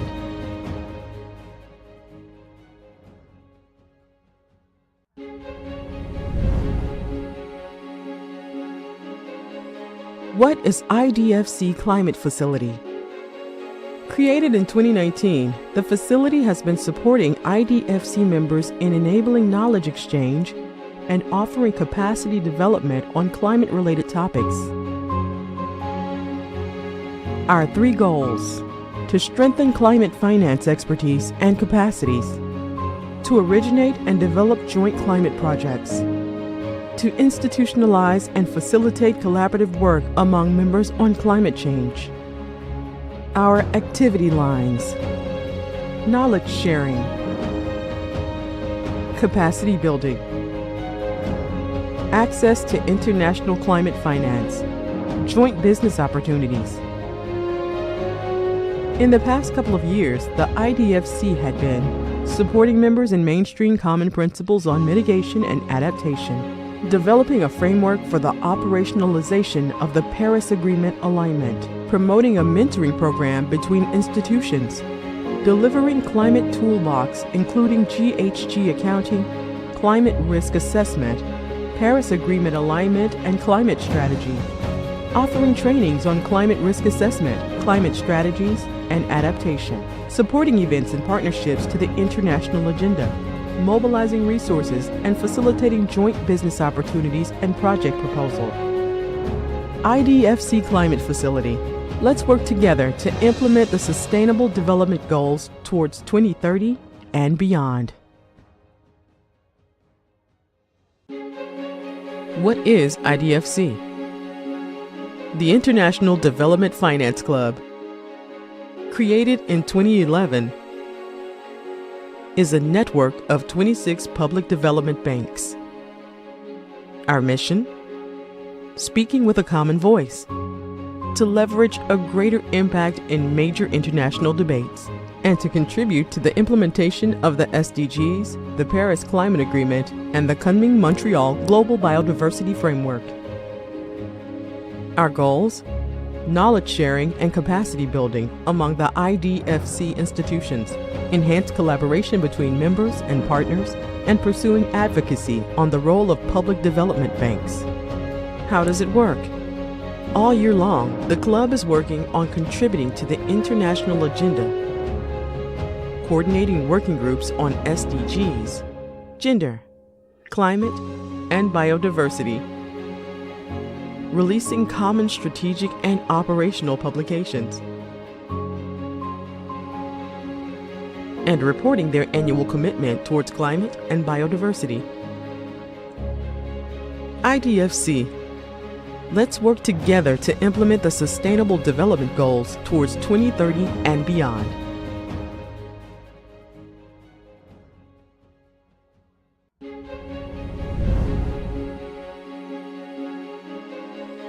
What is IDFC Climate Facility? Created in 2019, the facility has been supporting IDFC members in enabling knowledge exchange and offering capacity development on climate-related topics. Our 3 goals: to strengthen climate finance expertise and capacities, to originate and develop joint climate projects, to institutionalize and facilitate collaborative work among members on climate change. Our activity lines: knowledge sharing, capacity building, access to international climate finance, joint business opportunities. In the past couple of years, the IDFC had been supporting members in mainstream common principles on mitigation and adaptation, developing a framework for the operationalization of the Paris Agreement alignment, promoting a mentoring program between institutions, delivering climate toolbox including GHG accounting, climate risk assessment, Paris Agreement alignment and climate strategy, offering trainings on climate risk assessment, climate strategies, and adaptation, supporting events and partnerships to the international agenda, mobilizing resources and facilitating joint business opportunities and project proposal. IDFC Climate Facility. Let's work together to implement the Sustainable Development Goals towards 2030 and beyond.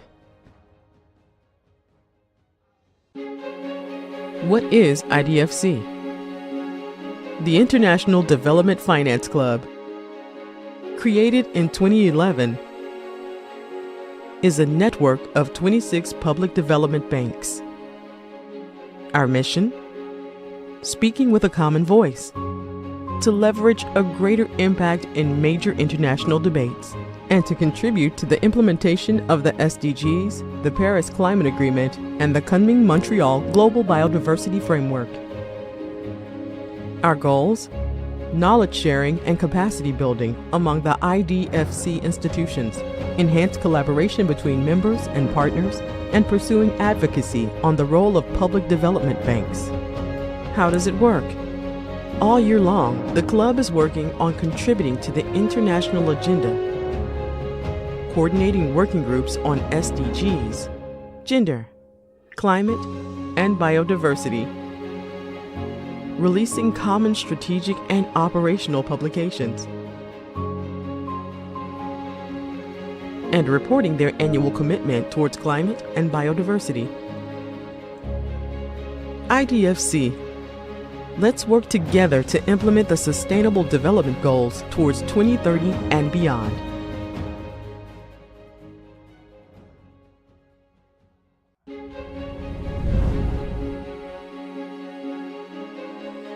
What is IDFC Climate Facility? Created in 2019, the facility has been supporting IDFC members in enabling knowledge exchange and offering capacity development on climate-related topics. Our 3 goals: to strengthen climate finance expertise and capacities, to originate and develop joint climate projects, to institutionalize and facilitate collaborative work among members on climate change. Our activity lines: knowledge sharing, capacity building, access to international climate finance, joint business opportunities. In the past couple of years, the IDFC had been supporting members in mainstream common principles on mitigation and adaptation, developing a framework for the operationalization of the Paris Agreement alignment, promoting a mentoring program between institutions, delivering climate toolbox including GHG accounting, climate risk assessment, Paris Agreement alignment and climate strategy, offering trainings on climate risk assessment, climate strategies, and adaptation, supporting events and partnerships to the international agenda, mobilizing resources and facilitating joint business opportunities and project proposal. IDFC Climate Facility. Let's work together to implement the Sustainable Development Goals towards 2030 and beyond. What is IDFC? The International Development Finance Club, created in 2011, is a network of 26 public development banks. Our mission? Speaking with a common voice, to leverage a greater impact in major international debates, and to contribute to the implementation of the SDGs, the Paris Climate Agreement, and the Kunming-Montreal Global Biodiversity Framework. Our goals? Knowledge sharing and capacity building among the IDFC institutions, enhanced collaboration between members and partners, and pursuing advocacy on the role of public development banks. How does it work? All year long, the club is working on contributing to the international agenda, coordinating working groups on SDGs, gender, climate, and biodiversity, releasing common strategic and operational publications, and reporting their annual commitment towards climate and biodiversity. IDFC. Let's work together to implement the Sustainable Development Goals towards 2030 and beyond.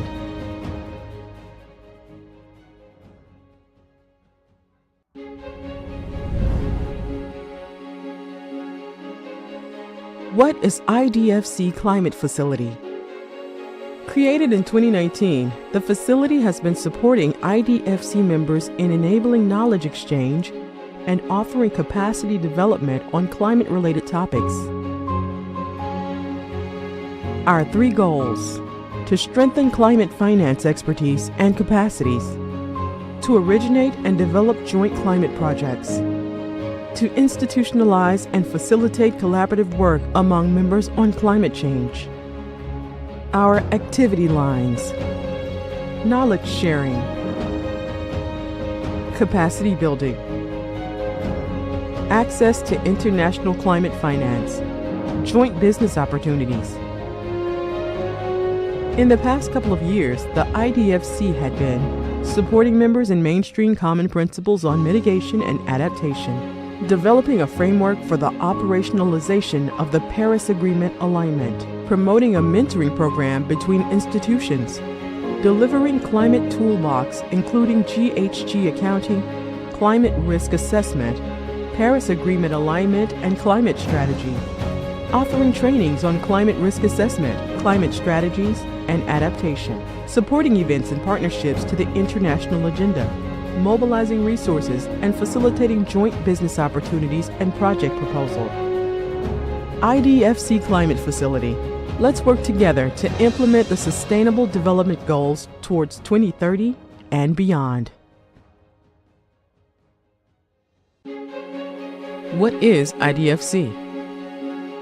The International Development Finance Club, created in 2011, is a network of 26 public development banks. Our mission? Speaking with a common voice, to leverage a greater impact in major international debates, and to contribute to the implementation of the SDGs, the Paris Climate Agreement, and the Kunming-Montreal Global Biodiversity Framework. Our goals? Knowledge sharing and capacity building among the IDFC institutions, enhanced collaboration between members and partners, and pursuing advocacy on the role of public development banks. How does it work? All year long, the club is working on contributing to the international agenda, coordinating working groups on SDGs, gender, climate, and biodiversity, releasing common strategic and operational publications, and reporting their annual commitment towards climate and biodiversity. IDFC. Let's work together to implement the Sustainable Development Goals towards 2030 and beyond.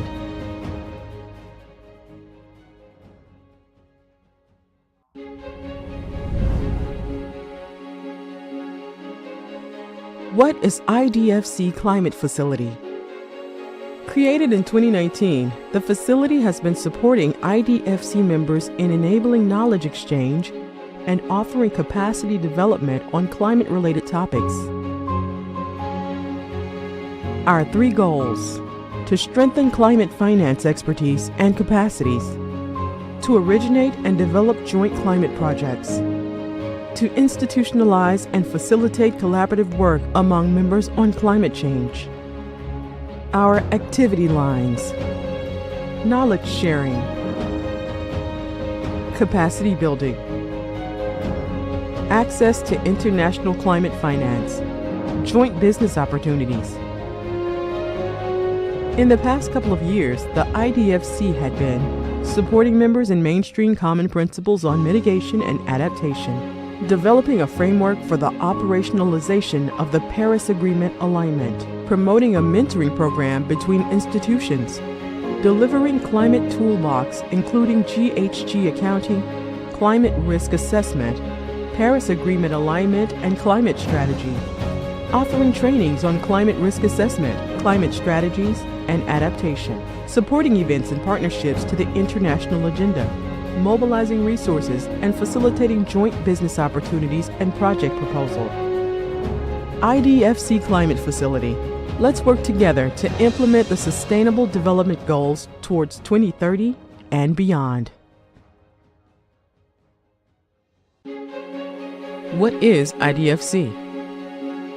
The International Development Finance Club, created in 2011, is a network of 26 public development banks. Our mission? Speaking with a common voice, to leverage a greater impact in major international debates, and to contribute to the implementation of the SDGs, the Paris Climate Agreement, and the Kunming-Montreal Global Biodiversity Framework. Our goals? Knowledge sharing and capacity building among the IDFC institutions, enhanced collaboration between members and partners, and pursuing advocacy on the role of public development banks. How does it work? All year long, the club is working on contributing to the international agenda, coordinating working groups on SDGs, gender, climate, and biodiversity, releasing common strategic and operational publications, and reporting their annual commitment towards climate and biodiversity. IDFC. Let's work together to implement the Sustainable Development Goals towards 2030 and beyond.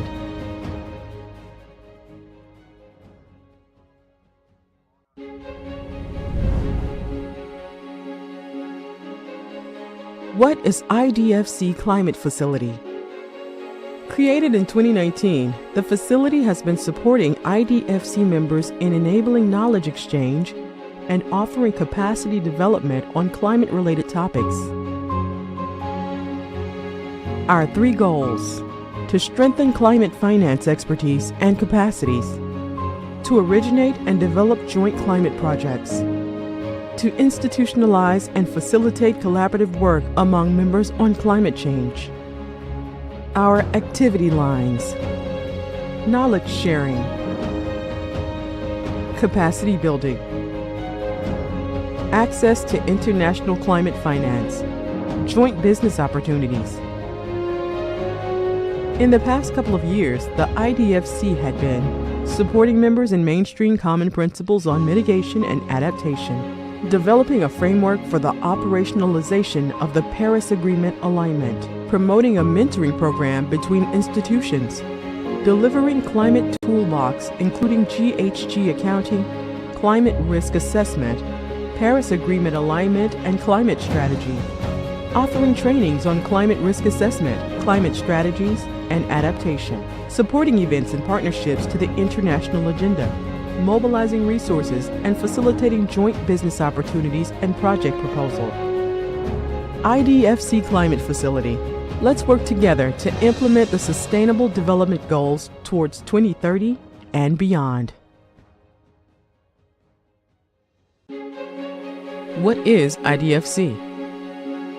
The International Development Finance Club, created in 2011, is a network of 26 public development banks. Our mission? Speaking with a common voice, to leverage a greater impact in major international debates, and to contribute to the implementation of the SDGs, the Paris Climate Agreement, and the Kunming-Montreal Global Biodiversity Framework. Our goals? Knowledge sharing and capacity building among the IDFC institutions, enhanced collaboration between members and partners, and pursuing advocacy on the role of public development banks. How does it work? All year long, the club is working on contributing to the international agenda, coordinating working groups on SDGs, gender, climate, and biodiversity, releasing common strategic and operational publications, and reporting their annual commitment towards climate and biodiversity. IDFC. Let's work together to implement the Sustainable Development Goals towards 2030 and beyond.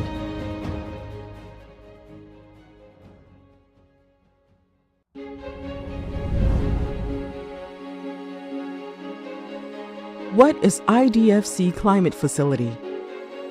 Created in 2019, the facility has been supporting IDFC members in enabling knowledge exchange and offering capacity development on climate-related topics.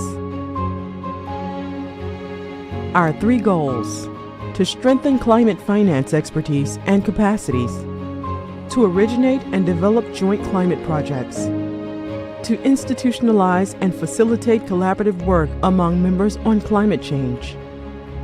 Our activity lines: knowledge sharing,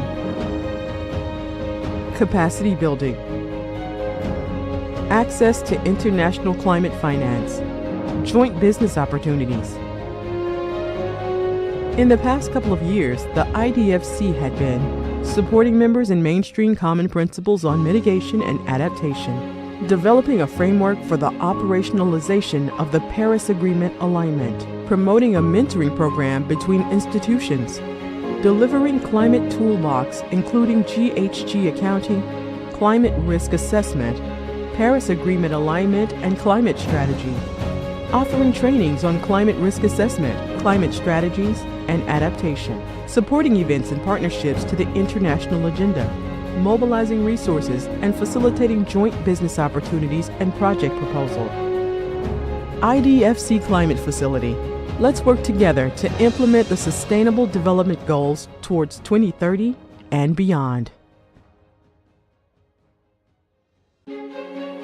What is IDFC? The International Development Finance Club, created in 2011, is a network of 26 public development banks. Our mission? Speaking with a common voice, to leverage a greater impact in major international debates, and to contribute to the implementation of the SDGs, the Paris Climate Agreement, and the Kunming-Montreal Global Biodiversity Framework. Our goals? Knowledge sharing and capacity building among the IDFC institutions, enhanced collaboration between members and partners, and pursuing advocacy on the role of public development banks. How does it work?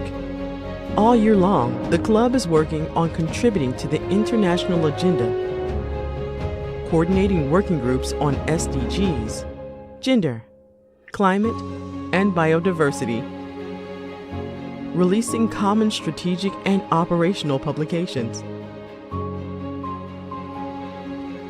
and reporting their annual commitment towards climate and biodiversity.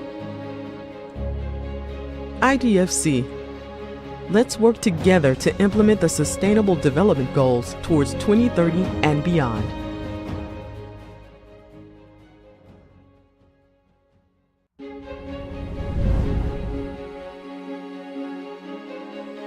What is IDFC Climate Facility?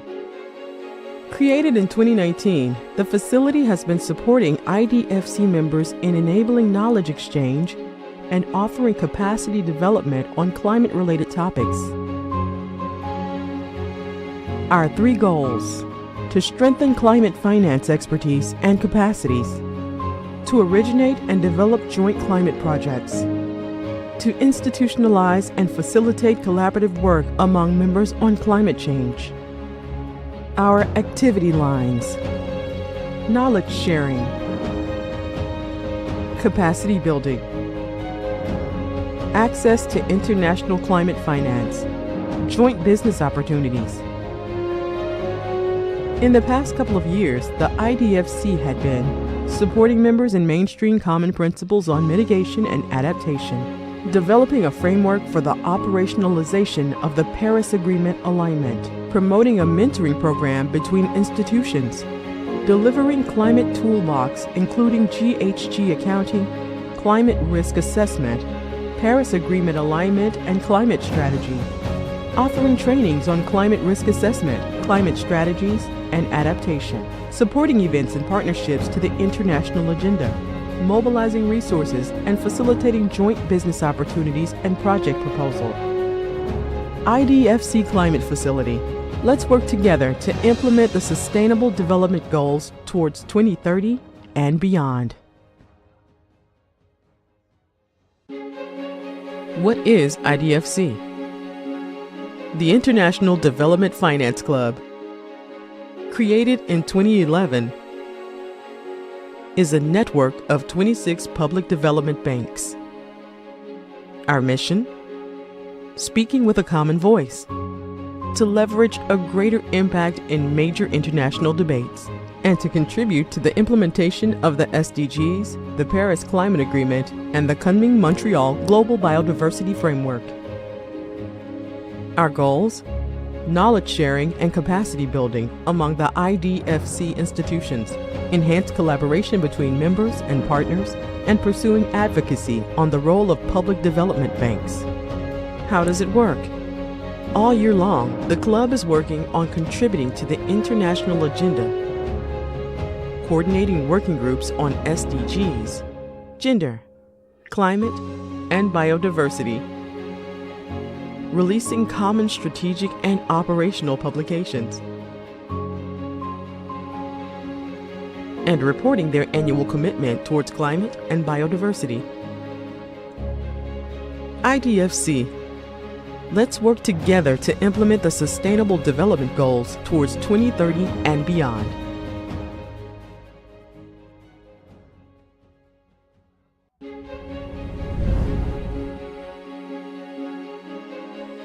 What is IDFC Climate Facility?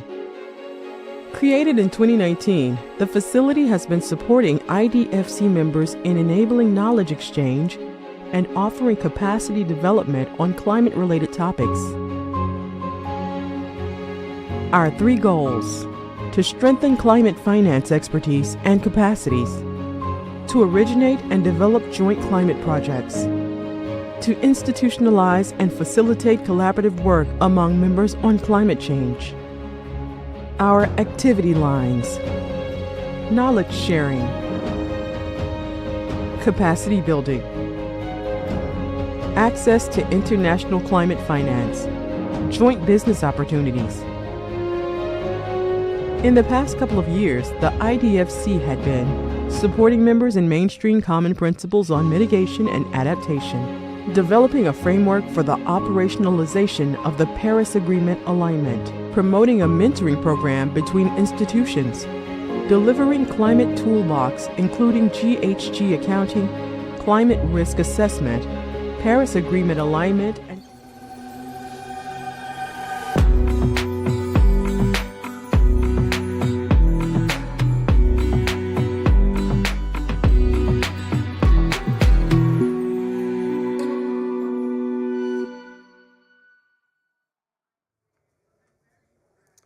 So, very good afternoon to all of you at the IDFC Pavilion here at COP28. So I know it's lunchtime, some of you might still be hungry, but I know that we can feed you something interesting here, so which might supplement your lunch, might be a dessert. Because the topic is nature finance, is climate finance. We just discussed it, might be the other way around as well, and we already had a big discussion. But we keep the title, Nature Finance is Climate Finance, and I think it's pretty obvious that we have 2 really substantial planetary challenges that we're trying to tackle. We've been discussing climate, the climate challenge, the climate crisis for a long time. We've worked over decades to find solutions, to mobilize funds, and to create impact. We've tried the same with biodiversity, but I think for biodiversity, only the last COP in Montreal gave us a kickstart. Yeah, that's actually my impression, that the Montreal, the Global Biodiversity Framework, gave everyone in the community in all the sectors a push to think even more about what can we do to protect biodiversity and nature and to meet the challenge of the planetary boundary that we are about to breach. So we believe that nature and climate go together. It's 2 challenges which might have 1.5 solutions together. Some are only for climate, some are only for nature, but most are together. And that's what we're going to discuss today in this group that we've assembled here. So we have 5 representatives who will make up the panel later. 3 from development banks. Mr. Pertner, IPCC co-author of the second, the second part of the 6th assessment report, who will give us scientific insight into what we are discussing today. And Mr. Andrew Deutz from TNC, Climate Policy Director, if I'm not mistaken, who will bring in the perspective from huge, maybe the biggest conservation NGO that we have in the world. So this is the panel. I will introduce the 3 participants from the development banks as they join us on the panel, and would like to ask Mr. Pertner to give us your presentation first, so that we are all up to speed on content. I'm sorry. Oops. So here's the clicker. Yeah, thanks a lot for the opportunity, and thanks a lot for your interest in financing nature. It's a very important activity. It's an activity which at the same time is under time pressure. The time pressure in a way also comes from climate mitigation needs and keeping to the 1.5 degree of global warming limit. And what we've done when working in the IPCC and doing the first ever official collaboration between IPCC and IPBES was prepare a workshop report on how to tackle climate and biodiversity together, and considering their societal impacts. The point to be made here is that we see this as obligatory, and that whenever you do either one of them, you should consider the other sector and should consider synergies and trade-offs.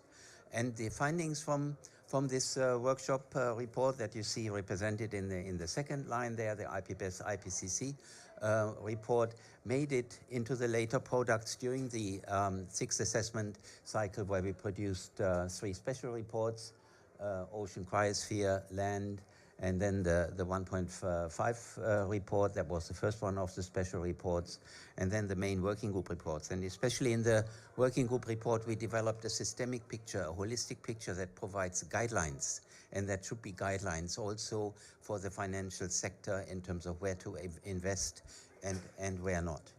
And the systemic picture really came from this view of that we have 3 major global systems, considering the human society as a major driver of what is happening on the planet, and the interaction between climate and biodiversity and human society being in an imbalance currently due to human activities. And the imbalance is indicated by the thick red arrows here, where human society has impacts on climate. As we know, climate feeds back on ecosystems, and there's direct impacts of human society on ecosystems in terms of destructions. And this considers and this represents the current polycrisis that we have: climate change, biodiversity loss, land degradation, pollution, and so forth. And we need measures that are turning the curve, that are bending the curve, and bring us back to sustainability, assuming that we've ever had it. The picture here is representing essentially the climate impacts, the options, the decision options, the choices that we have now. And we are essentially handing over to the next generations the consequences of our decisions, and who is born today will see the end of the century and will either see the worst outcomes or will see some transitioning to a more beneficial future, depending on the degree of global warming. And the WWF has complemented that this is not just about us.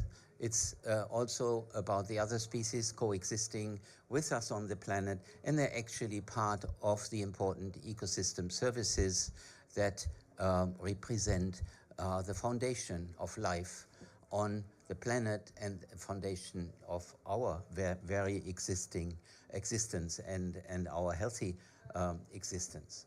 Because if we don't do anything, the future we are having ahead of us is not a very pleasant one. neither for us nor for the other species affected by climate change, where you see with the degree of global warming, there are heat extremes developing, especially in the low latitudes, where species are exposed to lethal living conditions. Essentially what this means, they are losing habitat, and we are already seeing a trend of animal life retreating from the tropics. And to keep that under control, there's only one way to do that. It's emissions reduction, which is a baseline requirement for actually also for biodiversity conservation and rebuilding nature. We are just one species in the animal kingdom. I mean, it's a statement of modesty that we all should have in some respects, because the mammalian group, and we are one of those, is also very vulnerable due to heat-humidity combinations challenging our capacity to regulate our body temperature. And you see with these intensifying red colors from left to right into a warm climate future, that the number of days with lethal conditions for us and other mammals is increasing with the degree of global warming. And essentially that also means that human habitat is lost, especially for those humans that are existing outside, that have no technical means of adaptation to undertunnel the challenges associated with climate change. You can imagine what are the sort of the next level consequences in terms of losing human habitat, in terms of migration movements and so forth, and the associated challenges for those countries that have to take up that moving human population, including the loss of wealth and financial resources for those that have to migrate. There's one important aspect here.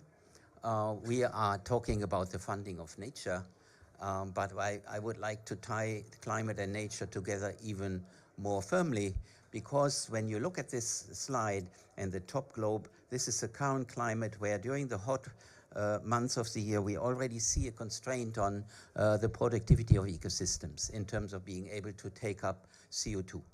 And this concerns some of the key systems, the Amazon, the Congo Basin, and also boreal forests. And if you take us into the future, 2040, and until then, it really doesn't really matter which scenario you take, you see that this trend is exacerbating. And as we are surpassing as 1.5, it will be exacerbating even further.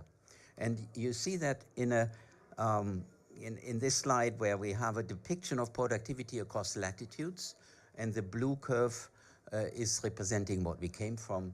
The orange curve is where we are currently. We are already seeing a dampening of climate effects on the capacity of nature to remove the CO2. So any discussion to sort of dispose of CO2 into nature-based solutions is kind of coming late. It's important, but we need to emphasize, yes, we want that service, but for that we have to do successful emissions reduction.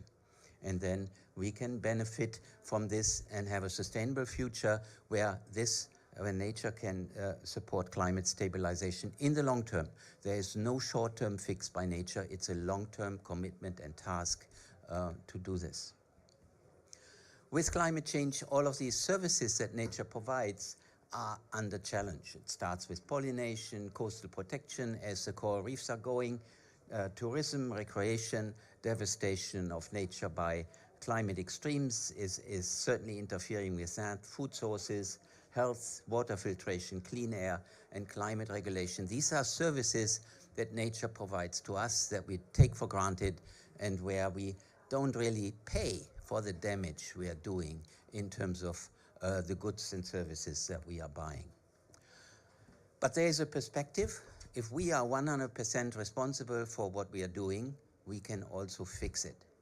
We have to develop the will and the engagement and the enthusiasm to do this. And moving to the positive interaction here in this whole system slide between human systems, future climate, and ecosystems, we are emphasizing concepts like planetary health, where what we are doing should support the various health aspects, which means human health, ecosystem health, and then the health of the whole system, planetary health altogether. This would require changes, transformational changes in virtually all systems that are involved here. This in the various human systems, from technology industry to societal structure, ecosystems, climate stabilization. And I know we are more inclined to look at incremental adaptation measures where we do the small steps one after the other, but we should not think in sectors, in silos here. We have to think across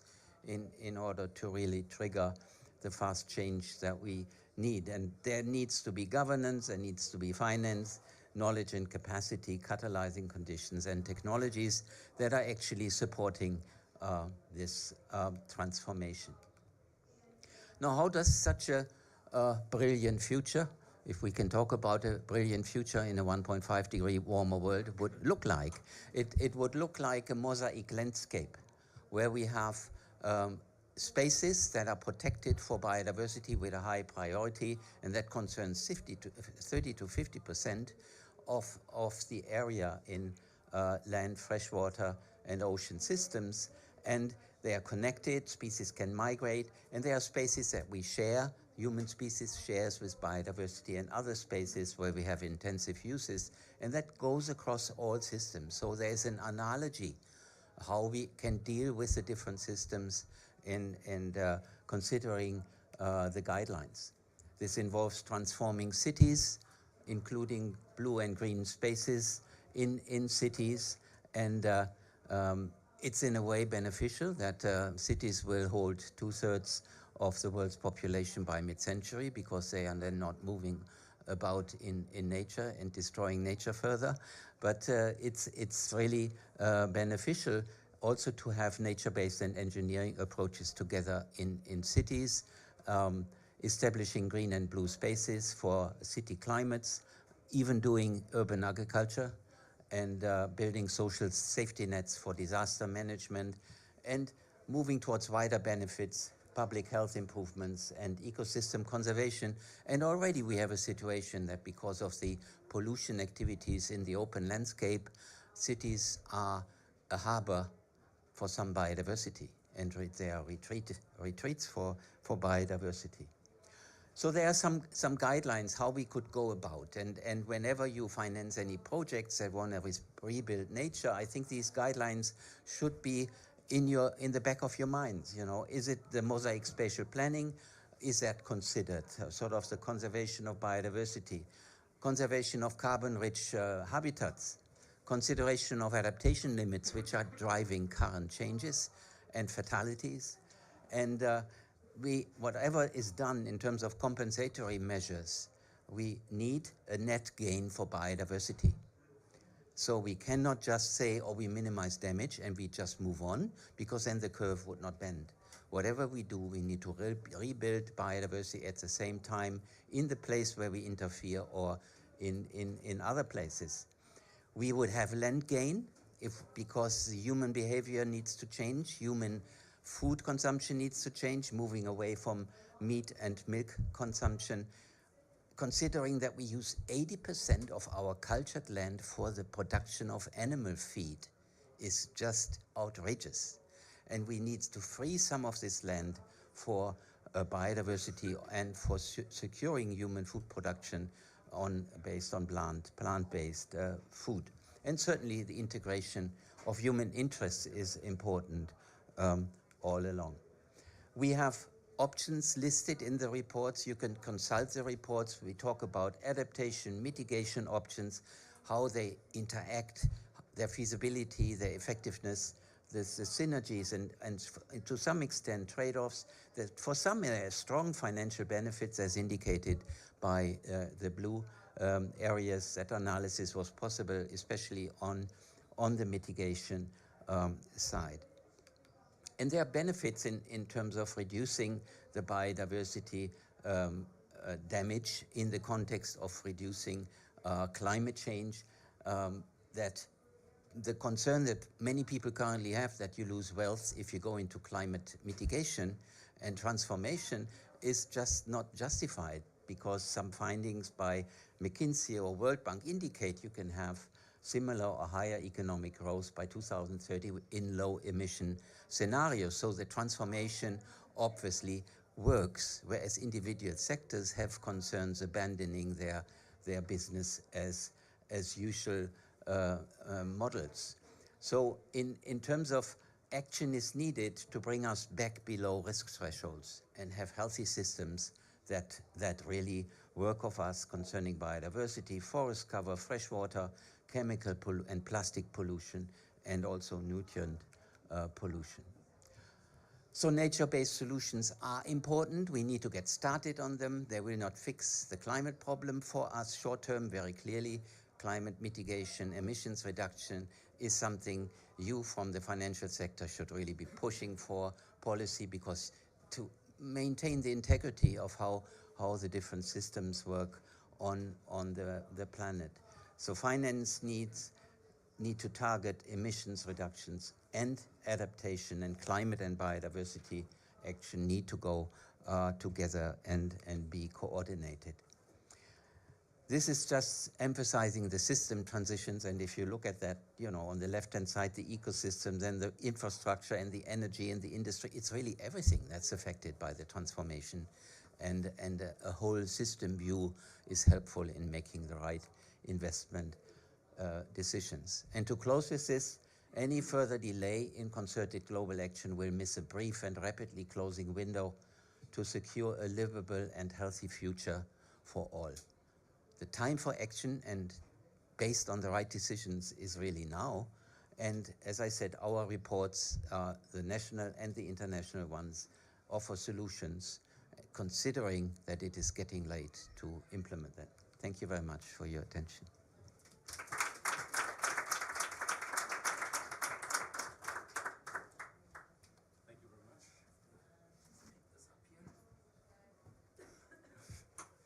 Yeah, very, very well, Mr. Partner. It was a concise but complex picture that you painted for us, and I think everyone is overwhelmed by this complexity, since you were just saying it's a transformation that affects each and every system. And I think what we're going to do now is look at it and try to break it down a bit, yeah, so that it becomes a little more palpable, yeah, for institutions who are playing a role, yeah, but not making mistakes on the way. And I think that's really the task, because we had a meeting this morning where we, in the end, said, okay, we're in the middle of a search process, yeah, how to do it right. And we know we have to do it fast, yeah. So, and if you're too fast, then you make mistakes. So it's a very delicate thing that we are doing right now. Honestly, I have to apologize before we start the panel, because there is a virtual participant, and since she was not on my screen, I forgot to introduce her. So I'm really sorry if she can listen to us right now. I know that she is on. Here you are, very well. So that's she's Leslie Capon from Astanor Ventures, which is a capital investor who has worked out metrics and KPIs to actually cover impacts that are being achieved through their investments. And so that's another private sector contribution that we're having today on our panel. But let's get started with the panel. I would like to ask ladies first. So Alicia Montalvo from CAF, let me read out your title, and I wanted to ask you where it comes from. She is Climate Action and, now listen, Positive Biodiversity Manager at CAF. That's right. Perfect. That's right. Okay, which is the Latin American Development Bank, which is a member of IDFC. And just tell us, why is it a positive biodiversity manager? What's a negative biodiversity manager doing? Well, this is part of the discussion today, and that's why this is in my title, Positive Biodiversity, to make clear that in the Latin American, the Caribbean Bank, we really believe that positive is always, or should be always, a positive. The 40% of the biodiversity is in Latin American and Caribbean region, so it's clear that we need to work to protect it, to make a good use of it, and to restore it. And what I consider is interesting is that biodiversity is not like a little brother or sister of the climate change, but is instead something that goes beyond. It's very, very interesting to know that in the Global Biodiversity Framework that was adopted in Canada coming last year, one of the most important things is that we need to search for the harmony between with the nature. And I think that climate change, the problem of climate change is that we have broken this harmony. In fact, climate change is a consequence of a misuse of nature, a misuse of the limits of the environment. So I think that now the movie is changing to some extent. I see all these negotiations. I have been in climate change negotiations for many years, many. And I see now an evolution. The point of view is changing, and I think this is good news. Now biodiversity is in the center of the discussion. So congratulations for promoting this discussion. The bad news is that still we consider that financing for biodiversity has to be done as part of financing of climate change. Sometimes we consider, I was this morning in a discussion on nature-based solutions. And nature-based solutions was an invention to really make possible that deforestation was part of the climate change conversations, because otherwise forests would not be this conversation. Of course, all the red plus, all these nature elements were important, but when these nature-based solutions was included in the climate change convention, at that moment, we began to look at the biodiversity from a different way. And now I think things are evolving, and I think that the voice of Latin American and Caribbean countries now is more relevant in the discussions. In fact, we are having this year a pavilion. We are very happy to be part of the IDFC, but we thought that could be very important to have our own pavilion to really have this voice very strong. And we are working on the basis that the ecosystems are part of the solution, not only because they contribute to capture CO2 emission or to mitigate the impacts of climate change, but also because they are important by themselves, as has been stressed by the professor. We need to learn about the ecosystemic services, all the services you have mentioned, but also water is very important, agriculture, you mentioned that. So I think that we are changing a little bit the view, and I think it's very relevant. Very nice. So I can see the word positive is triggering a lot of ideas and thoughts. So let me ask Boitumelo Mosako, the Chief Executive of DBSA, the Southern African Region Development Bank, to join us on the panel. So I hope you have a similarly positive attitude to the topic and to the work of DBSA. And now for the men, Mr. Stefan Wintels, CEO, positive CEO of KfW Group. Yeah. And please, Andrew Deutz already mentioned you before, and now read out your full title, Director of Global Policy, Institutions and Conservation Finance at TNC. So that's a little more complex than just the climate finance title I gave you before. And Professor Förtner, you are also welcome to join us on the panel. So there might be some scientific evidence that we would like to add to the discussion when we are veering off the right track. So let's start off, say with an entry question, Mr. Wintels. We wanted to discuss what is the role of public development banks to contribute to achieving what Professor Förtner and all his colleagues have scientifically proven should be done in the world. We know we are not doing it today, but we should be doing it. So what is KfW, what do you have in store and actually to get us into that direction? So thanks for the question, Peter. And before I answer your question, I learned that I need to come across certain statements, but only 3 statements. Number 1, this is really urgent. I think for the first time on this conference, at least, I felt the sense of urgency has really increased. And I heard a lot of times, time is our enemy. And that is good. But it should not be translated into panic, but into positive actions. So that is point number 2. Point number 1. Point number 2 is it's important, although this is a climate conference, that we think biodiversity at the same time. And that is happening as well, not because of this panel, but generally the sense has changed. And thirdly, I think we have all stakeholders here and a lot of leaders. And I think this decade of decision, as I call it, is not only an inflection point for this planet, but it's also a moment of truth for leadership. Leaders in the world, whether at the policy level, at the corporate level, and at any level, needs to be taken their responsibility within their responsibility, right? That is very, very important. Everybody has a responsibility, and everybody needs to be reminded that this is a decade of responsibility. Otherwise, we will not move ahead, from my understanding. So the role of development banks and KfW specifically, I would mention another 3 points. That's easy. First and foremost, we need further increase the awareness.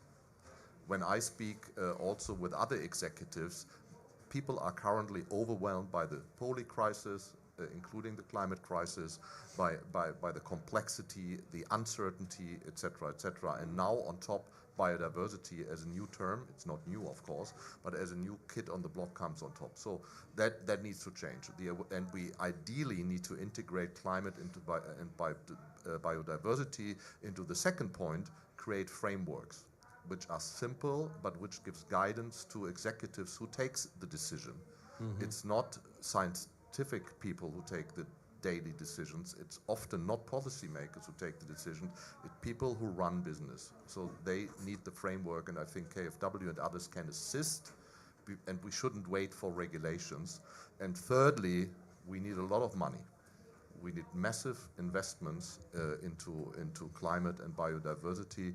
And that is the big unknown at the moment, because everybody is speaking about mobilizing private capital. It's already a challenge on climate, although it's a very simple KPI in terms of CO2. But on biodiversity, to mobilize private funds, I have to say personally, I still struggle to do it in a scale needed in this decade.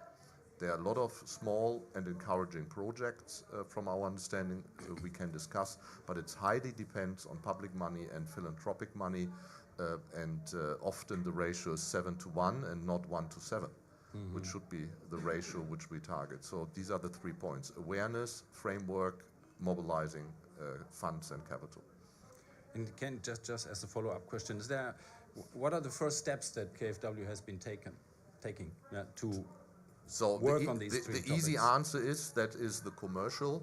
We are the largest biodiversity financier in the world, 3.7 billion, and that's very positive. But of course, compared to the challenge, it's a relatively small amount. But we have a good starting point. We have credibility. We have made investments, a lot of public money. The next answer then is we are not there where we need to be. And at the board, we decided in the summer to do what we have done on climate with a very scientific approach to translate our behavior into sector guidelines, to try to do the same on biodiversity, because we need this framework. We need to assess decisions against targets or KPIs, whatever, and that we call biodiversity roadmap.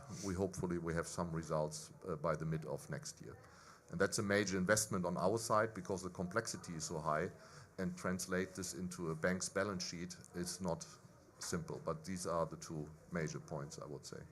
Yeah, thank you very much. So before I ask DBSA to come up with the South African perspective, I wondered whether Leslie can contribute a bit to this question of making things feasible, or being ready to take decisions that at least do no harm and at best do a lot of good.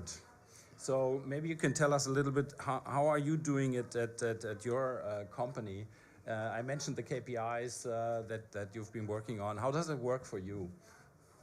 Yeah, no, a great question, and I think it's essential. As you know, we are an impact VC fund focused on the agri-food sector. And so the reason why, in fact, I joined Astana 5 years ago was to say, okay, how are we going to tell our investors that we've done a good job, that we've been positively impacting the agri-food sector? And so that's really where we focused our attention over the last 5 years on developing those KPIs that allow us to understand what is the positive impact, net positive impact, that all portfolio companies are going to have on the people on the planet. So the way that we look at it, we have 5 core KPI. The first one is about the reduction of greenhouse gas emissions. The second one is about the reduction of freshwater use. The third one is the positive impact on biodiversity, and I can tell you more about how we measure that. Cool. That's all 3 planet KPI. And then we have 2 people KPI, because the agri sector is not only about the planet, but it's also about its people. So we have 2 people KPI being social and health. So again, going back to biodiversity, that's definitely a bit more complex than freshwater or than greenhouse gas emissions nowadays, but it's becoming easier and easier. It's important to keep in mind that we are an early stage investor, so we invest in young, mission-driven entrepreneurs that have identified a problem and found a solution. So what we assess is how this solution is going to have a net positive impact. And for that, we use tools such as life cycle assessment, LCA, which give us a really clear idea that all solutions compared to what they replace. One easy example is plant-based alternative. If you replace chicken or beef with a plant-based alternative, we can compute, thanks to life cycle assessment, the avoidance of land use, the avoidance of water eutrophication, acidification. So we can use these metrics to understand the positive impact that all portfolio companies have on the planet as well as its people. Can you give us an idea of the size of your operation? Sure, yeah, definitely. So we are, so maybe a little bit about Astana for sure. We are based in Europe, but we're also in the US. We closed our second fund, a 364 million fund, in which, in fact, both our funds, we have the pleasure to count KfW as an investor. And KfW is not the only one. We have the pleasure to have EIF, the European Investment Fund, but also BPI. We manage today 800 million. So we're a significant actor in the space of the agri-food sector. And we have invested in 45 companies along the value chain. So what we tend to say is that we invest from the soil to the gut. So it's in a way one step further than farm to fork. So we start with healthy soil and we finish with healthy people. And so just to give you an idea of the type of companies we will invest in, at the beginning of value chain, we will invest in companies such as Afea Bio in Belgium, which is a biostimulant and biocontrol, an electrical autonomous structure in the US, a sustainable packaging, and you hopefully had the pleasure to discover it during the COP, because actually if you go to all the food courts, if you check the packaging that is used, it's actually a NOTPLA packaging, which is a seaweed-based packaging, which is fully compostable. But it also will be companies such as plant-based alternative or companies that will support healthy diet for the consumers. Thank you very much. So I think it's always good to have positive examples, because then you learn from them, you might replicate, or you just build them into something new, that hasn't happened before. So can I ask you, Boitumelo, to tell us a little bit what's happening at DBSA in this space? I know DBSA is really a significant bank in Southern Africa. You are running many big programs, and you are one of the most important members of the IDFC club. So what's happening at your institution regarding climate change and nature finance? Thank you for the question. You know, the angle where I'm sitting, I'm looking at that number over there, and it says $18 billion in biodiversity finance in 2022. And I think as we sit here today, that's a powerful message around what development finance institutions, are doing in this space. And I think we need to applaud the IDFC members for the work that they're doing. And I do agree more has to be done. From a DBSA perspective, we are of the view that ecological infrastructure is just as important as engineering, as institutional, and because we are involved in network industries, and by that I mean we are in transport, we are in energy, we are in water, we are in digital infrastructure as well, education and health. What we have firstly acknowledged is the importance of biodiversity in our decision-making, in our investment decision-making, because nature connects all of us and everything is connected to nature. So if we do not embed biodiversity in our decision making. We stand the risk of unintended consequences from the decisions that we are making today. And that is the first thing. The second thing was then to then say, we acknowledge. Second thing is then to say, in acknowledgement, we then have to create an enabling environment. What does that mean? We then, developed our own biodiversity strategy as an institution based on TFD principles to then say, this is how we are then gonna go about it. On the execution, then there's the execution, and then there's the monitoring and evaluation side of it. So I will then, touch on what we have done in this space. Firstly, we have leveraged partnerships, and I think partnerships are a key thing in this. We have provided direct investment together with our South African National Biodiversity Institute, where we have, provided finance, partnering with GCF into ecological, infrastructure in two of our provinces in South Africa. In addition to that, we have also adopted, not just because we believe, like our dear scientist said, there's multiple pathways, and we need to follow a parallel approach to solutioning. So there's a project-by-project basis that we follow, which is what I've mentioned on the Sunby side. The second thing that we have done in this space is to then follow a programmatic approach. A programmatic approach enables speed, enables scale, and most importantly, a programmatic approach creates a platform for private sector participation. We have partnered with the GCF around water reuse, where we have secured to the tune of $235 million US. But what is interesting about that is that there's an element that goes to project preparation, and there's an element that goes to implementation as well. Because just as much as we talk about mobilizing private sector funding, we also have to create development capacity around that. There is the opportunity that I'd like to share, that is there with the Jeff's Global Biodiversity Framework Fund. So that has been created by Jeff as well. And we are looking to also, leverage this facility as well to provide concessional funding, and then, partner with the public sector and the private sector in our area. Another opportunity that is there is that our mandate has also been extended beyond South Africa, our GCF mandate, geographical mandate. So we have an opportunity now to even extend these programs beyond South Africa. Thank you. What just crossed my mind is when we talk about banks, so one of the core competencies of banks is to manage risk. Yeah, so you need to know your risk. Yeah, so that's one thing. And you mentioned TNFD, as an initiative, which I guess is known here in the audience as well. If not, please ask a question. Which should bring risks that are nature related into the banking operations. So that's one thing. And you said you are working with that, yeah. No. And I know KfW is working with that. So it's the same track. But then we also talk about impact. So we want to manage a bank according to risk, but we also want to manage according to impact. Yeah. So how do we do this? Is there any thinking on this? I don't know, Alicia, have you thought about this? Yeah, because then you have two drivers. Yeah. How do you manage that?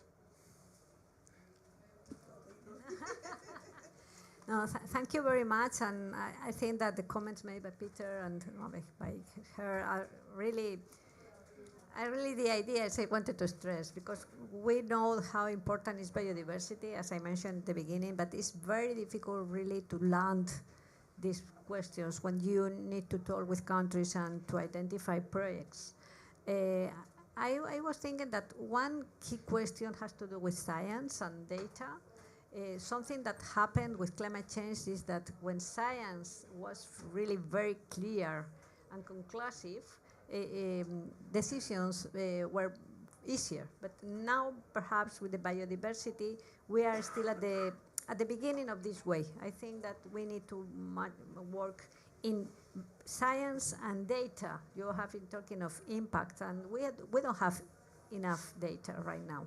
And I think this is something that we need to work further with and to make a good use of digital instruments for that. I think that now we have the opportunity, for instance, to gather information, the geolocalization, artificial intelligence. We have tools that could be very useful for identifying the impact and gaps in biodiversity, and I think that we need to really translate these science challenges in real data.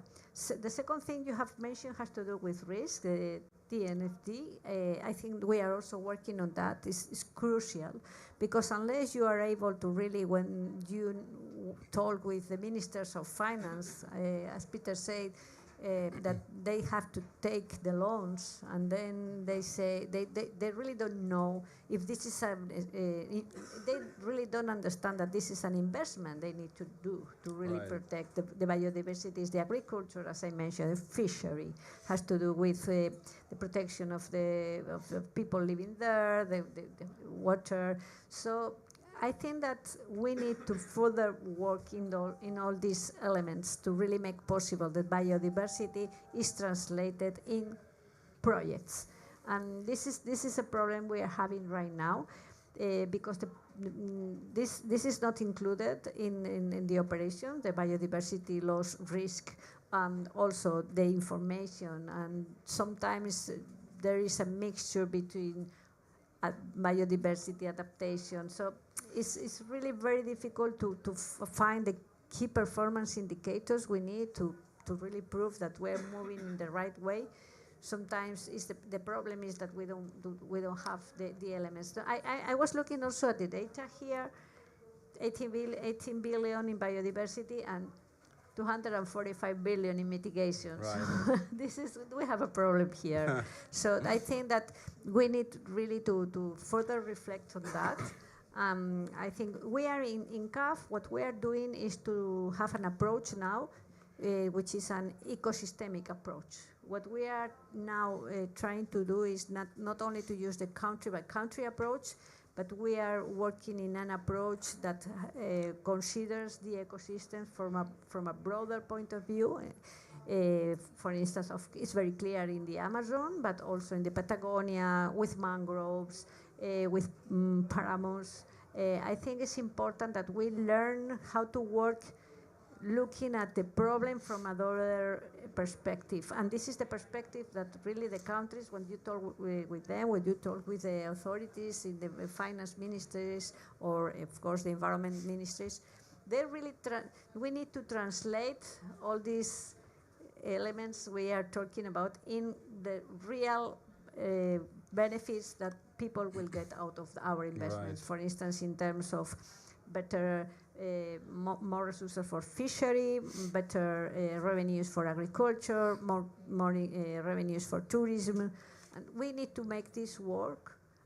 Also, I think that we are at the beginning of the way, but we are making good progress. Positive, always positive. I would like to pose a question to you, Professor Pörtner, and also to Leslie online. That is the data point, because you mentioned it. And let's see which one works better. The question of data, because we know decision-making requires good data.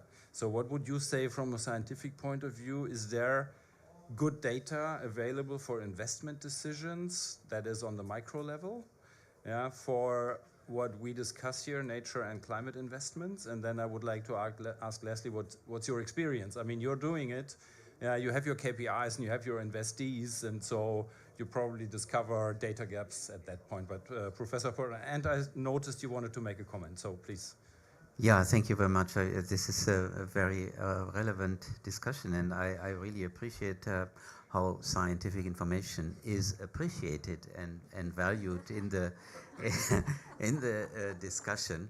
This, if you follow the current climate debate, you have the impression that clear guidance provided by the scientific information on where we should be going with respect to climate protection and mitigation is pushed to the side if it comes to national interest and especially economic interests being defended. People don't want to give up the traditional business model, and that really is counterproductive in terms of also for the motivation of the scientific community to provide the relevant information. It's a lot of effort. I mean, I've just invested 8 years into IPCC work. We have produced major assessment reports. No financial compensation associated with that, and then you see that the political will is not following, and and I see the same risks for the biodiversity sector. That is a problem that policymakers do see this as optional and not as existentially needed, and this is a dilemma. We have already in the 1.5 special report in 2018 said that the bottleneck is political will. And I think your profession, because policymakers are driven by the number of votes, they're driven by economic well-being of the population, I think your sector would be very important in order to increase the motivation for policymakers to take action, and I take your word for it that you are really appreciating the scientific information coming. I'm going to ask Mr. Wintels how he will convince the German government of taking this more seriously. Yes. So I think the German government actually, I mean, if I look at the optimism of our state secretaries with respect to still being able to keep to the 1.5 degree global warming limit, the optimism, it may be opportunistic, but it's impressive nonetheless. Your second point, data requirements. What I said with respect to political will is decisive, and the data we have available in the climate context, the quality of those data is exceptional, and still policy thinks that they can override what the data tell us. And so that we should keep in mind that the political will here on the biodiversity side will be equally important, and the pressure will be needed, and the data need to be collected not only in terms of the biodiversity by itself, but also in terms of the climate benefits, in terms of the human health benefits, and the spatial planning for maintaining a healthy human population and healthy wildlife, the role of wildlife, and for example in ecosystem functioning. Just yesterday saw a new paper on that rewilding nature is actually helping carbon storage. So there are co-benefits to be exploited that we should emphasize. And yes, there needs to be monitoring, and the trends need to be scientifically evaluated and assessed. And we have the core bodies, IPCC and IPBES, in place for doing that, and the data in that connection are essential information, because they provide the confidence in our conclusions. So Leslie, are you using IPCC data for your investment decisions? Not directly in a way, because again, we're investing in a super early stage companies, but by definition, what's built into LCA's models, they use a bit of IPCC data, I will say, behind. It takes a lot of time on data, that's for sure. I mean, we spend a lot of time assessing the real environmental and social impact that our solutions are bringing to the market. And this is not an easy exercise, that's for sure. I mean, even at a single product. So, you know, like I can imagine for larger companies in the industries becoming even more difficult. But for us, that's what we spend most of our time, because we have to demonstrate to our investors that we've done a good choice. You know, at the end of the day, we're an impact fund, so we report both on our return on investment and we report on our return on impact. You know, we have these double metrics. And in fact, what we realized that, you know, when we're talking to our investors and telling them we're avoiding X amount of emissions, we're avoiding that square meter of land and that many farmers were reached, that doesn't really resonate with our investors. Our investors, what they tend to understand is money. So what we've done is that actually we're translating all our net positive impact into a monetary value. So it's really like an exercise of impact valuation, meaning that at the end of the life of the fund, what we will be able to tell to our investors, and just to say they are part of the discussion, they're part of our advisory committee, so they know exactly what we're doing and how this impact valuation model is working. We will be able to tell them that actually we provided like a 4x on return on investments, and we gave them an 8x on return. Like for each euro that we invested, we had a positive impact of 8 euros, for instance. Very nice, very interesting. So the valuation of impacts is another step, yeah, and another challenge. So Andrew, I didn't forget you. Sorry. You've been sitting here taking notes, and I'm pretty sure a lot of things have gone through your mind. So let's try to turn back to the original question of nature finance as climate finance and scaling up. So what's TNC's way and strategy of doing this? Sure, we've got a couple of different things that we're working on, but let me just start by saying I've been working in both the climate and biodiversity world since, well, my whole career. And there's been a really significant evolution, particularly the last couple of years. Originally, in the climate discussions, nature was a victim. And now nature is seen as a solution provider.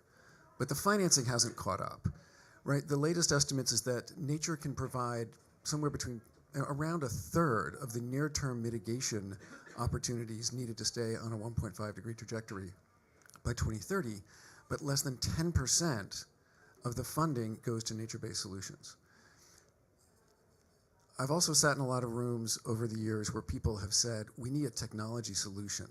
We need to invest in carbon capture. We need to invent a machine that can capture carbon out of the atmosphere, store it safely for decades or centuries, and self-replicate across 6 continents.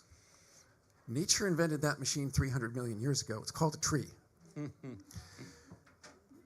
So we've developed systems on REDD, trying to figure out how to stop deforestation. We're doing a lot on, we collectively, I don't mean just the Nature Conservancy, the climate and biodiversity worlds. The climate world has finally kind of woken up to the investability and the necessity of investing in nature.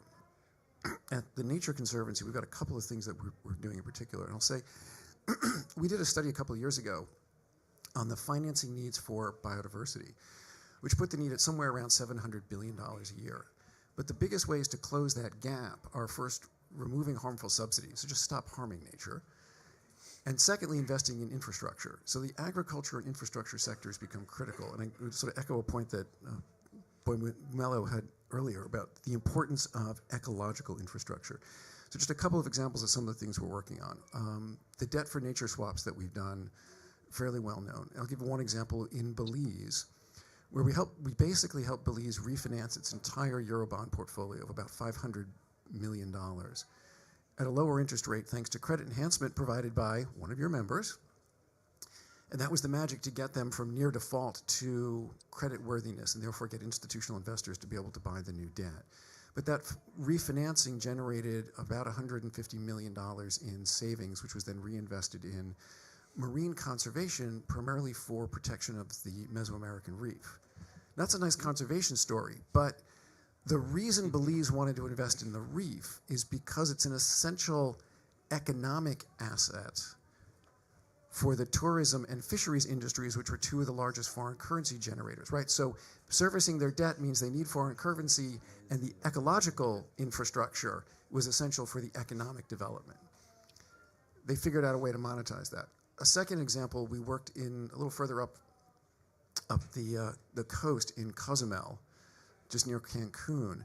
We worked with the government of Quintana Roo to develop what we think is the world's first parametric insurance policy on a coral reef. The payment for the premiums on that was paid for out of the tax revenue that the government got from the hotel owners, because they charge a bed tax on the tourists that come. 2 years later, there was a hurricane and there was a payout, which was kind of cool. But the real innovation was the fact that the local hotel owners recognized that the reef was providing physical protection for their $3 billion worth of hotel infrastructure and the 100+ thousand jobs that were dependent on that in the region. Again, recognizing nature as an infrastructure asset and then figuring out how to invest in that. A third quick example, I'll turn to South Africa, where we're working in Cape Town on what we call a water fund, which is basically figuring out both the math, the economics, and the governance structure to get urban water users to pay for upper watershed conservation or interventions, because it's cheaper than building a water filtration plant, so you improve water security. But in the case of Cape Town, the real intervention is actually a biodiversity conservation measure. It's getting rid of the invasive species that are soaking up the water and preventing the watershed from doing what it normally does, which is provide water downstream. We've had support from a couple of MDBs in setting these up, CAF, but in particular Inter-American Development Bank and IFAD, helping set these up in a number of places around the world. But again, it comes from the recognition of nature as infrastructure and figuring out how to make that an investable asset. Andrew, I'll just end by saying, I'll hold there, we'll come back. Yeah. Oh, now she's gone? I was just going to, now she's gone, okay. Now I was just going to go back to Leslie. No, I'm here. Oh, you're here without a picture, okay. Exactly. You're back, okay. Now, because I was told that your phone is running out of power, and so we have to somehow say goodbye to you and pose the last question, or ask you whether you have a question that you wanted to pose. No, I can stay. I mean, in fact, my computer ran out of battery, but hopefully I have my phone for the next 25 minutes. So I'm happy to stay if you're happy to keep me for a bit longer. Okay, fine. Then, yeah, of course, we will. We're really enthusiastic. So just, Andrew, just as a follow-up, since, I mean, it's great to hear these examples. Yeah, and it also sounds like, okay, there's always a learning happening. Yeah, on the way you're trying something and then you discover there's an additional benefit or another way of doing it. Since we were starting off the discussion with the question of do we do enough and it's enough money and what's the role of the public development bank. So what do you expect from Stefan Wintels and his bank to do better so that what you are already doing successfully becomes bigger?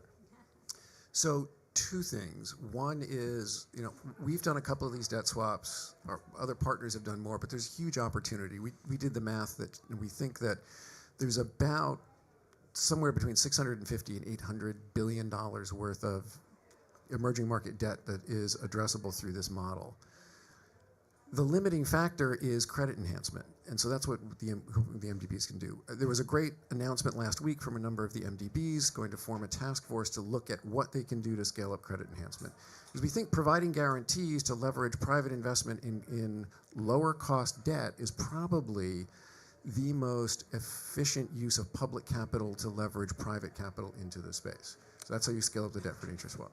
The other thing, I think there's still some work to be done here, is getting the MDBs or all the DFC, or even all of the public development banks to understand what is the nature positivity of their portfolios, right? There's lots of work done at a project level. Mm-hmm. We have safeguards. We can start to measure, as we're here, like the impact of any particular project and how it's nature positive. Add that all up at the portfolio level, though, right? Mm-hmm. Banks have started making commitments around the portfolio level impact on climate change and how much of their portfolio is going to be invested towards a net zero future. Ultimately, it should be 100%, right? Because there is no other future that we want. Mm-hmm. But the same with making the portfolio nature positive as a whole. And last week there was an announcement from some of the MDBs starting to come up with some principles on how they might do that. But the CBD last year was asking the banks, all of the banks, as well as the G7, to come up with commitments on how they're going to do that at a portfolio level. So fine for principles. Mm-hmm. Now do your homework on what's your baseline so you can then set targets to go beyond the baseline towards actually improving the nature positivity of the whole portfolio. Okay, so these are a couple of asks to Mr. Wintels. Yeah, so if you have an answer, please give it to us. Otherwise, you shoot back a question to Andrew. That's a nice exercise. I don't think that we are at the center of the debt swaps, given our role as a national DFI.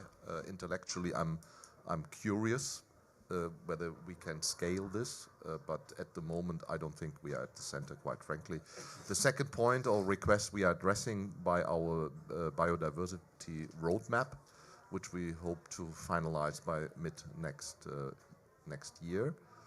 And clearly, the idea is that we create assess the positive impact, that we are assessing the negative impact, and that we have an advanced disclosure as a starting point, and do not wait for regulation. So there's a huge commitment by the board to move into that direction, and therefore it's positive.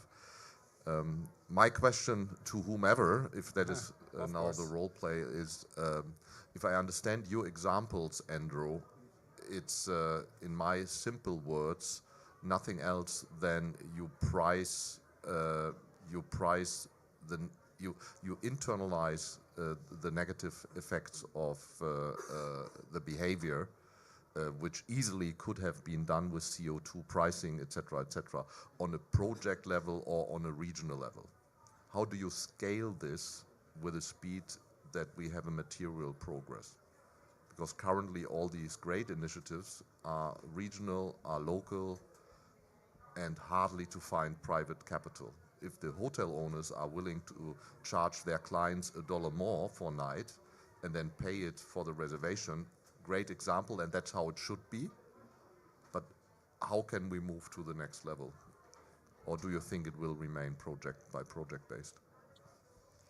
So my short answer is I'm not sure the private market's going to get there on its own, because ultimately what we're looking for is investment in a public asset or a public good or the services that are provided. So I have put much more faith in regulated requirements or regulated markets. So disclosure, but in effect make it mandatory, right? So that a requirement that companies have to assess and disclose their risks on nature, but understand the impacts that they have and set positivity targets that they have to improve the nature positivity of their outcomes over time. And I don't think we get there in a voluntary world. I don't think biodiversity credits or certificates is going to get us there. The voluntary carbon market's not going to get us there. A price on carbon would get us there. And as I say, the analogy in the biodiversity world of being because the problem with biodiversity is everyone knows, right? There is no simple metric. You have CO2 that is fungible geographically. Biodiversity isn't. It's sort of site specific and sector specific. But some kind of requirements for mandatory disclosure and reduction of negative impacts and improvement of positive impacts at the corporate level, at least for large companies, was called for in the Global Biodiversity Framework. The Business for Nature Coalition of companies is trying to figure out how we do this and get companies to set targets to do that over time. But voluntary is not going to get us there. So I saw. If I may add one thing. Sorry, Leslie. Yeah. Sorry, just to add one thing, maybe there's this amazing organization called the Finance for Biodiversity Pledge and Foundation, to which we are part of. It's more than 135 members. It's all asset managers, public, private banks, pension funds, and impact investors like us. And the whole point of this pledge and foundation is to find those solutions to measure biodiversity. So this organization has been really impressive in the way that they really become a voice on biodiversity, and they involve in many of the discussion around TNFD, SBTN. So I know KfW is not part of this association, but I'm sure I will strongly recommend anyone in the room to be part of this group, because I'm really impressed on the progress that they've made. The only reason we join as a small VC fund, venture capital fund, is to make sure that the private markets are heard. Because often we're forgotten because we're really small, but I do believe that we are a part of the solution, because we are investing in those small, innovative, disruptive, and scalable solution that will transition the agri-food sector. And it's not the current players today that can do that. We need those innovative young startups, and that's the reason why we joined, to make sure that impact investors have a voice as well on biodiversity, because I think we're part of the solution. Can you repeat the name of that association? It's Finance for Biodiversity. There's the pledge, which you can be a signatory, and there's the foundation, and the foundation help these signatories to the forefront of biodiversity. All right, thank you very much. So you were motivated to comment on what has been discussed. Yes. I could see that.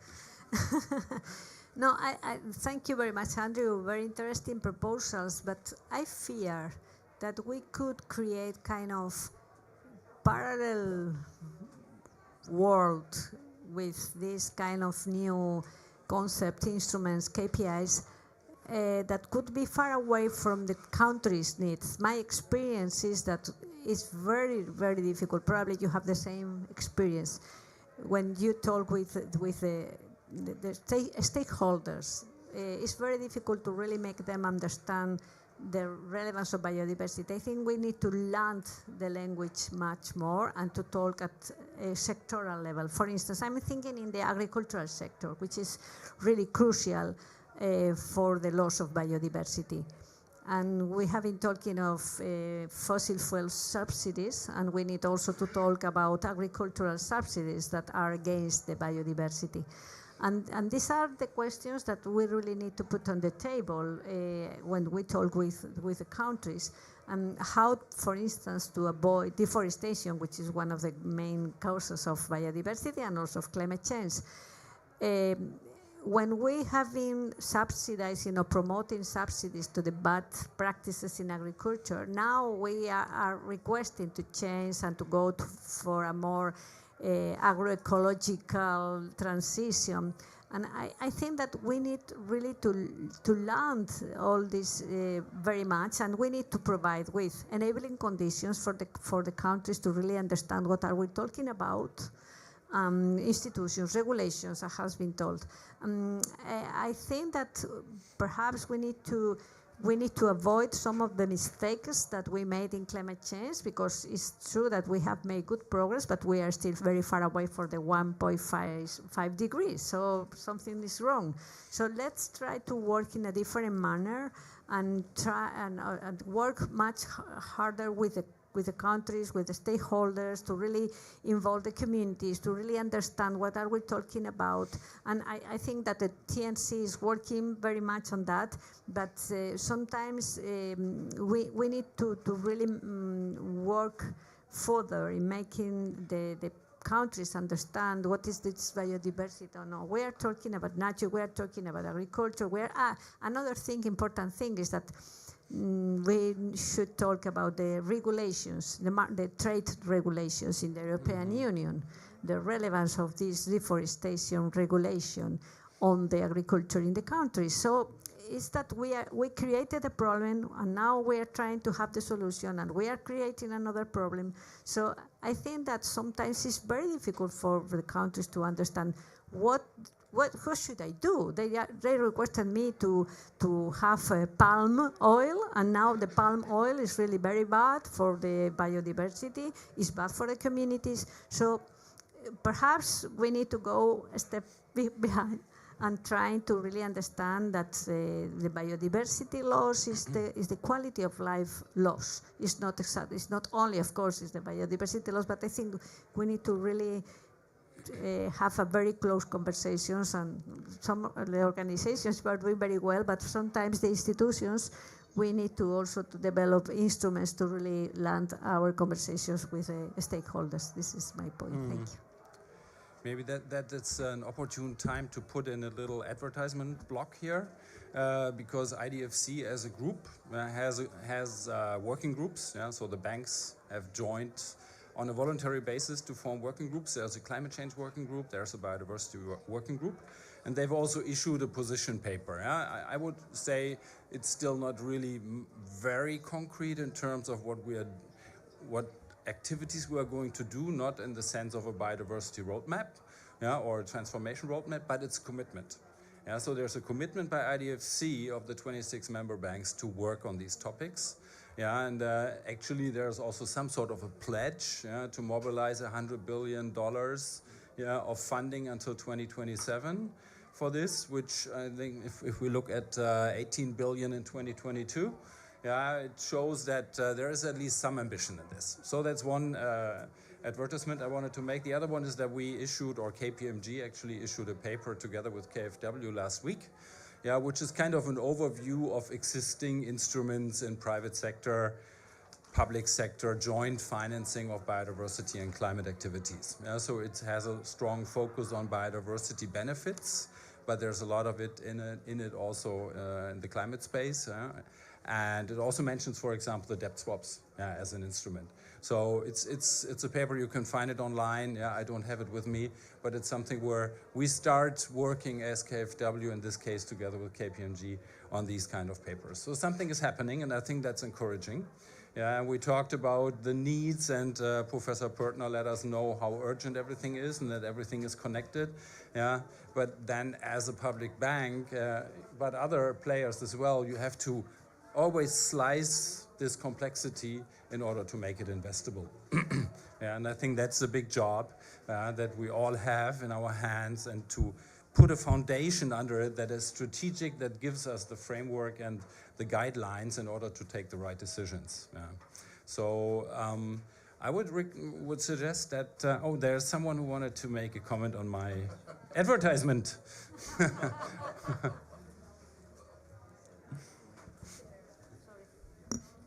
Yeah, thank you very much. I have a question. I mean, Sure. I heard about investments into coral reefs and into coastal protection, and that is very important and very useful, no question about it. But these systems are at risk under climate change, and the projection is that even in a 1.5 degree warmer world, we are going to lose 70 to 90% of the world's warm water coral reefs. So just to take this as an example, you could, when you think about restoring ecosystems, you may not be able to restore them in the places where they were. They may be at risk. How do you do the risk assessment? And how does this influence, and how do you make sure do you do the right financial decisions in terms of outcome of the project?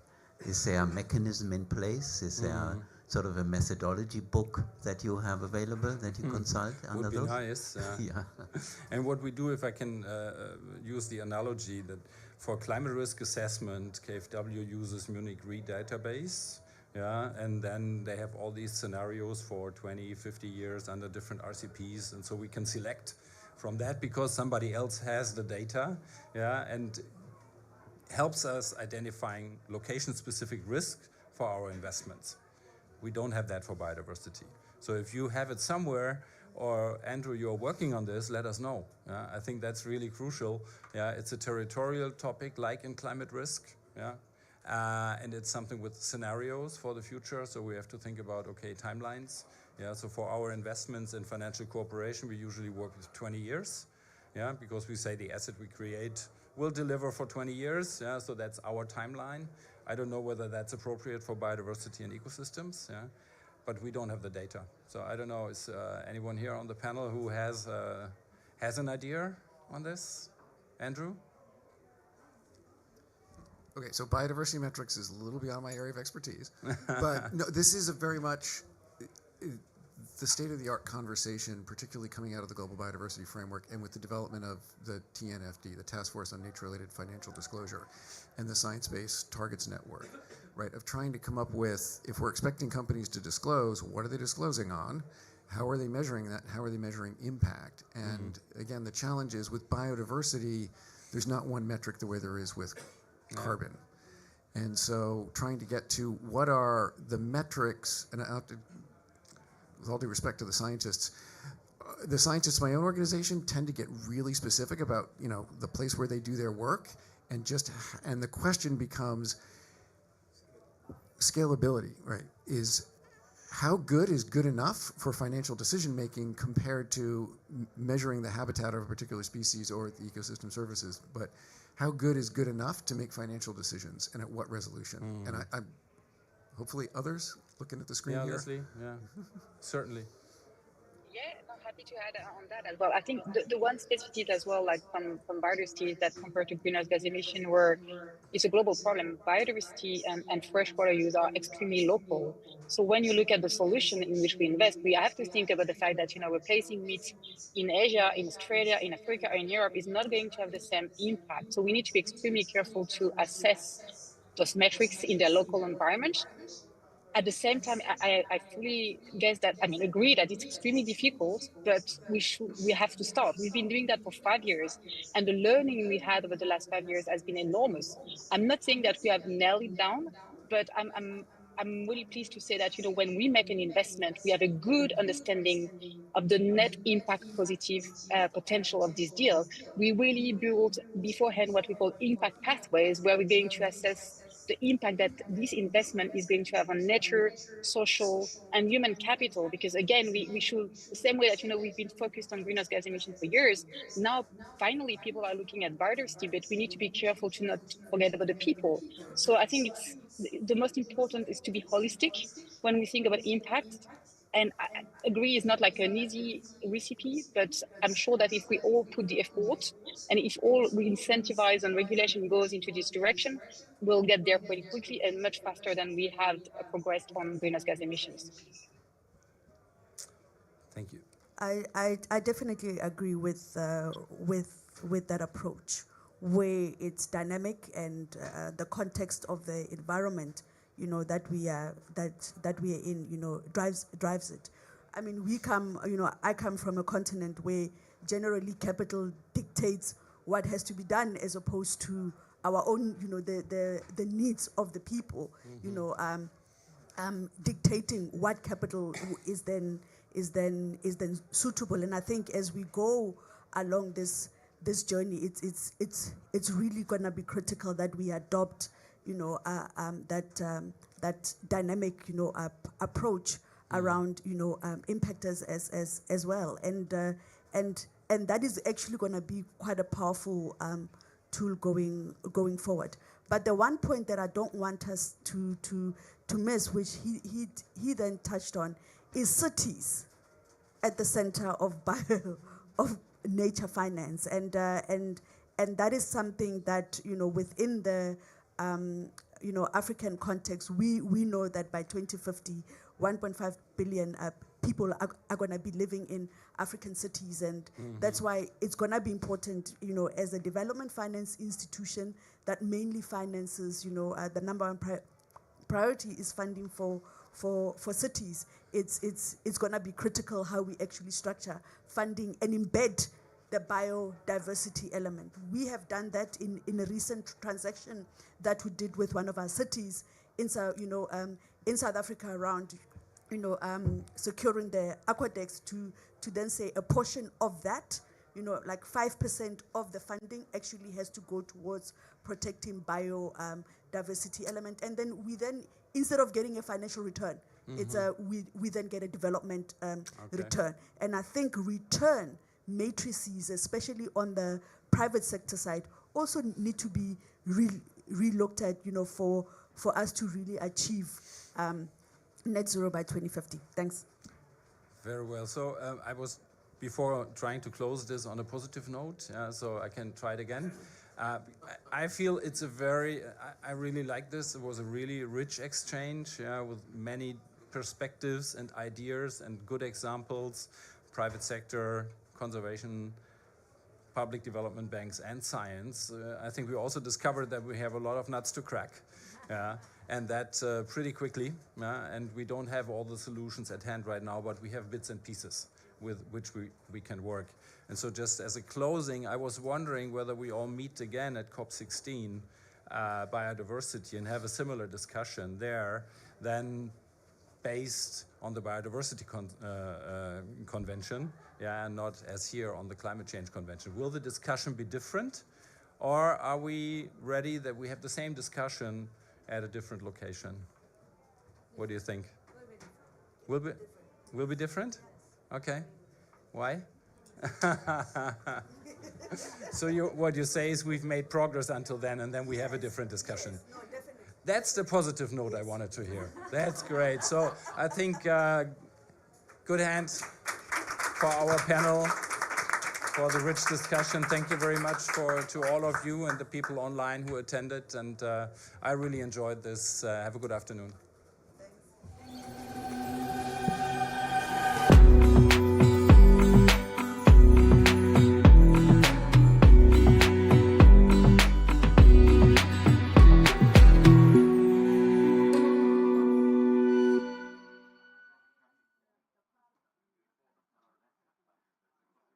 Climate Strategy, offering trainings on climate risk assessment, climate strategies, and adaptation, supporting events and partnerships to the international agenda, mobilizing resources and facilitating joint business opportunities and project proposal. IDFC Climate Facility, Let's work together to implement the Sustainable Development Goals towards 2030 and beyond. What is IDFC? The International Development Finance Club, created in 2011, is a network of 26 public development banks. Our mission? Speaking with a common voice, to leverage a greater impact in major international debates, and to contribute to the implementation of the SDGs, the Paris Climate Agreement, and the Kunming-Montreal Global Biodiversity Framework. Our goals? Knowledge sharing and capacity building among the IDFC institutions, enhanced collaboration between members and partners, and pursuing advocacy on the role of public development banks. How does it work?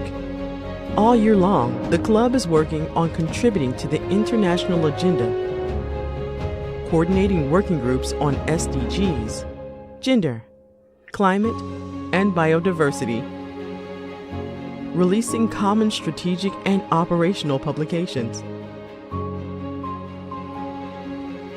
and reporting their annual commitment towards climate and biodiversity. IDFC. Let's work together to implement the Sustainable Development Goals towards 2030 and beyond.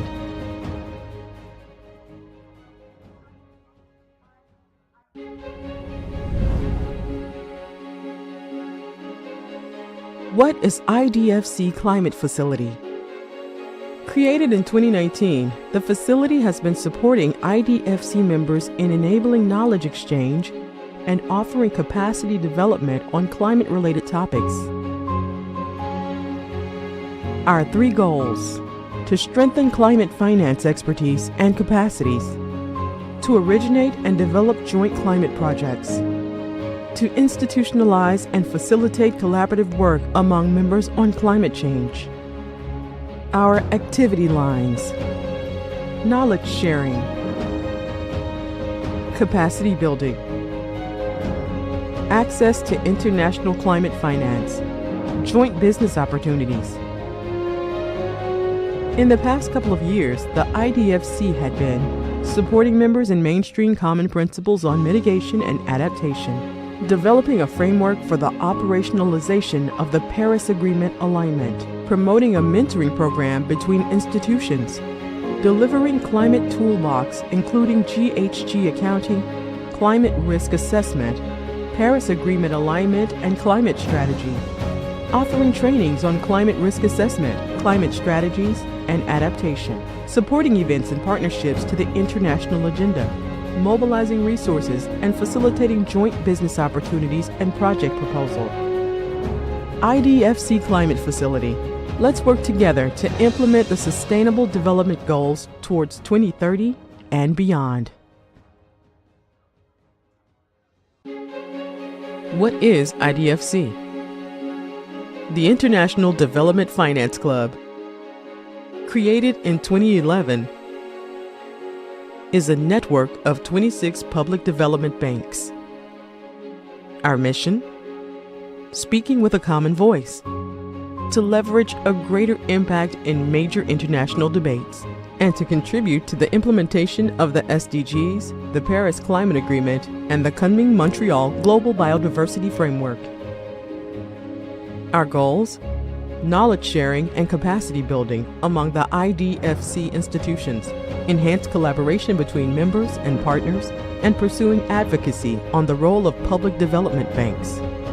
How does it work? All year long, the club is working on contributing to the international agenda, coordinating working groups on SDGs, gender, climate, and biodiversity, releasing common strategic and operational publications, and reporting their annual commitment towards climate and biodiversity. IDFC. Let's work together to implement the Sustainable Development Goals towards 2030 and beyond.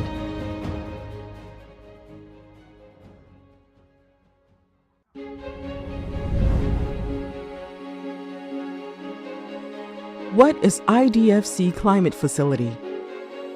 Created in 2019, the facility has been supporting IDFC members in enabling knowledge exchange and offering capacity development on climate-related topics.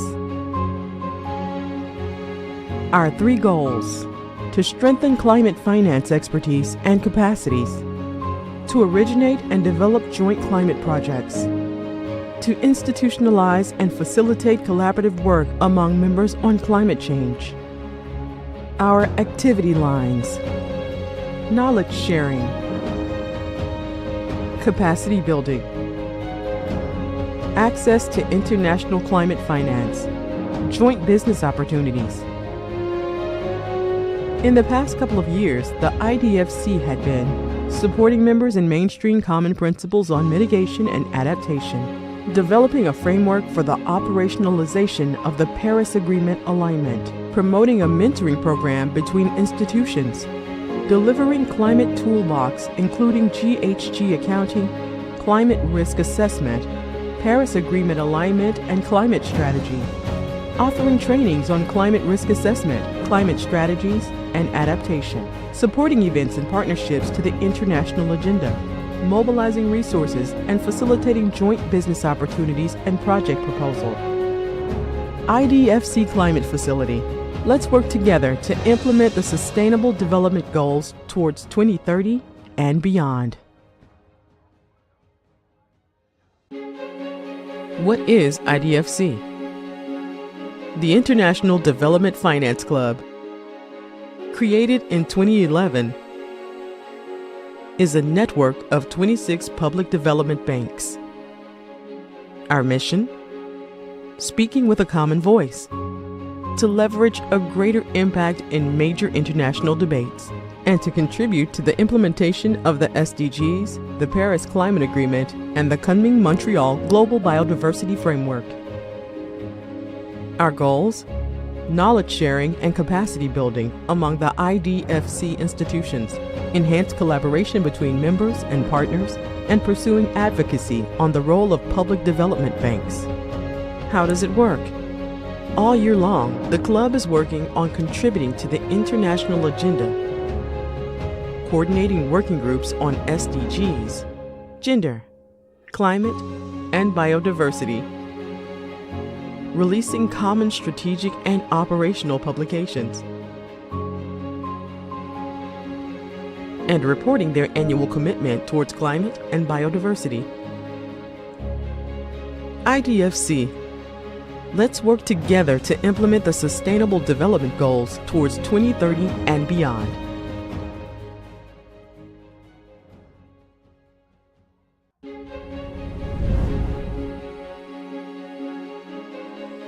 What is IDFC Climate Facility?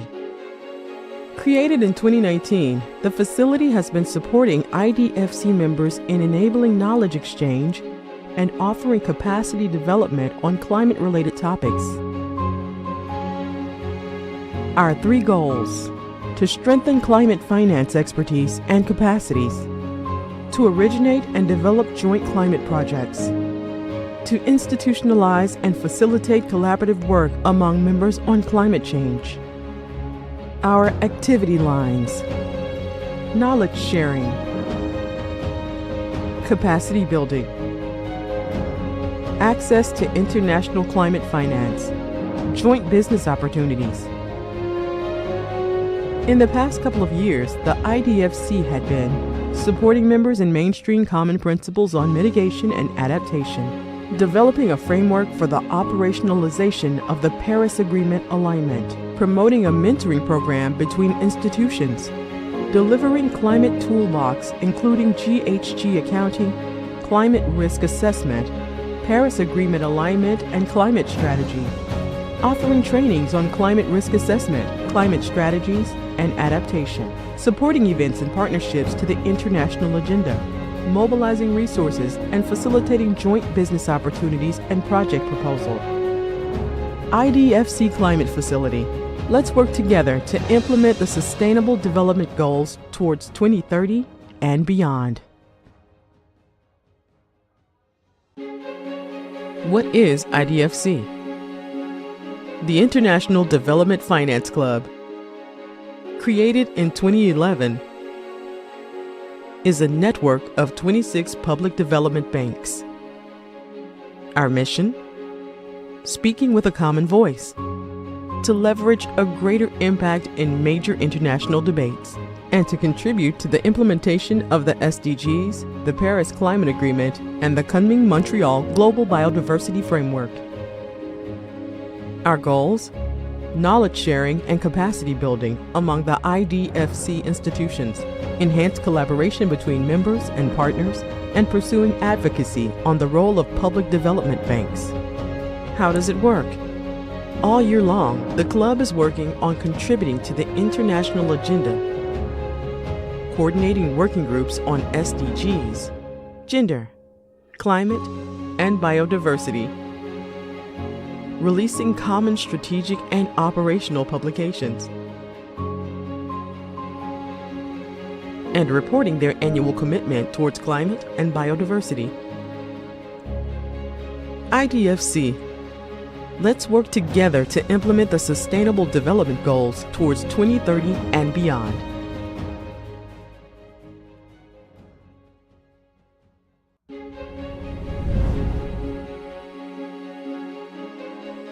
What is IDFC Climate Facility? Created in 2019, the facility has been supporting IDFC members in enabling knowledge exchange and offering capacity development on climate-related topics. Our 3 goals: to strengthen climate finance expertise and capacities, to originate and develop joint climate projects, to institutionalize and facilitate collaborative work among members on climate change. Our activity lines: knowledge sharing,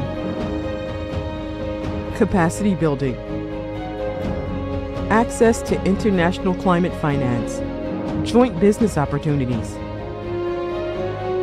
In the past couple of years, the IDFC had been supporting members in mainstream common principles on mitigation and adaptation, developing a framework for the operationalization of the Paris Agreement alignment, promoting a mentoring program between institutions, delivering climate toolbox including GHG accounting, climate risk assessment, Paris Agreement alignment and climate strategy, offering trainings on climate risk assessment, climate strategies, and adaptation, supporting events and partnerships to the international agenda, mobilizing resources and facilitating joint business opportunities and project proposal. IDFC Climate Facility. Let's work together to implement the Sustainable Development Goals towards 2030 and beyond. What is IDFC? The International Development Finance Club, created in 2011, is a network of 26 public development banks. Our mission? Speaking with a common voice to leverage a greater impact in major international debates and to contribute to the implementation of the SDGs, the Paris Climate Agreement, and the Kunming Montreal Global Biodiversity Framework. Our goals? Knowledge sharing and capacity building among the IDFC institutions, enhanced collaboration between members and partners, and pursuing advocacy on the role of public development banks. How does it work? All year long, the club is working on contributing to the international agenda, coordinating working groups on SDGs, gender, climate, and biodiversity, releasing common strategic and operational publications, and reporting their annual commitment towards climate and biodiversity. IDFC. Let's work together to implement the Sustainable Development Goals towards 2030 and beyond.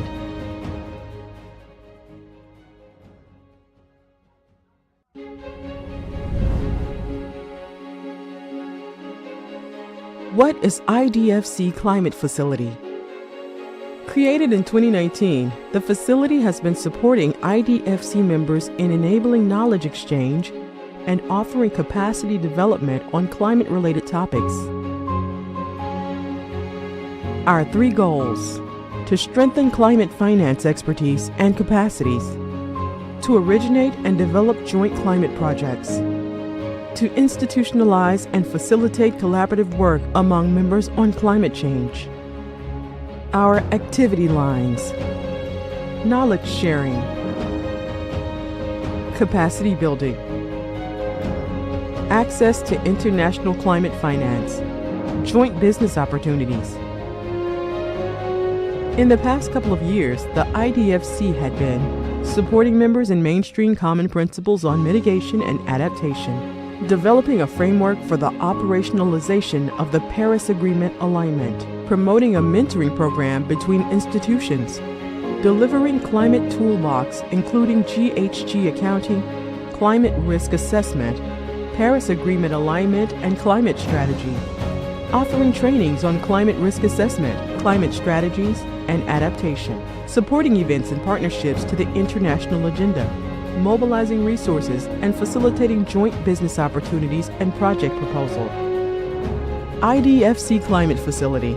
Let's work together to implement the Sustainable Development Goals towards 2030 and beyond. What is IDFC?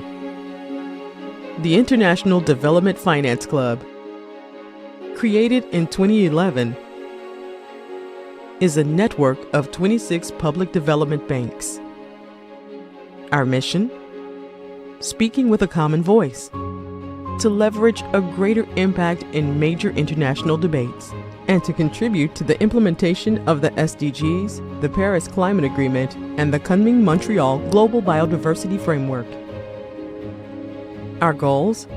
Knowledge sharing and capacity building among the IDFC institutions, enhanced collaboration between members and partners, and pursuing advocacy on the role of public development banks. How does it work? All year long, the club is working on contributing to the international agenda, coordinating working groups on SDGs, gender, climate, and biodiversity, releasing common strategic and operational publications, and reporting their annual commitment towards climate and biodiversity. IDFC.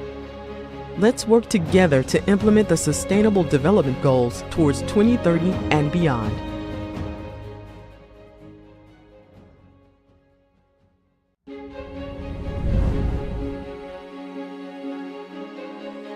What is IDFC Climate Facility?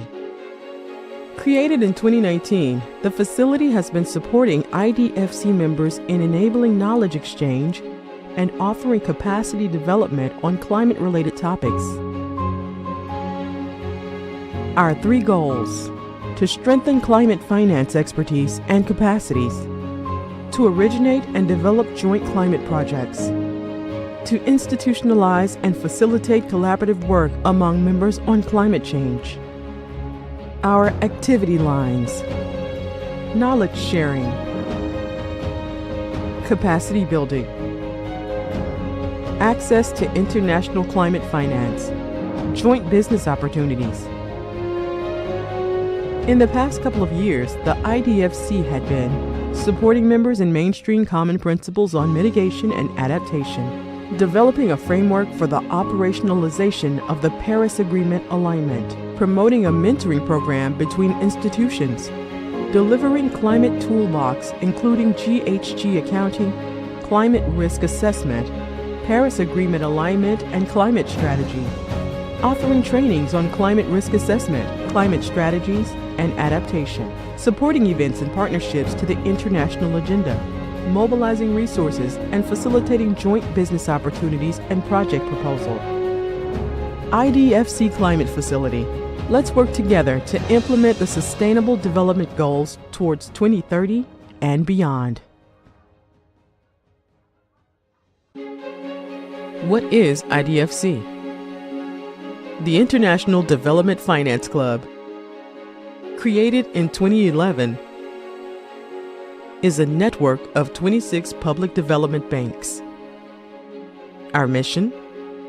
Speaking with a common voice, to leverage a greater impact in major international debates, and to contribute to the implementation of the SDGs, the Paris Climate Agreement, and the Kunming Montreal Global Biodiversity Framework. Our goals: knowledge sharing and capacity building among the IDFC institutions, enhanced collaboration between members and partners, and pursuing advocacy on the role of public development banks. How does it work? All year long, the club is working on contributing to the international agenda, coordinating working groups on SDGs, gender, climate, and biodiversity, releasing common strategic and operational publications,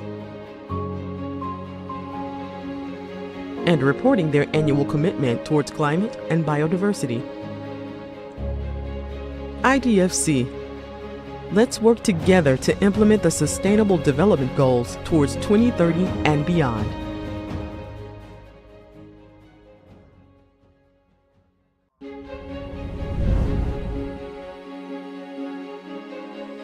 What is IDFC Climate Facility? Created in 2019, the facility has been supporting IDFC members in enabling knowledge exchange and offering capacity development on climate-related topics. Our 3 goals: to strengthen climate finance expertise and capacities, to originate and develop joint climate projects, to institutionalize and facilitate collaborative work among members on climate change. Our activity lines: knowledge sharing, capacity building, access to international climate finance, joint business opportunities. In the past couple of years, the IDFC had been supporting members in mainstream common principles on mitigation and adaptation, developing a framework for the operationalization of the Paris Agreement alignment, promoting a mentoring program between institutions, delivering climate toolbox including GHG accounting, climate risk assessment, Paris Agreement alignment and climate strategy, offering trainings on climate risk assessment, climate strategies, and adaptation, supporting events and partnerships to the international agenda, mobilizing resources and facilitating joint business opportunities and project proposal. IDFC Climate Facility. Let's work together to implement the Sustainable Development Goals towards 2030 and beyond. What is IDFC? The International Development Finance Club, created in 2011, is a network of 26 public development banks. Our mission? Speaking with a common voice, to leverage a greater impact in major international debates, and to contribute to the implementation of the SDGs, the Paris Climate Agreement, and the Kunming Montreal Global Biodiversity Framework. Our goals: knowledge sharing and capacity building among the IDFC institutions, enhanced collaboration between members and partners, and pursuing advocacy on the role of public development banks. How does it work? All year long, the club is working on contributing to the international agenda, coordinating working groups on SDGs, gender, climate, and biodiversity, releasing common strategic and operational publications, and reporting their annual commitment towards climate and biodiversity. IDFC. Let's work together to implement the Sustainable Development Goals towards 2030 and beyond.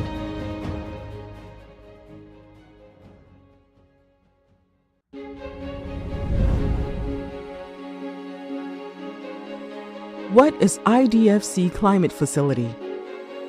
Created in 2019, the facility has been supporting IDFC members in enabling knowledge exchange and offering capacity development on climate-related topics.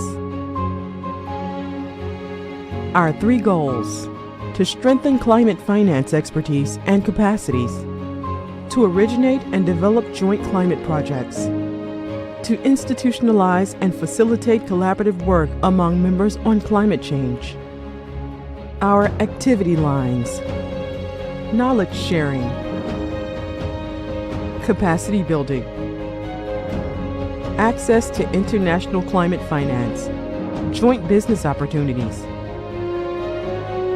In the past couple of years, the IDFC had been supporting members in mainstream common principles on mitigation and adaptation, developing a framework for the operationalization of the Paris Agreement alignment, promoting a mentoring program between institutions, delivering climate toolbox including GHG accounting, climate risk assessment, Paris Agreement alignment and climate strategy, offering trainings on climate risk assessment, climate strategies, and adaptation, supporting events and partnerships to the international agenda, mobilizing resources and facilitating joint business opportunities and project proposal.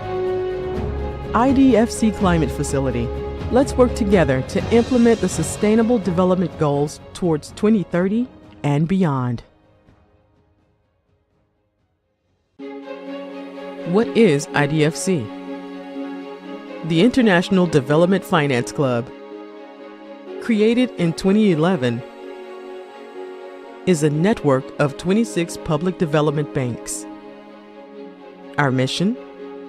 Speaking with a common voice, to leverage a greater impact in major international debates, and to contribute to the implementation of the SDGs, the Paris Climate Agreement, and the Kunming-Montreal Global Biodiversity Framework. Our goals? Knowledge sharing and capacity building among the IDFC institutions, enhanced collaboration between members and partners, and pursuing advocacy on the role of public development banks. How does it work?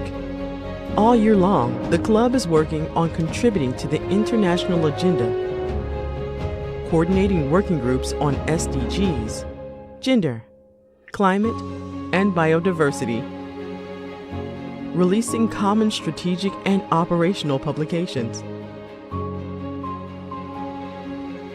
and reporting their annual commitment towards climate and biodiversity. IDFC. Let's work together to implement the Sustainable Development Goals towards 2030 and beyond.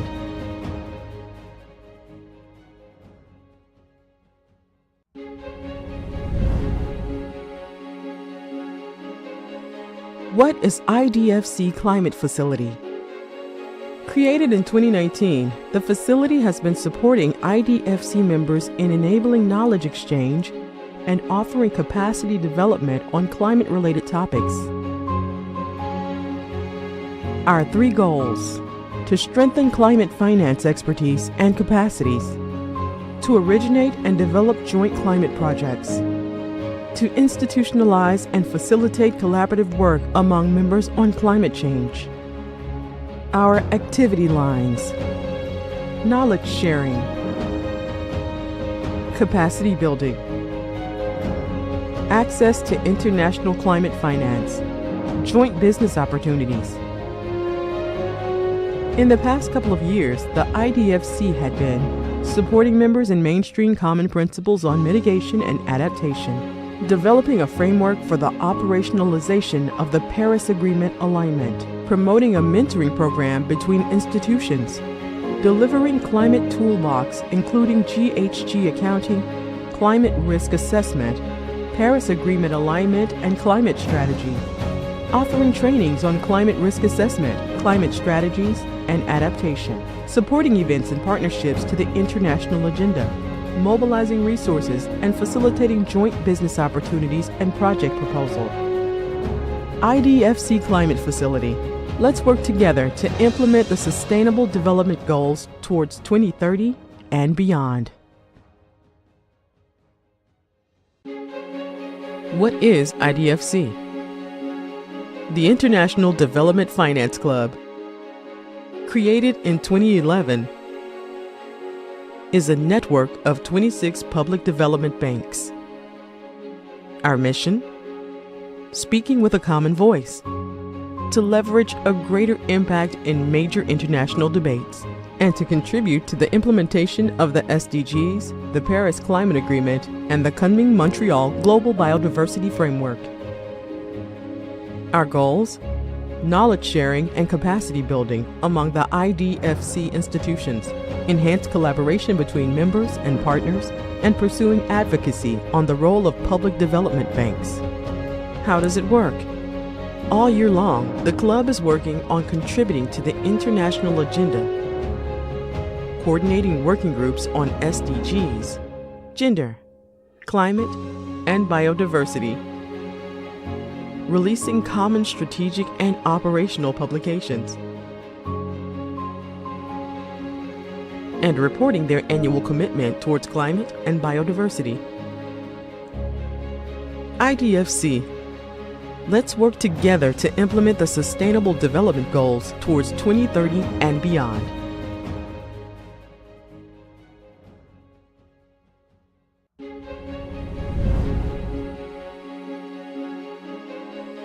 What is IDFC Climate Facility? Created in 2019, the facility has been supporting IDFC members in enabling knowledge exchange and offering capacity development on climate-related topics. Our 3 goals: to strengthen climate finance expertise and capacities, to originate and develop joint climate projects, to institutionalize and facilitate collaborative work among members on climate change. Our activity lines: knowledge sharing, capacity building, access to international climate finance, joint business opportunities. In the past couple of years, the IDFC had been supporting members in mainstream common principles on mitigation and adaptation, developing a framework for the operationalization of the Paris Agreement alignment, promoting a mentoring program between institutions, delivering climate toolbox including GHG accounting, climate risk assessment, Paris Agreement alignment and climate strategy, offering trainings on climate risk assessment, climate strategies, and adaptation, supporting events and partnerships to the international agenda, mobilizing resources and facilitating joint business opportunities and project proposal.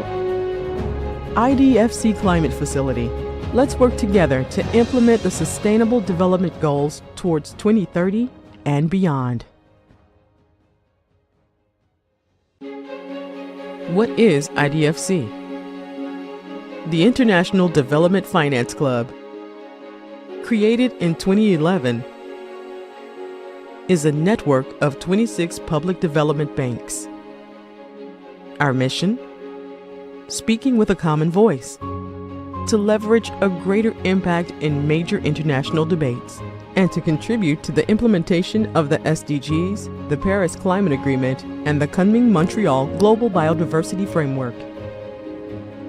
Our goals?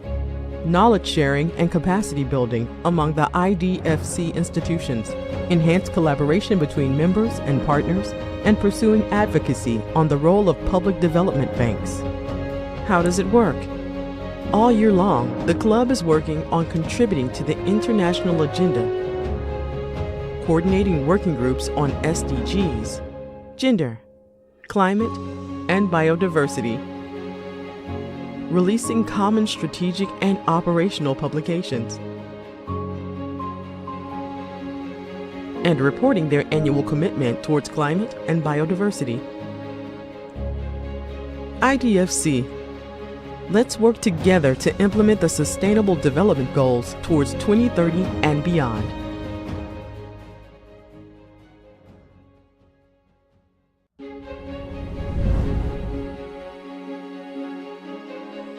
What is IDFC Climate Facility? Created in 2019, the facility has been supporting IDFC members in enabling knowledge exchange and offering capacity development on climate-related topics. Our 3 goals: to strengthen climate finance expertise and capacities, to originate and develop joint climate projects, to institutionalize and facilitate collaborative work among members on climate change. Our activity lines: knowledge sharing, capacity building, access to international climate finance, joint business opportunities,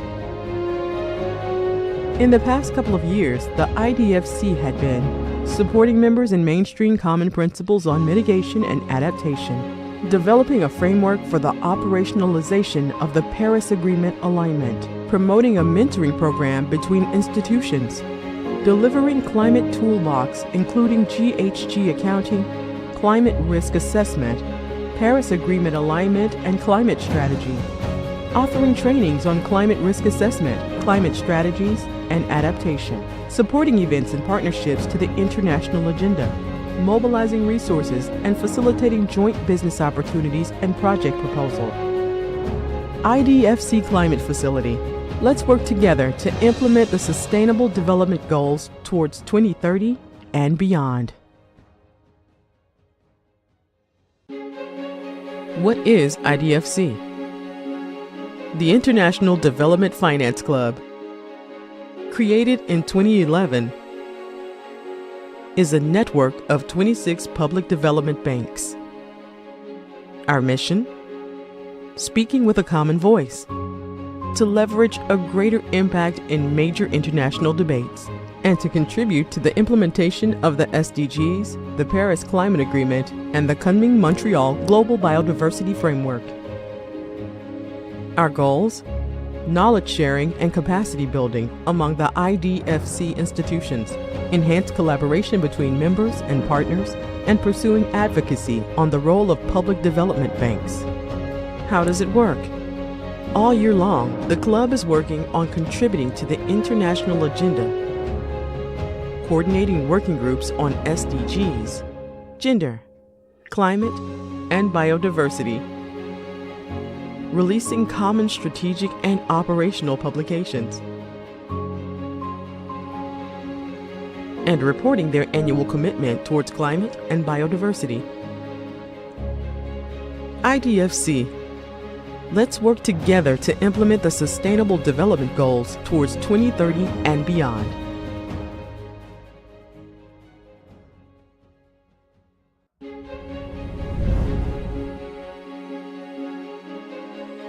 What is IDFC Climate Facility? Created in 2019, the facility has been supporting IDFC members in enabling knowledge exchange and offering capacity development on climate-related topics.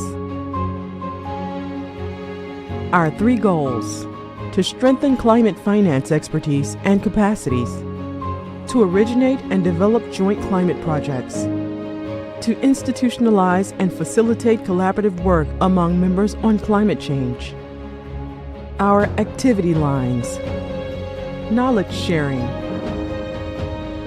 capacity building, access to international climate finance, joint business opportunities. In the past couple of years, the IDFC had been supporting members in mainstream common principles on mitigation and adaptation, developing a framework for the operationalization of the Paris Agreement alignment, promoting a mentoring program between institutions, delivering climate toolbox including GHG accounting, climate risk assessment, Paris Agreement alignment and climate strategy, offering trainings on climate risk assessment, climate strategies, and adaptation, supporting events and partnerships to the international agenda, mobilizing resources and facilitating joint business opportunities and project proposal. IDFC Climate Facility. Let's work together to implement the Sustainable Development Goals towards 2030 and beyond. What is IDFC? The International Development Finance Club, created in 2011, is a network of 26 public development banks. Our mission? Speaking with a common voice, to leverage a greater impact in major international debates, and to contribute to the implementation of the SDGs, the Paris Climate Agreement, and the Kunming-Montreal Global Biodiversity Framework. Our goals? Knowledge sharing and capacity building among the IDFC institutions, enhanced collaboration between members and partners, and pursuing advocacy on the role of public development banks. How does it work? All year long, the club is working on contributing to the international agenda, coordinating working groups on SDGs, gender, climate, and biodiversity, releasing common strategic and operational publications, and reporting their annual commitment towards climate and biodiversity. IDFC. Let's work together to implement the Sustainable Development Goals towards 2030 and beyond.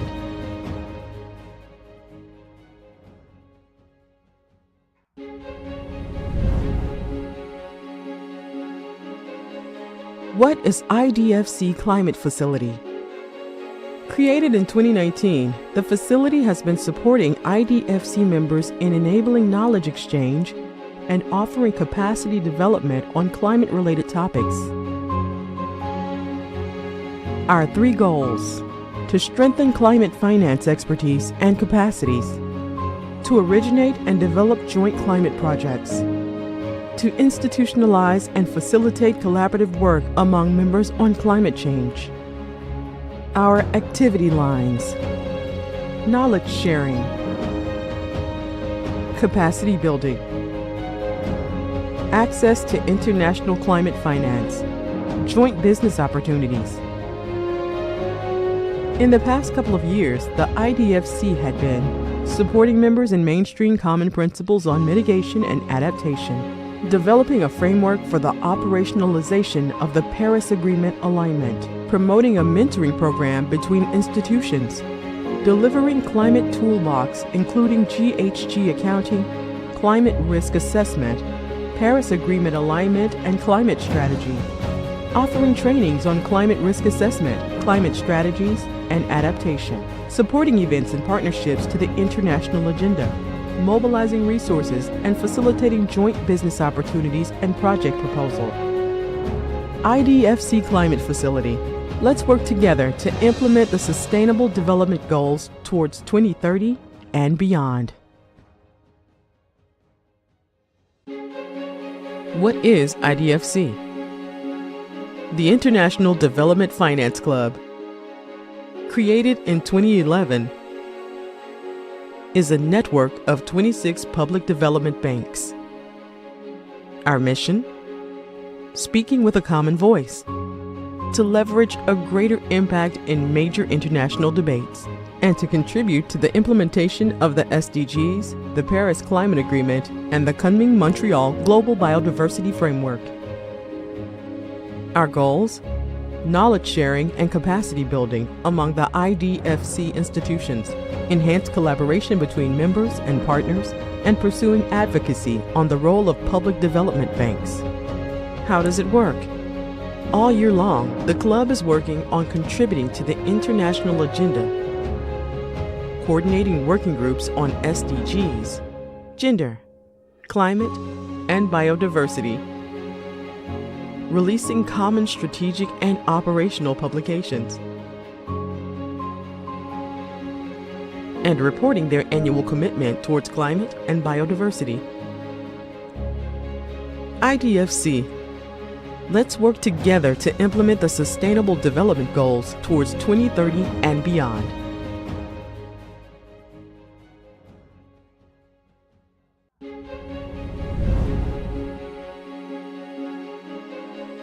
What is IDFC Climate Facility? Created in 2019, the facility has been supporting IDFC members in enabling knowledge exchange and offering capacity development on climate-related topics.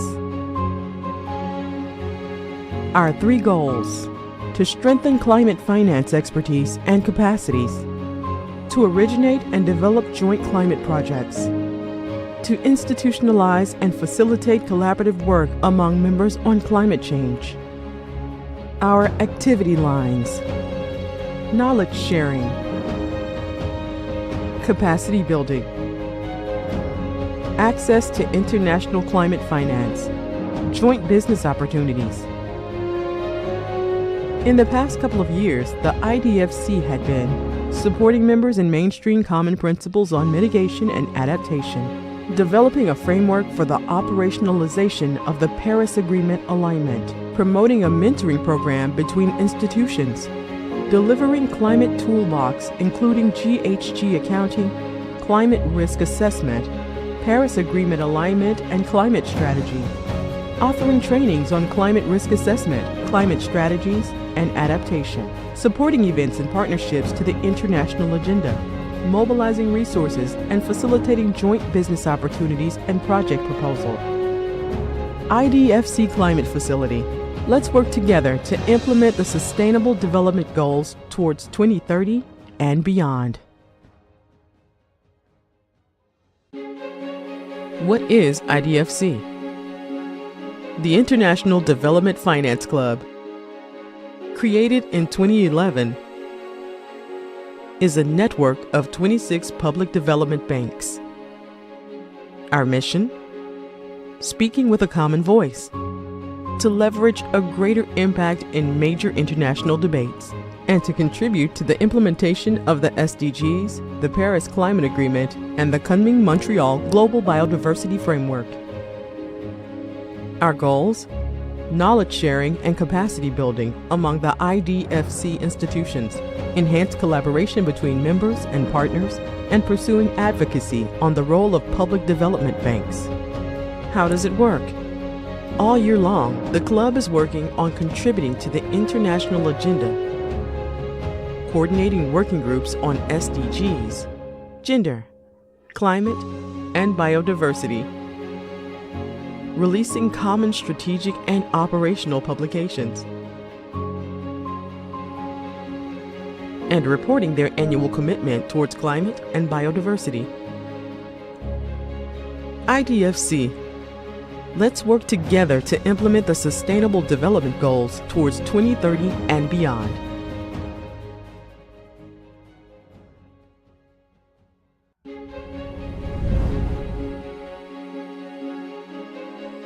What is IDFC Climate Facility?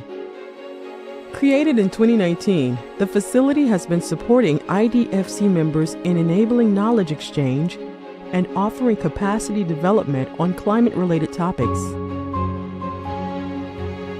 Our 3 goals: to strengthen climate finance expertise and capacities, to originate and develop joint climate projects, to institutionalize and facilitate collaborative work among members on climate change. Our activity lines: knowledge sharing, capacity building, access to international climate finance, joint business opportunities.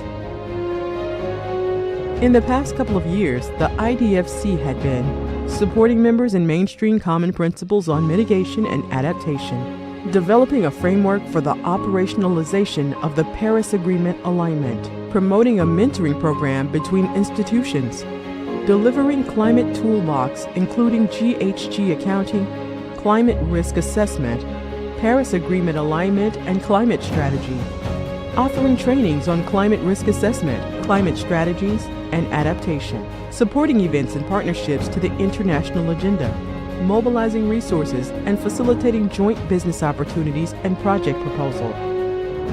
IDFC Climate Facility. Let's work together to implement the Sustainable Development Goals towards 2030 and beyond. What is IDFC? The International Development Finance Club, created in 2011, is a network of 26 public development banks. Our mission? Speaking with a common voice, to leverage a greater impact in major international debates, and to contribute to the implementation of the SDGs, the Paris Climate Agreement, and the Kunming-Montreal Global Biodiversity Framework. Our goals? Knowledge sharing and capacity building among the IDFC institutions, enhanced collaboration between members and partners, and pursuing advocacy on the role of public development banks. How does it work? All year long, the club is working on contributing to the international agenda, coordinating working groups on SDGs, gender, climate, and biodiversity, releasing common strategic and operational publications, and reporting their annual commitment towards climate and biodiversity. IDFC. Let's work together to implement the Sustainable Development Goals towards 2030 and beyond.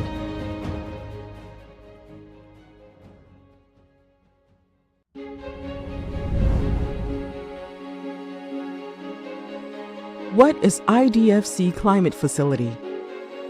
Created in 2019, the facility has been supporting IDFC members in enabling knowledge exchange and offering capacity development on climate-related topics. Our 3 goals: to strengthen climate finance expertise and capacities, to originate and develop joint climate projects, to institutionalize and facilitate collaborative work among members on climate change. Our activity lines: knowledge sharing, capacity building, access to international climate finance, joint business opportunities.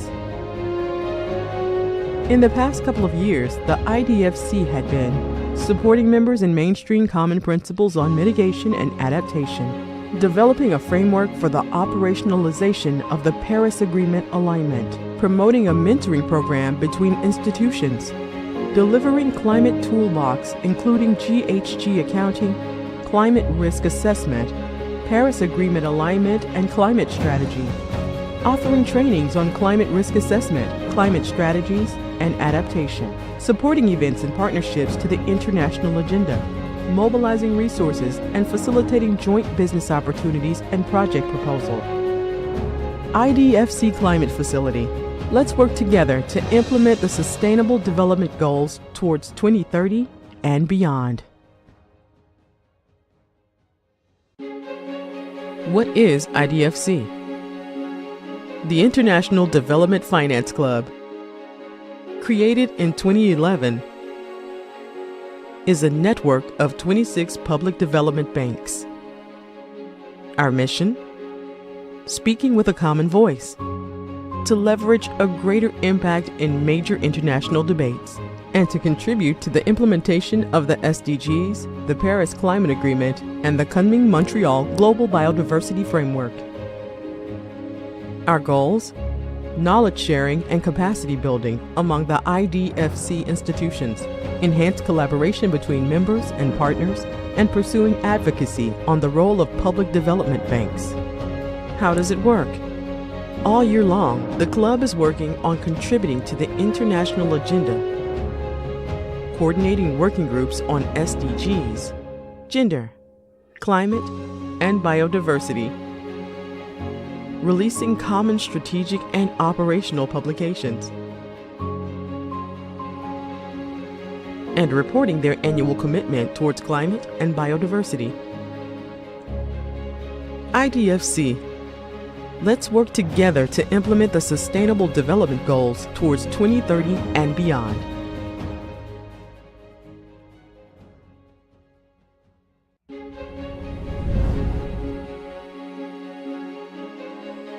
What is IDFC Climate Facility? Created in 2019, the facility has been supporting IDFC members in enabling knowledge exchange and offering capacity development on climate-related topics. Our 3 goals: to strengthen climate finance expertise and capacities, to originate and develop joint climate projects, to institutionalize and facilitate collaborative work among members on climate change. Our activity lines: knowledge sharing, capacity building, access to international climate finance, joint business opportunities.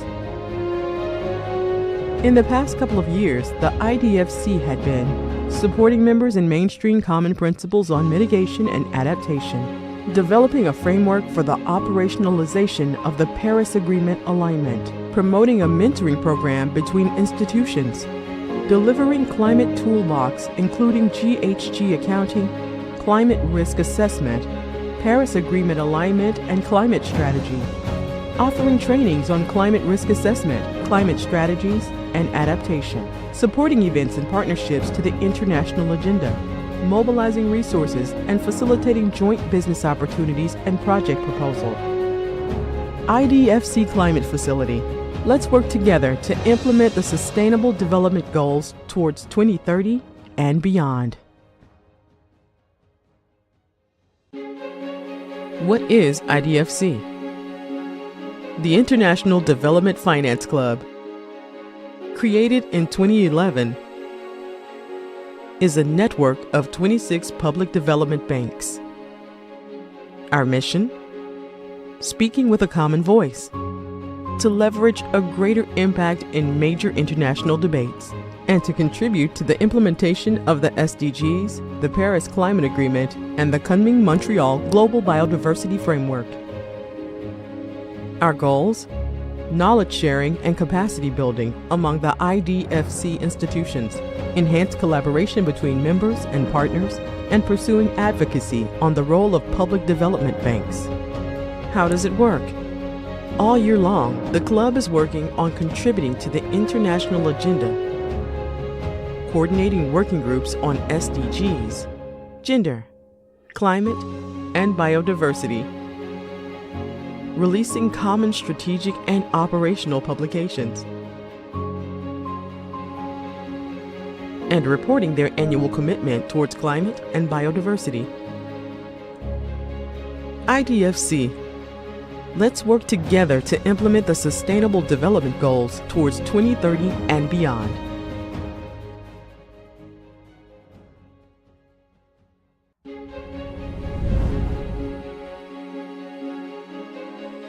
What is IDFC Climate Facility? Created in 2019, the facility has been supporting IDFC members in enabling knowledge exchange and offering capacity development on climate-related topics. Our 3 goals: to strengthen climate finance expertise and capacities, to originate and develop joint climate projects, to institutionalize and facilitate collaborative work among members on climate change.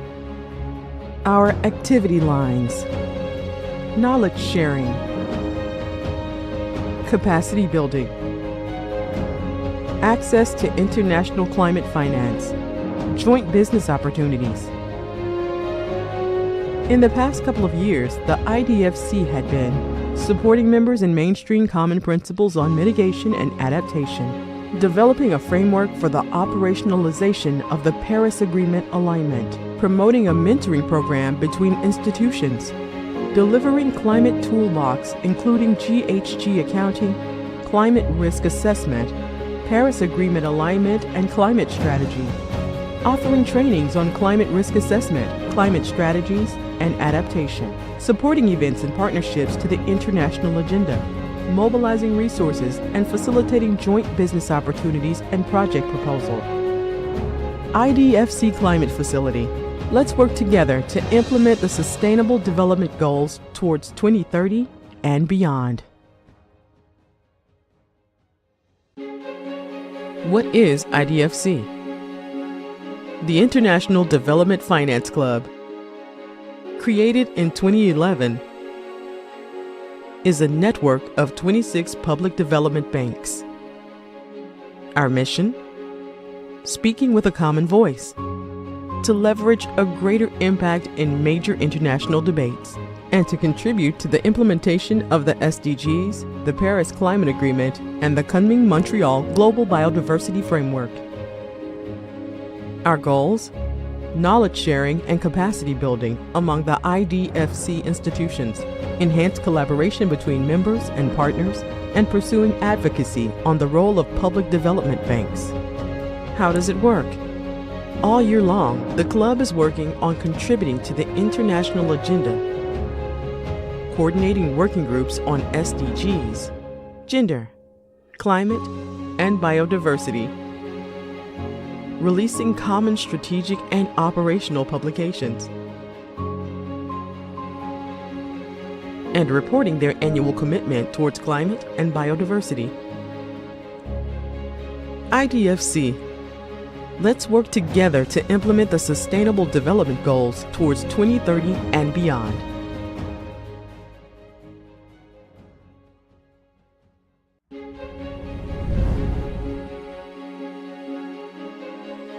What is IDFC Climate Facility? Created in 2019, the facility has been supporting IDFC members in enabling knowledge exchange and offering capacity development on climate-related topics. Our 3 goals: to strengthen climate finance expertise and capacities, to originate and develop joint climate projects, to institutionalize and facilitate collaborative work among members on climate change. Our activity lines: knowledge sharing, capacity building, access to international climate finance, joint business opportunities. In the past couple of years, the IDFC had been supporting members in mainstream common principles on mitigation and adaptation, developing a framework for the operationalization of the Paris Agreement alignment, promoting a mentoring program between institutions, delivering climate toolbox including GHG accounting, climate risk assessment, Paris Agreement alignment and climate strategy, offering trainings on climate risk assessment, climate strategies, and adaptation, supporting events and partnerships to the international agenda, mobilizing resources and facilitating joint business opportunities and project proposal. IDFC Climate Facility.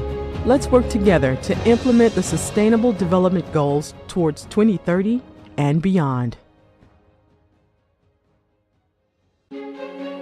What is IDFC?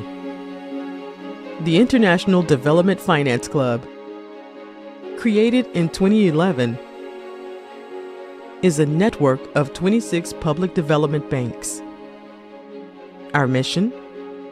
Speaking with a common voice, to leverage a greater impact in major international debates, and to contribute to the implementation of the SDGs, the Paris Climate Agreement, and the Kunming-Montreal Global Biodiversity Framework. Our goals? Knowledge sharing and capacity building among the IDFC institutions, enhanced collaboration between members and partners, and pursuing advocacy on the role of public development banks. How does it work? All year long, the club is working on contributing to the international agenda, coordinating working groups on SDGs, gender, climate, and biodiversity, releasing common strategic and operational publications, and reporting their annual commitment towards climate and biodiversity. IDFC. Let's work together to implement the Sustainable Development Goals towards 2030 and beyond.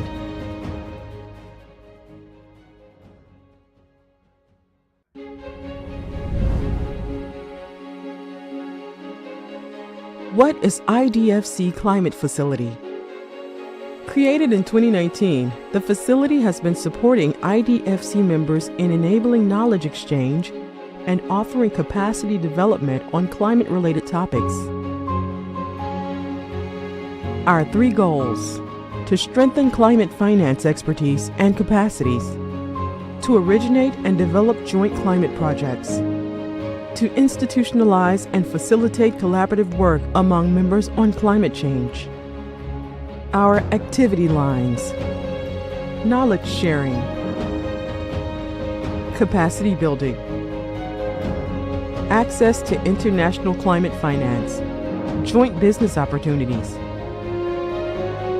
In the past couple of years, the IDFC had been supporting members in mainstream common principles on mitigation and adaptation, developing a framework for the operationalization of the Paris Agreement alignment, promoting a mentoring program between institutions, delivering climate toolbox including GHG accounting, climate risk assessment, Paris Agreement alignment and climate strategy, offering trainings on climate risk assessment, climate strategies, and adaptation, supporting events and partnerships to the international agenda, mobilizing resources and facilitating joint business opportunities and project proposal. IDFC Climate Facility. Let's work together to implement the Sustainable Development Goals towards 2030 and beyond. What is IDFC? The International Development Finance Club, created in 2011, is a network of 26 public development banks. Our mission? Speaking with a common voice, to leverage a greater impact in major international debates, and to contribute to the implementation of the SDGs, the Paris Climate Agreement, and the Kunming-Montreal Global Biodiversity Framework. Our goals? Knowledge sharing and capacity building among the IDFC institutions, enhanced collaboration between members and partners, and pursuing advocacy on the role of public development banks. How does it work? All year long, the club is working on contributing to the international agenda, coordinating working groups on SDGs, gender, climate, and biodiversity, releasing common strategic and operational publications, and reporting their annual commitment towards climate and biodiversity. IDFC. Let's work together to implement the Sustainable Development Goals towards 2030 and beyond.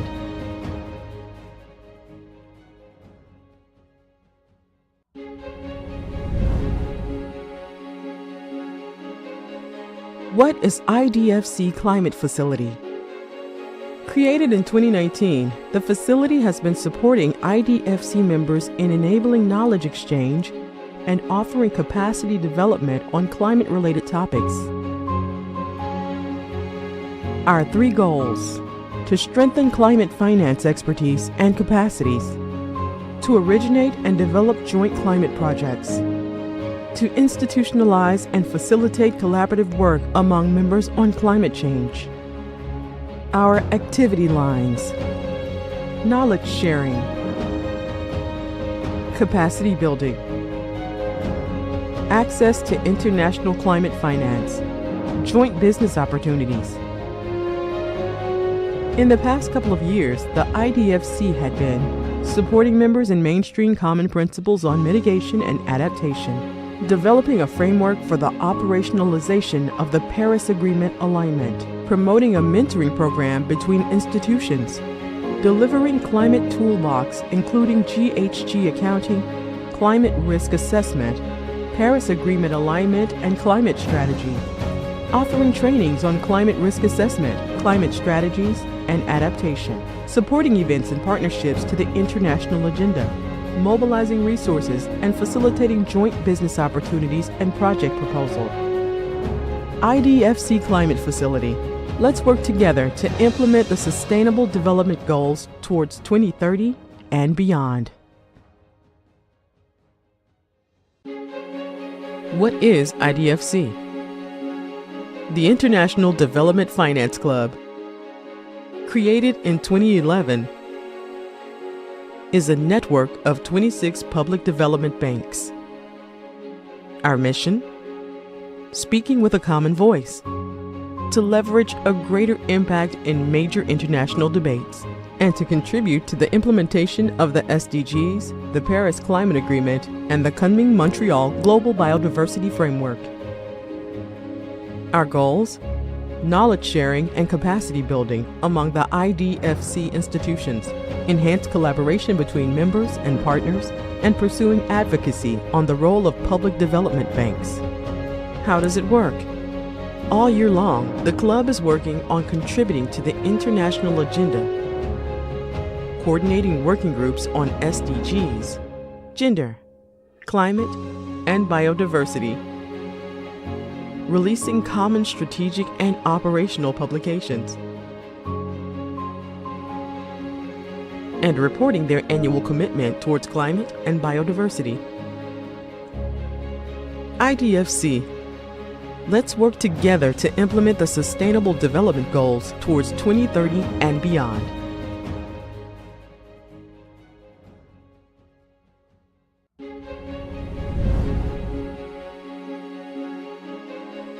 What is IDFC Climate Facility? Created in 2019, the facility has been supporting IDFC members in enabling knowledge exchange and offering capacity development on climate-related topics.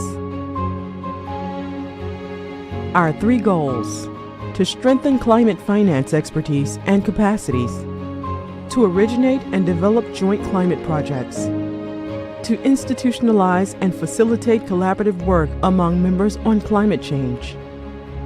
Our activity lines: knowledge sharing, capacity building, access to international climate finance, joint business opportunities. In the past couple of years, the IDFC had been supporting members in mainstream common principles on mitigation and adaptation, developing a framework for the operationalization of the Paris Agreement alignment, promoting a mentoring program between institutions, delivering climate toolbox including GHG accounting, climate risk assessment, Paris Agreement alignment and climate strategy, offering trainings on climate risk assessment, climate strategies, and adaptation, supporting events and partnerships to the international agenda, mobilizing resources and facilitating joint business opportunities and project proposal. IDFC Climate Facility. Let's work together to implement the Sustainable Development Goals towards 2030 and beyond. What is IDFC? The International Development Finance Club, created in 2011, is a network of 26 public development banks. Our mission? Speaking with a common voice, to leverage a greater impact in major international debates, and to contribute to the implementation of the SDGs, the Paris Climate Agreement, and the Kunming-Montreal Global Biodiversity Framework. Our goals? Knowledge sharing and capacity building among the IDFC institutions, enhanced collaboration between members and partners, and pursuing advocacy on the role of public development banks. How does it work?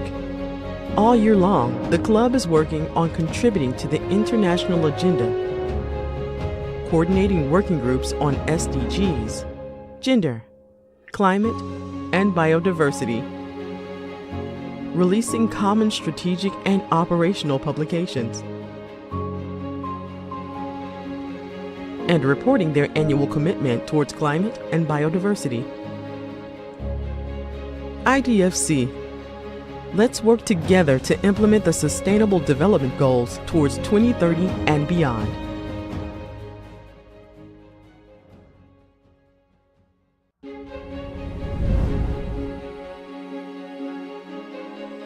What is IDFC Climate Facility? Created in 2019, the facility has been supporting IDFC members in enabling knowledge exchange and offering capacity development on climate-related topics. Our 3 goals: to strengthen climate finance expertise and capacities, to originate and develop joint climate projects, to institutionalize and facilitate collaborative work among members on climate change. Our activity lines: knowledge sharing, capacity building, access to international climate finance, joint business opportunities. In the past couple of years, the IDFC had been supporting members in mainstream common principles on mitigation and adaptation, developing a framework for the operationalization of the Paris Agreement alignment, promoting a mentoring program between institutions, delivering climate toolbox including GHG accounting, climate risk assessment, Paris Agreement alignment and climate strategy, offering trainings on climate risk assessment, climate strategies, and adaptation, supporting events and partnerships to the international agenda, mobilizing resources and facilitating joint business opportunities and project proposal. IDFC Climate Facility. Let's work together to implement the Sustainable Development Goals towards 2030.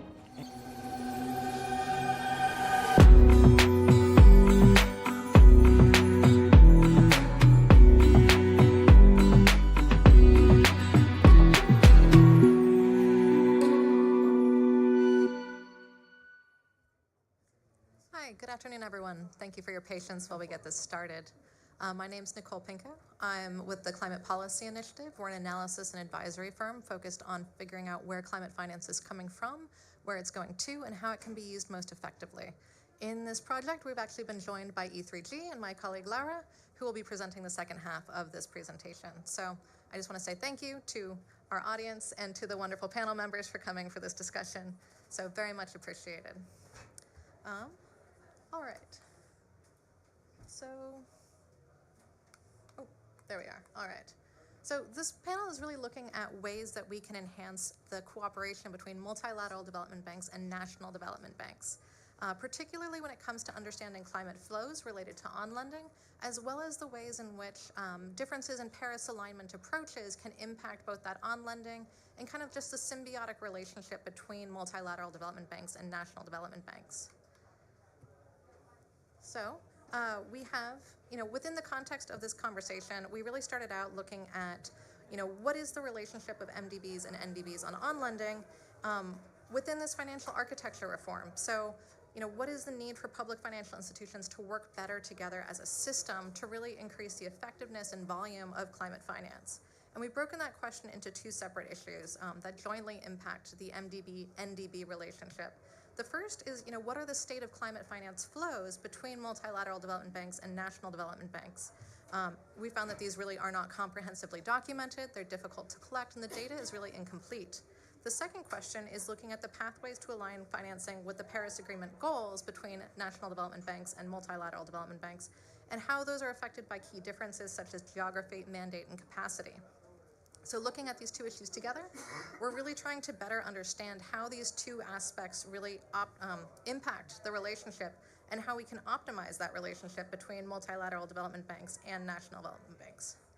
So in terms of our methodology, we really wanted to kind of take a joint view of this. So CPI undertook a web scraping exercise of multilateral development bank project portals from 2015 to 2022 to identify a sample of climate-related MDBs to NDBs financial flows across emerging markets and developing economies. And only the 10 MDBs that report to the Joint Climate Finance Framework are included in this as an FYI.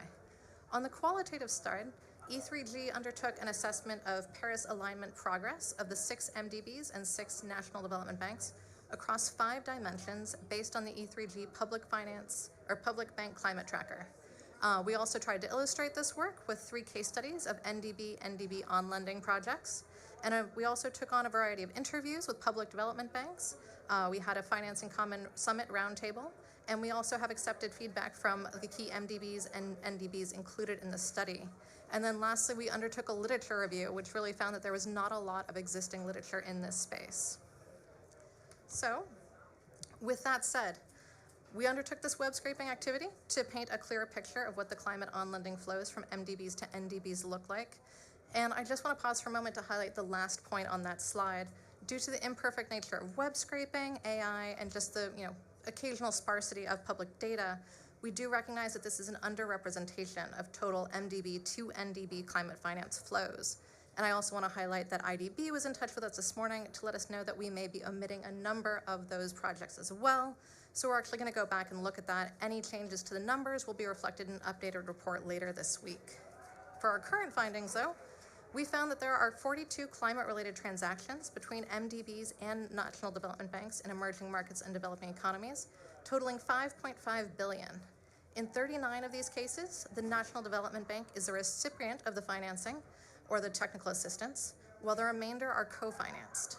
The majority of transactions are also aimed at general green investment, and you can see that with that very large cross-sectoral aspect on the right-hand side. And then looking at the next slide in terms of our analysis and our findings, 84% of these climate finance relationships are received by national development banks with a flexible or infrastructure-focused mandate. So, we had a couple that were received by local governments, Ex-Im banks, agriculture, MSME banks, but the vast majority are these flexible or infrastructure-focused mandates.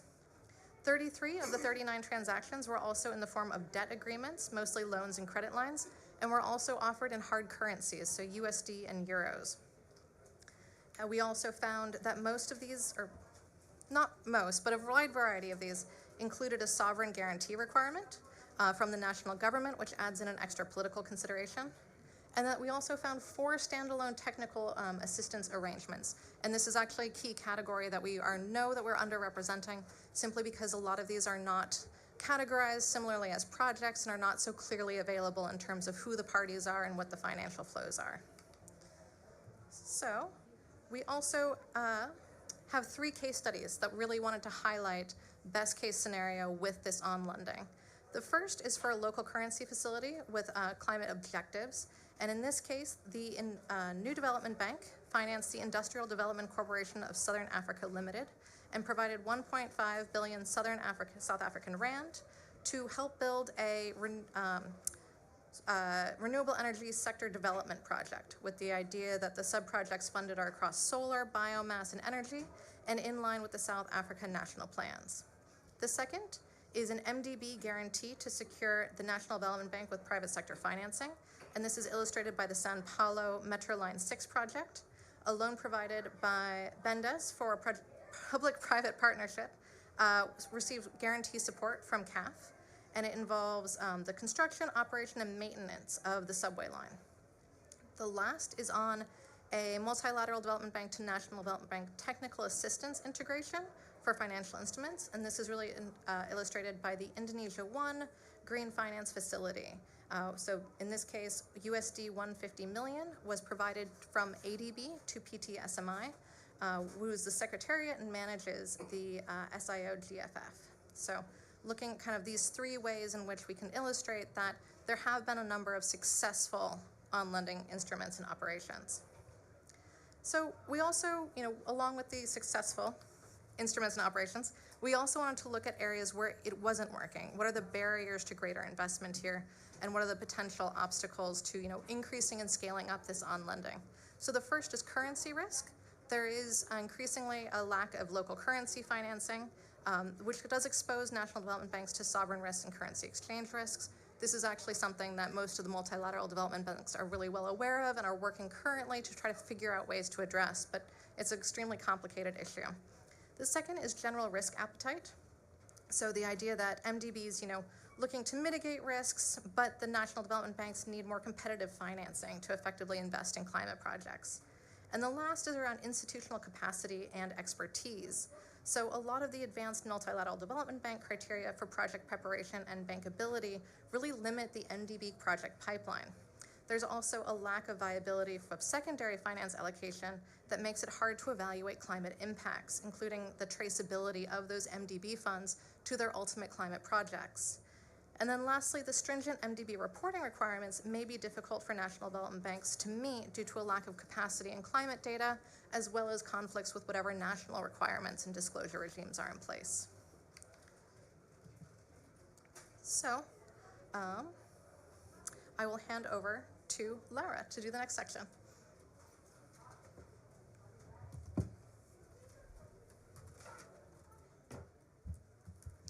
Thank you so much, Nicole. And for those of you who don't know me, my name is Laura Sabogal, and I'm a Senior Policy Advisor at E3G. And I'm very happy to be here to discuss a topic that Nicole and I and the rest of the banks that we work jointly with have been discussing increasingly about the need of how to optimize the relationship between MDBs and NDBs. And to do so, as Nicole was sharing with you, E3G took a look and essentially adjusted a methodology that it has been using since 2018 from a tool called the E3G Public Bank Climate Tracker Matrix. And most recently, actually, this tool started initially assessing the multilateral development banks, but more recently we started a collaboration with the IDFC to help give a snapshot to its members about where do they stand in their Paris alignment process.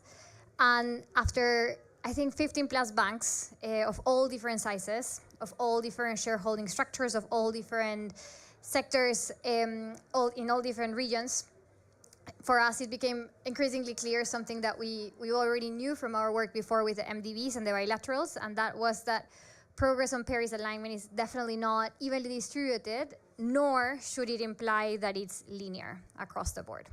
And I think this is really important, and this is one of the things that whenever we engage with the different banks, because we go through this process in which we tell them early on and we express an interest that we would like to conduct these assessments, do it in a collaborative manner, we always emphasize that context matters. And although we have a methodology of 15 metrics that we use to assess how a bank is performing, we also make sure to integrate these contextual considerations, which are, of course, very different across the world. So one of the things that we started noticing is that, of course, different institutions face unique determinants of progress. And these we already had noticed that between some MDBs. For example, we have here the European Investment Bank with us. The European Investment Bank, of course, has a very robust policy framework that underpins its effort through the EU regulatory framework. Other MDBs were perhaps a little bit further away from this, let's say, status or this stage in their Paris alignment process. So we already had, let's say, some understanding that, of course, this was the case. But once we started working with the IDFC members, and here we have some members of some of those banks that we have been engaging with in previous months, it became increasingly clear that these differences were even more pronounced when you compared MDBs to NDBs. So with that in mind, we partnered up with CPI and we decided to essentially take our methodology that we had been using for the last 5 years, and we created a synthesized or abbreviated version of it, essentially taking out of the 15 metrics, only 6 that we thought, based on our experience, were foundational. And also to have a better understanding and to have a grasp of these perhaps regional differences, we took a look at different institutions, mainly focused in banks that were located in emerging markets and developing economies, to try to understand whether we could also pinpoint some specific differences based on the region. Frank, I saw you arrived. If you want to join us, one of our panelists is now here. Please feel free. So with this in mind, we took banks from the Latin American Caribbean region, from Africa, and from Asia, with the idea of trying to understand how this was. And also we took a look and we were careful about choosing different sizes of banks, different constellations and whatnot. So as I was just mentioning, E3G has been doing this Paris alignment assessment work for the last 5 years, and we have these 15 metrics that I will not bore you with, but I invite you to take a look at them at our website. But for this specific task, we decided that because some of the banks that we were going to be assessing were smaller, they perhaps had less capacities, or they were at a nascent stage in their Paris alignment process, it was worthwhile perhaps to not do a full-fledged assessment as we have done in the past for multilateral development banks, but rather really extract those 6 metrics that we believed, or 5 metrics, sorry, that we believed were foundational. And we focused specifically on direct finance. So how were the funds being channeled directly to end beneficiaries for climate action? Indirect finance, so essentially the on-lending to intermediary lenders, the institutional strategy and governance, to what extent these banks were actually integrated climate change considerations in their strategic documents, adaptation and resilience, to what extent these banks were actually screening for climate risk, integrated resilient measures in their assessments when they were evaluating any potential new operation, and of course, to what extent they were increasing adaptation finance or not. And then finally, energy policy, so to what extent these banks had standalone energy policies, but also exclusion lists. So here you can see some of our findings. This is a very synthesized table, so I invite you to take a look at our assessment. But some of the findings that we arrived at, so for example, indirect finance, specifically, we realized that for the MDBs that we had sampled, it was common for them to have climate finance targets, as well as common accounting principles, so the ones that were agreed under the joint MDB group. Whereas in the case of the NDCs, it was not always so clear that they would have this target of climate finance, but what we did find out is that NDBs tend to have a linkage or establish a linkage with NDCs of the countries where they're operating. That of course makes sense because they're a policy tool for the government, they're sole shareholder. For indirect finance, what we found out is that the MDBs that we sampled typically extended their environmental and social safeguards and exclusion requirements to cover their intermediary lenders. And they also, in the majority of cases, offer them support to bring them along in this process of Paris alignment, so perhaps through technical assistance, support, and whatnot. In the case of national development banks, we found out that this was also true, that they also typically extended their environmental and social exclusion requirements to cover lending through financial intermediaries. And then for our other three core areas of alignment, so to say, the first one was institutional strategy and governance. So all the multilateral development banks that we assessed, actually, we realized that they had their own standalone climate strategies. Whereas in the case of the MDBs, it was not always clear. So it was not the case that they had all of them a standalone climate strategy, but what we found out is that they included the notion or the linkage to climate change in their strategic document. So it was not mainstream completely. And again, we also found a very strong relationship with the NDC, so always anchoring them back to the NDC of the country where they're operating. For adaptation and resilience, we also saw in the case of multilateral development banks that there was a tendency for these banks to set their own standalone adaptation finance target, whereas in the case of the national development banks that we sampled, what we realized is that this was always done in connection to the national determined contribution or the long-term strategy for that case.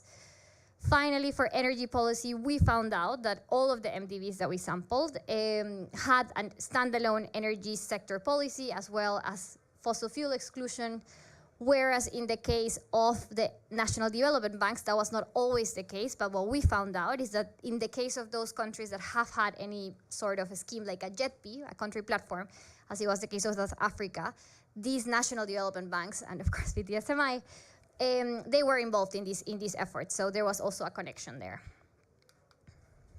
Yeah.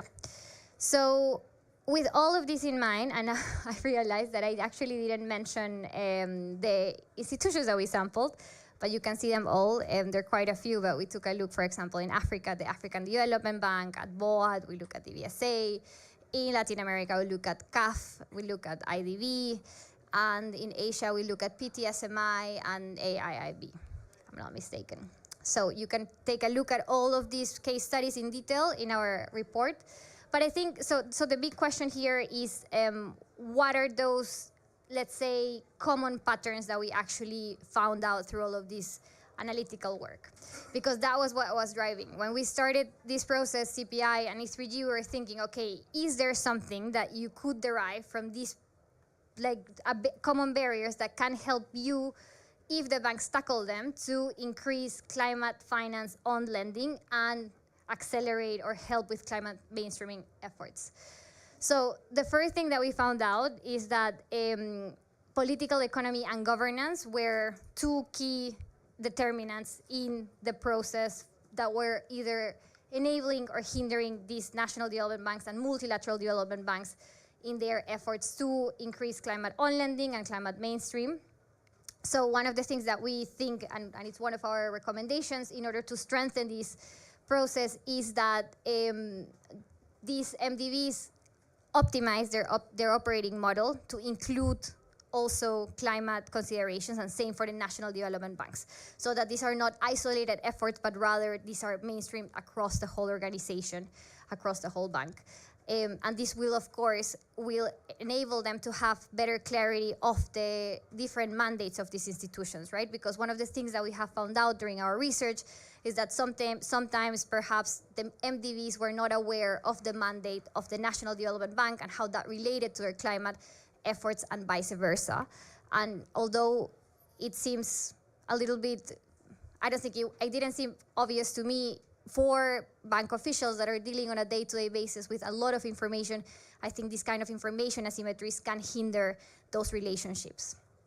The other thing that we also found out was that MDBs and NDBs should share their institutional capacity and expertise. The joint MDB group has been doing a lot of work, as has the IDFC group, in order to help with these mainstreaming efforts. It is not a given. It is not a process that is already finalized, and there's a lot to gain in order to share some of those lessons learned and success factors through constant exchange in order to bring other members that perhaps, or other banks that have less capacity, so don't have such a big analytical staff group. Yes. So with that, I think here we have, I won't really go into the full detail of all of these recommendations, but essentially what I would like to leave you with is that we identified, let's say, these 3 axes where we believe there are common barriers that could be tackled. So the first bucket being political economy and governance, the second one related to mandates, and the third one related to institutional capacity and expertise.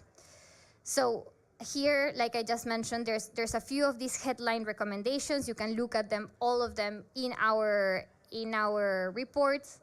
But I think today, what would we really appreciate, and the reason why we are very grateful to have you all here, is to have a conversation and to essentially ask you, the practitioners, whether our findings do reflect your experience. We do not claim, as Nicole was saying, that this is a perfectly comprehensive sample. We know that it is, for that we would have needed more data, but we hope that this can be the foundational, let's say, or the beginning of a conversation where we can hopefully support you in this process. So with that, I would like to then give a warm welcome to our panelists. Today here with us, we have Isabel from the Inter-American Bank of Development. Isabel is based in Washington, and she was sharing with us that she has had a lot of experience with National Development Bank on lending. We also have Cinzia from the European Investment Bank, who's an adaptation finance expert. And as we know, adaptation remains one of the most difficult, let's say, flows between MDBs and NDBs. We have also Sheila Sini from the Development Bank of South Africa, who is just recently joined, and she also will share some of the experience that the DVSA has been doing in terms of changing its governance in order to tackle climate change. We also have Frank Moglio from the West African Development Bank, who will also share with us how that process has been going, especially because in the case of Frank, this BOAD is this sub-regional MDB, no? It somehow falls in between categories, which is why we are very grateful to have him here. And finally, we have Mr. Gangan from the PTSMI.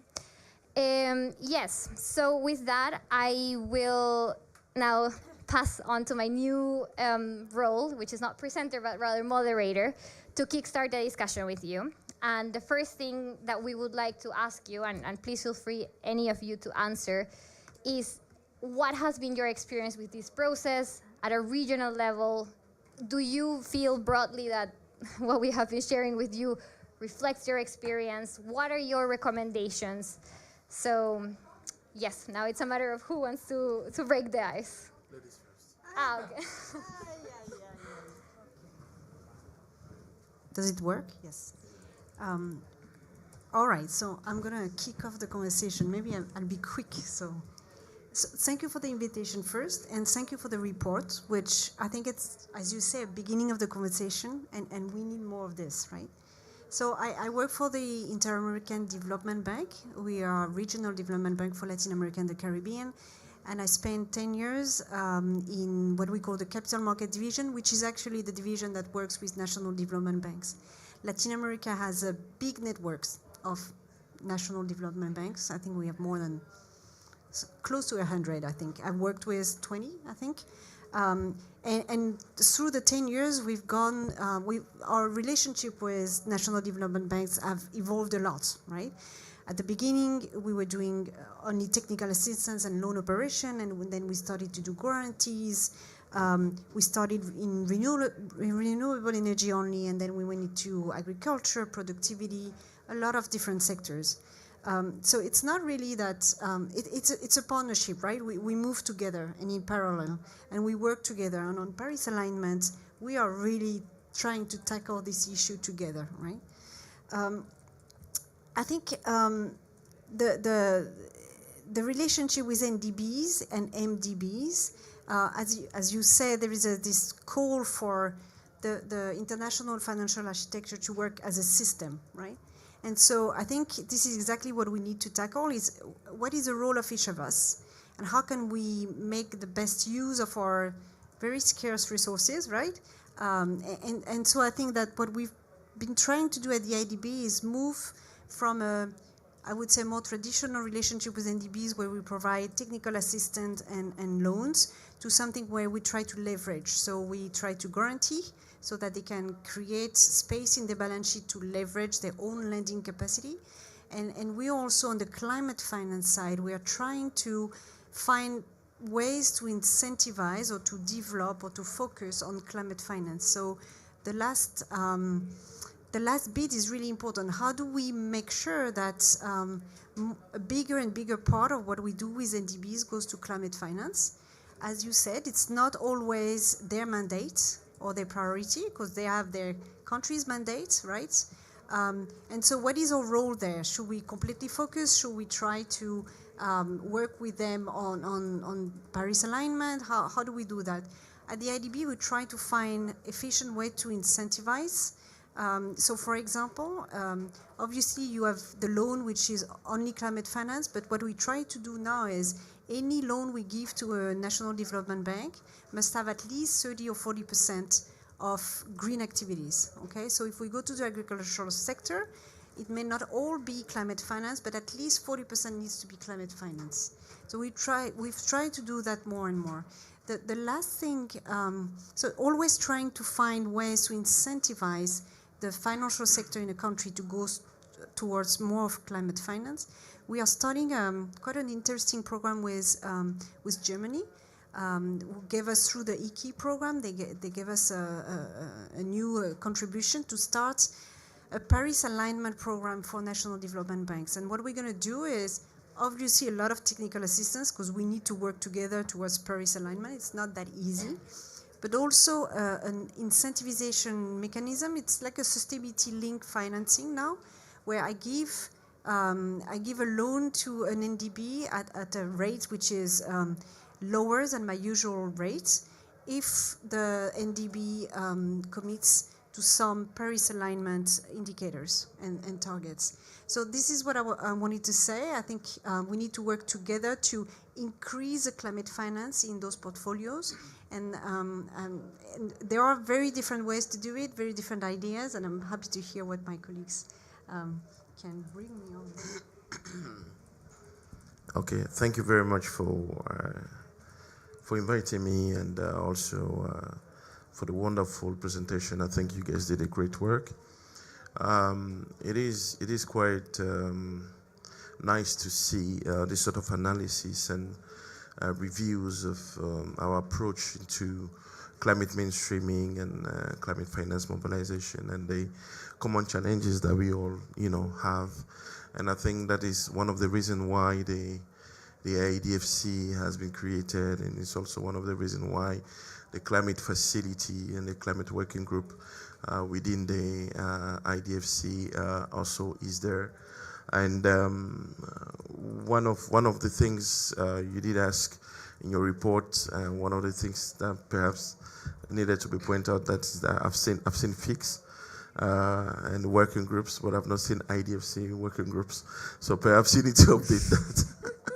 Because, but coming back to the subject at BOD, so yes, the West African Development Bank it covers about eight countries in West Africa, and out of the 8 countries currently, we have 3 that are under sort of watch because of the various coups that have been happening in those countries.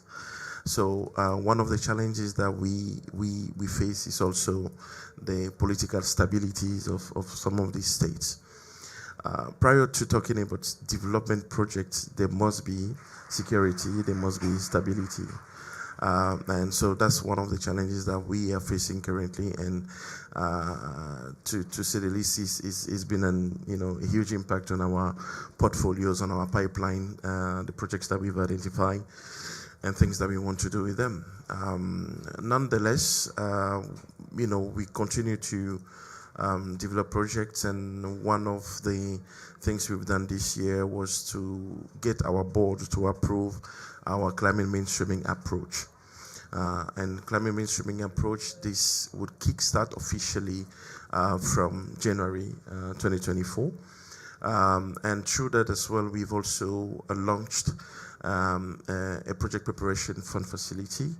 And the idea behind it is to ensure that all the projects we are financing currently must be climate mainstreamed, and also to facilitate countries and project promoters, have some sort of facility to actually develop their project at an early stage.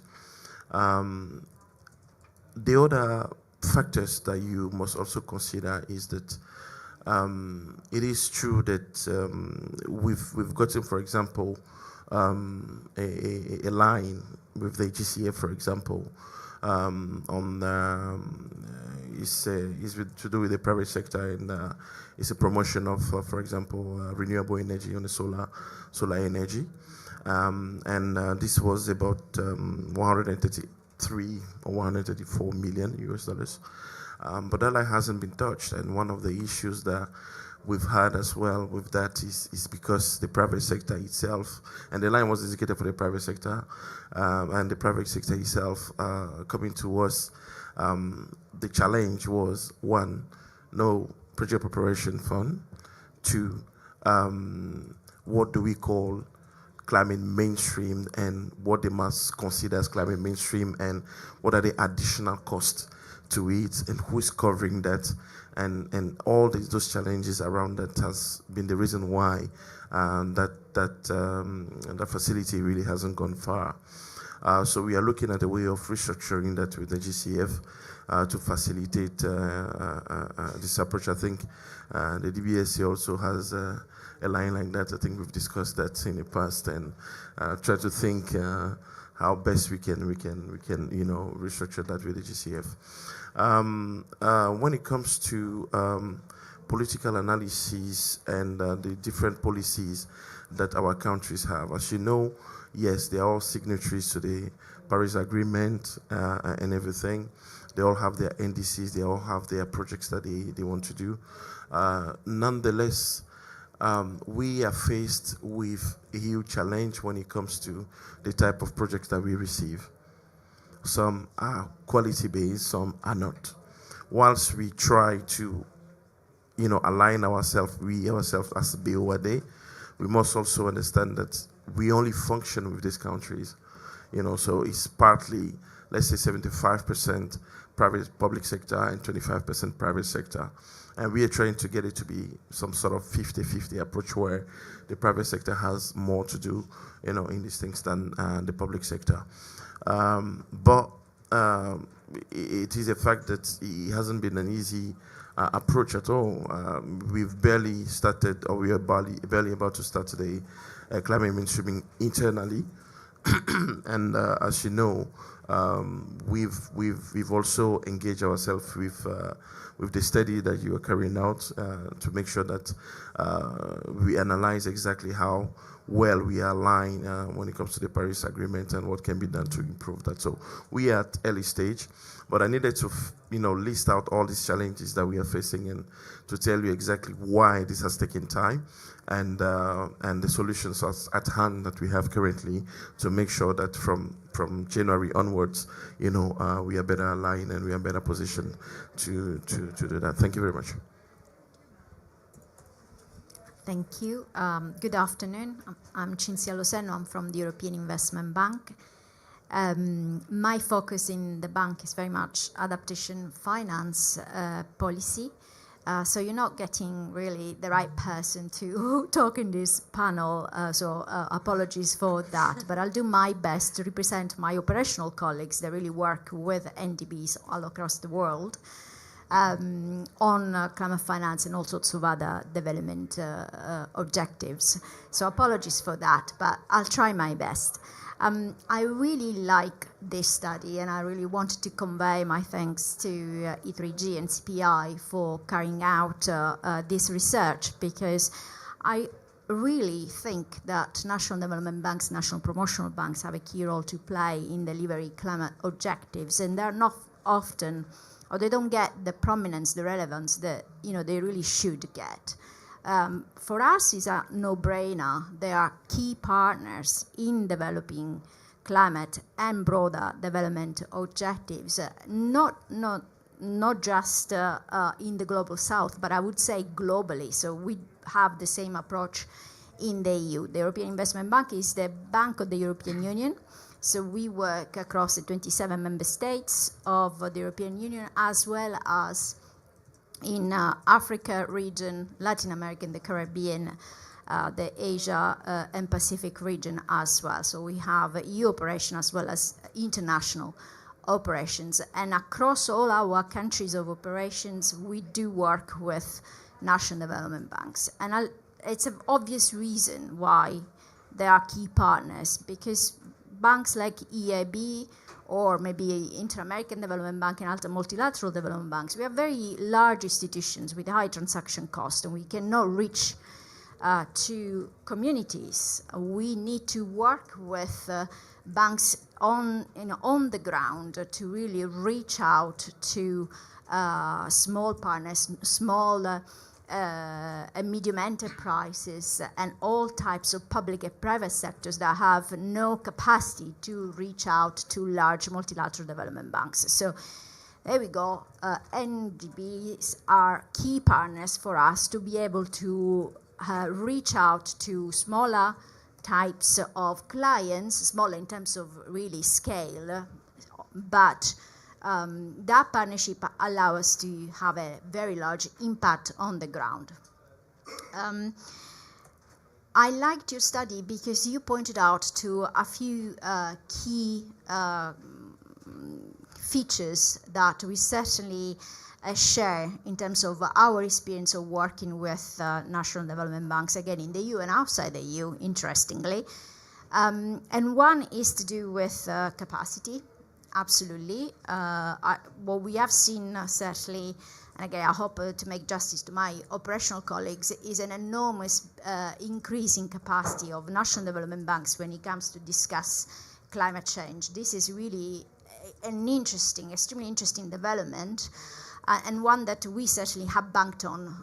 We do work with a number of national development banks to really build their capacity, understand what climate objectives are, but not just about climate finance, but what we call Paris-aligned finance. So ensuring that also all the other finance that doesn't have a climate objective does not undermine the objectives of the Paris Agreement, being mitigation or adaptation. And we have worked with a number of NDBs to really help them, for example, develop a strategy, develop the processes and systems to maybe track carbon in their operations or track physical climate risks in their operation, and so on and so forth. I can give you an example of a development bank on a West African country who by accident is sitting next to me, where we have in fact increased our equity.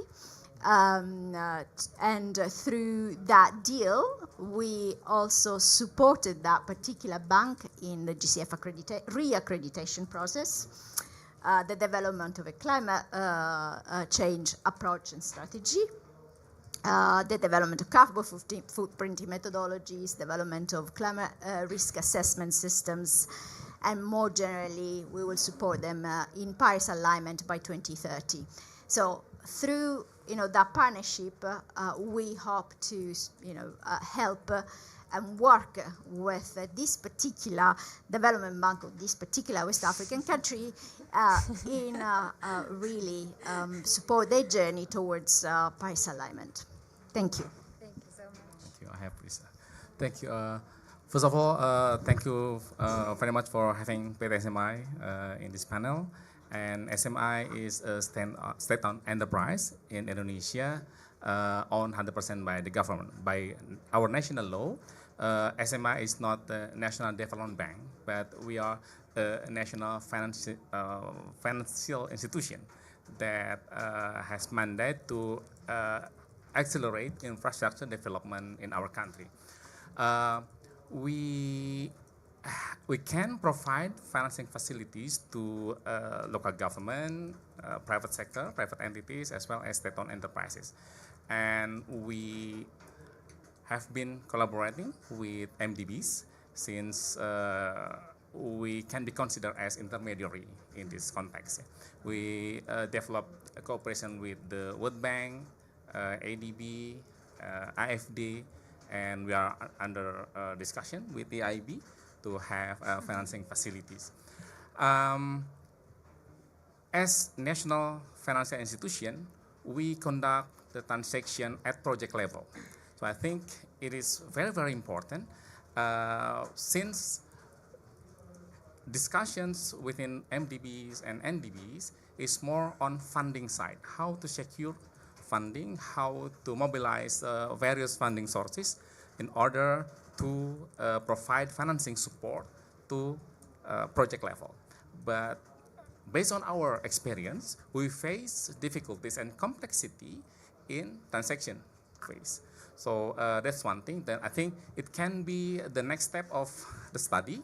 I think thank you for the study. The study is very, very insightful and providing us with a figure of how MDBs and NDBs have been cooperating so far. But one thing that I think it can be useful for us at least to provide information and also what is the complexity and the problem at project transaction level. So I think that's one thing.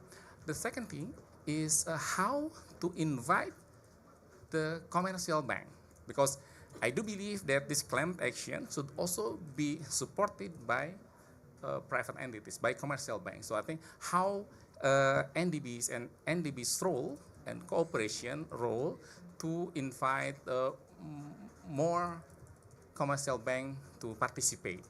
We have established one platform, the so-called SDG Indonesia One platform, and we are just appointed by the government to be the manager of ETM country platform in Indonesia. So we manage two platforms, funding platform.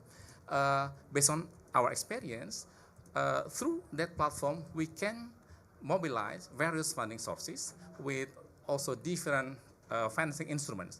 So it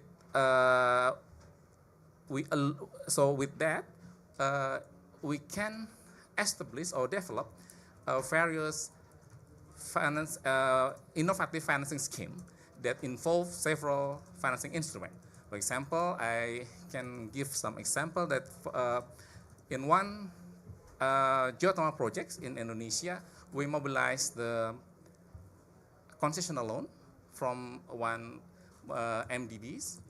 one development banks in other countries, combined with our commercial loan, and also supported by technical assistance from the international organization, in this case GGI. So I think it's a good example that through one platform, we can develop blended finance facilities to allow the project happen on the ground. I stop here. Thank you. Thank you so much.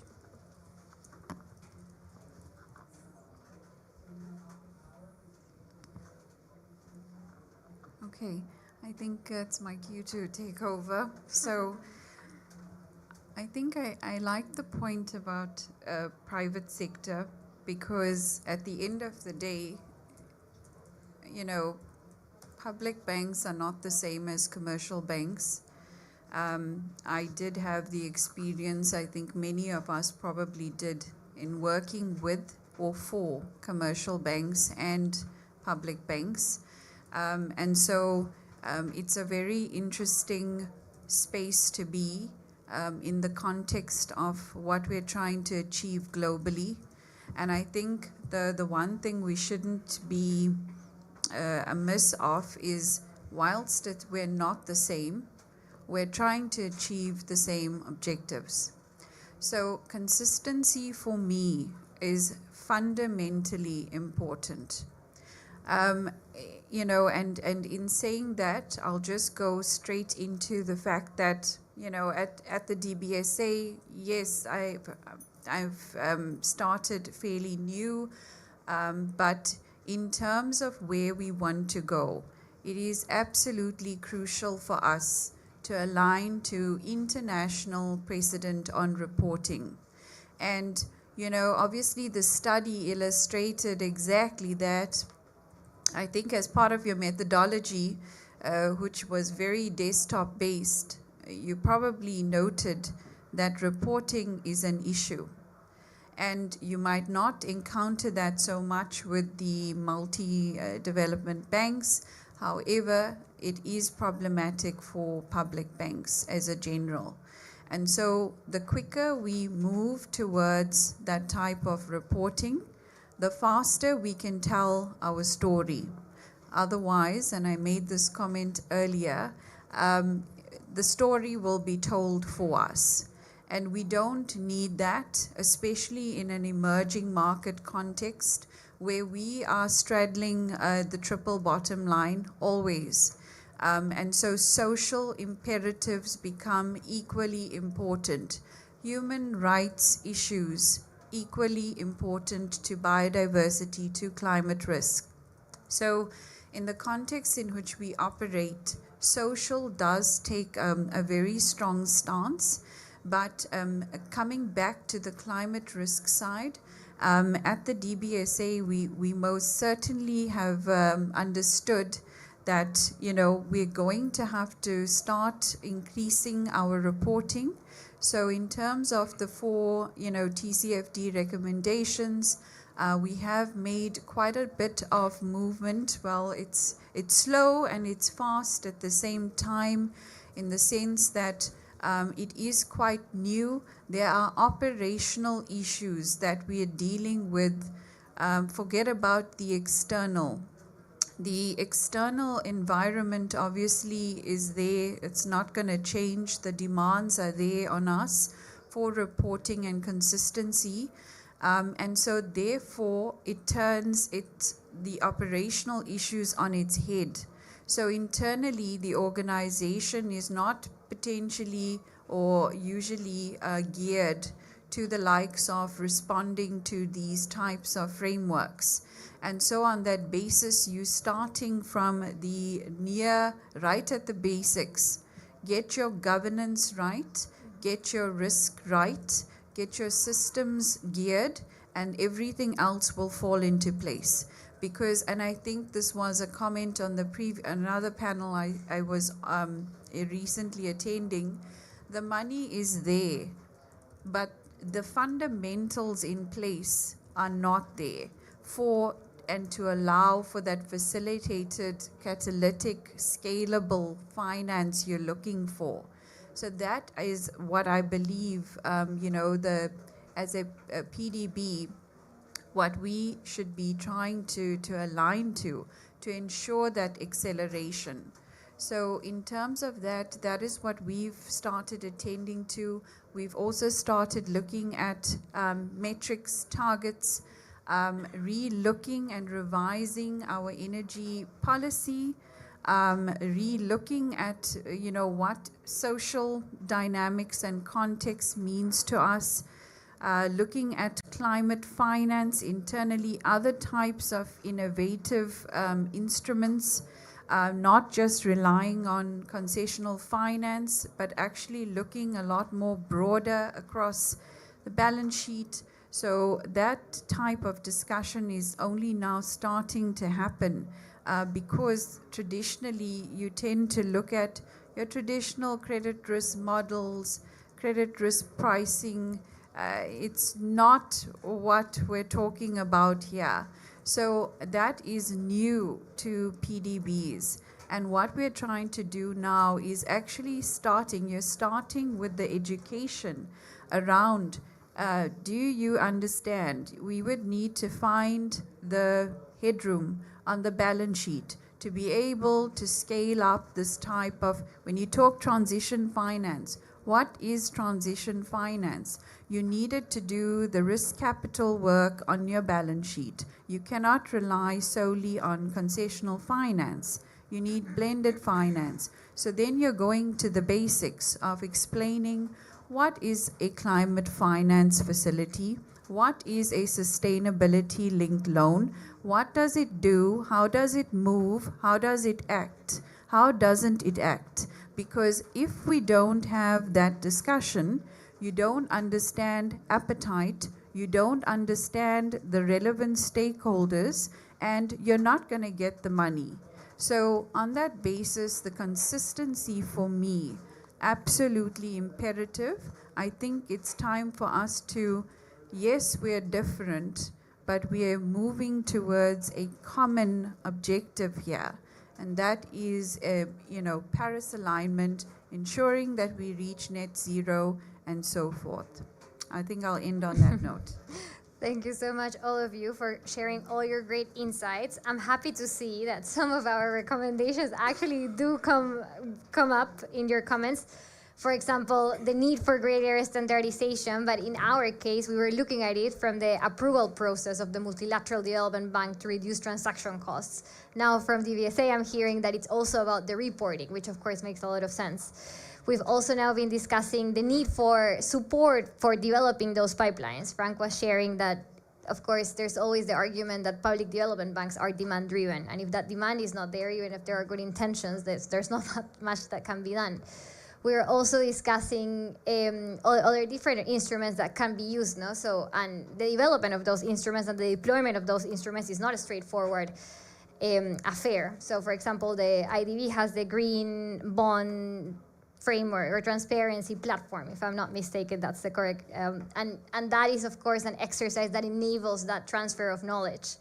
And here, I think one of the things that I would like to emphasize is one of our recommendations. I think Nicole and myself personally, but also E3G and CPR are very big fans of Finance in Common, the coalition of banks, because that's a forum where we believe that there's a lot of exchange happening. Many of us were in Cartagena this year, and I think that's a testament. PTSMI was there, DVSA was there, although the African Climate Summit was happening at the same time, so it was really great to see you there. But I also now want to turn to the positive sides. We've been discussing what are the issues, what are the hindrances. Mr. Gangan from PTSMI was sharing, for example, this facility as an example of how this can work. So I would like now to pick your brain a little bit about those initiatives, those models, schemes that you see have some potential, so that hopefully we can highlight those and they become a mainstream practice, or maybe mainstream schemes and not just isolated in a specific context. So with that, maybe, I don't know, should we go then the other way around, or how should we do this? Should we start again with Isabel then? I think there's a microphone. Yeah, exactly.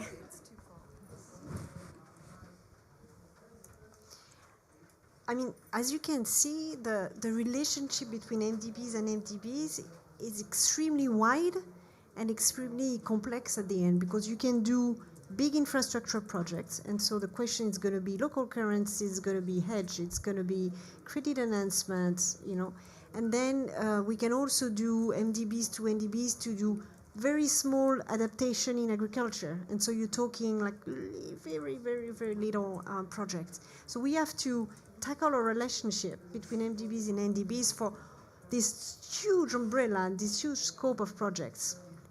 In terms of I think that the most important, given the international financial architecture that we are trying to revamp, I think my main message is we should look at this as a system. So what is the role of each? So you were saying, the role of the MDB, the role of the private sector, the role of the NDB, the role of the climate funds.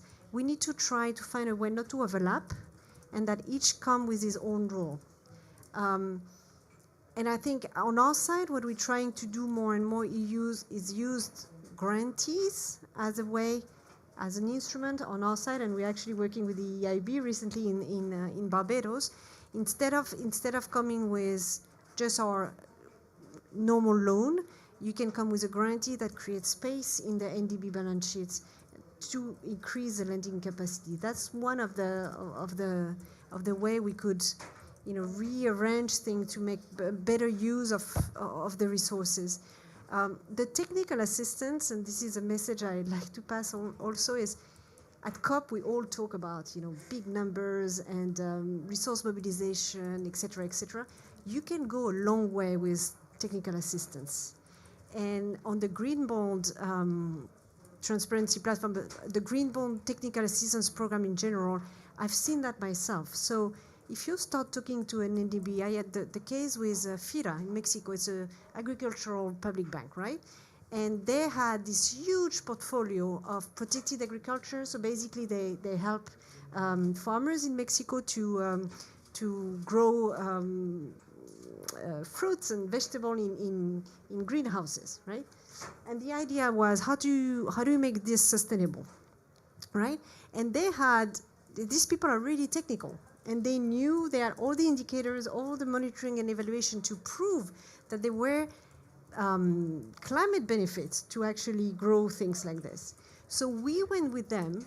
We talked to Climate Bond Initiative, which is, as you know, the standard arm of the green bond market, and we developed a standard just for that kind of agriculture. And then they could issue a green bond and bring private investors into their capital. So, and that cost us, I don't know, I can't remember, but very little money, because it's a studies, then it's a framework for the green bond, and then it's a second-party opinion for the green bond issuance.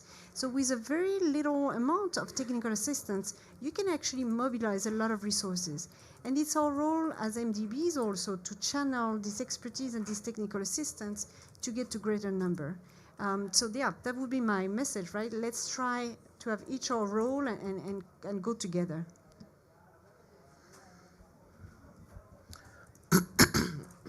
Excuse me. Thank you very much. I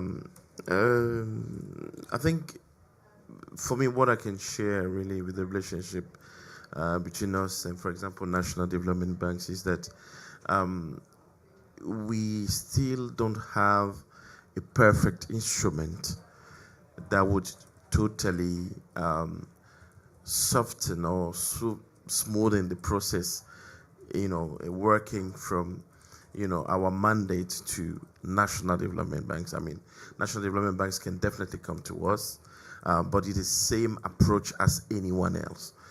So they are not treated differently than anybody else coming for a project at BOAD. And I think there is a need for proper instruments that would not only impact the national banks and their approach of doing climate finance and climate projects, but also for us to also share our own experience with them and all that. Now, I don't know, we didn't fix how many African national development banks are part of that. I don't know the figure in my head, but I do know there are quite a few. And I can definitely say that this is something that we are working on and we are going to achieve.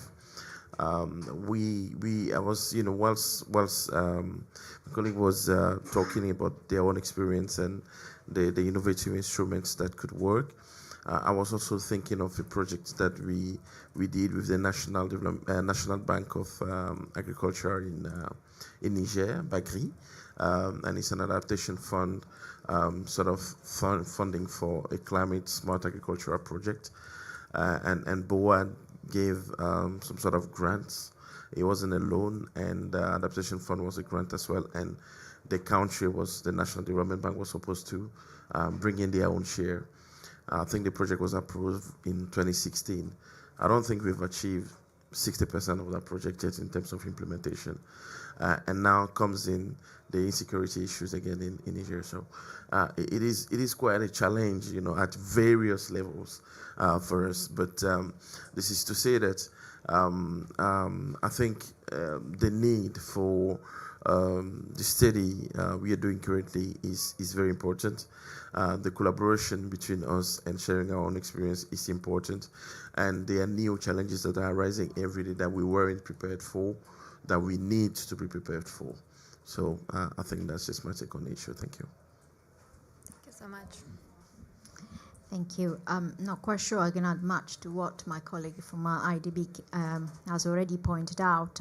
I think one point I will make is that national development banks, while of course are one bigger ecosystem, are very, very different in nature, mandate, capacity, and we see a huge variety, particularly in terms of their ability to take into account climate objectives in their own lending and really articulate what that means in terms of sub-projects and with their client base. We do see a massive variety of, in terms of capacity.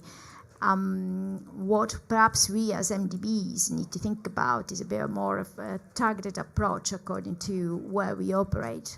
And of course, we all have different strengths, and we can add different types of value in our partnerships with national development banks. But I would say we tend to, certainly in the EIB, we tend to have a very one-on-one approach to, really build the capacity of that particular national development bank. So really is a very diverse ecosystem of institutions, and we need to be wary of that. Thank you.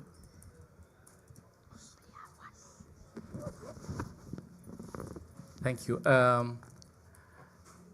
For me, I think MDBs should increase the flexibility when we develop and when the MDBs develop cooperation with national banks. Since each country has its own challenges, its own ecosystem.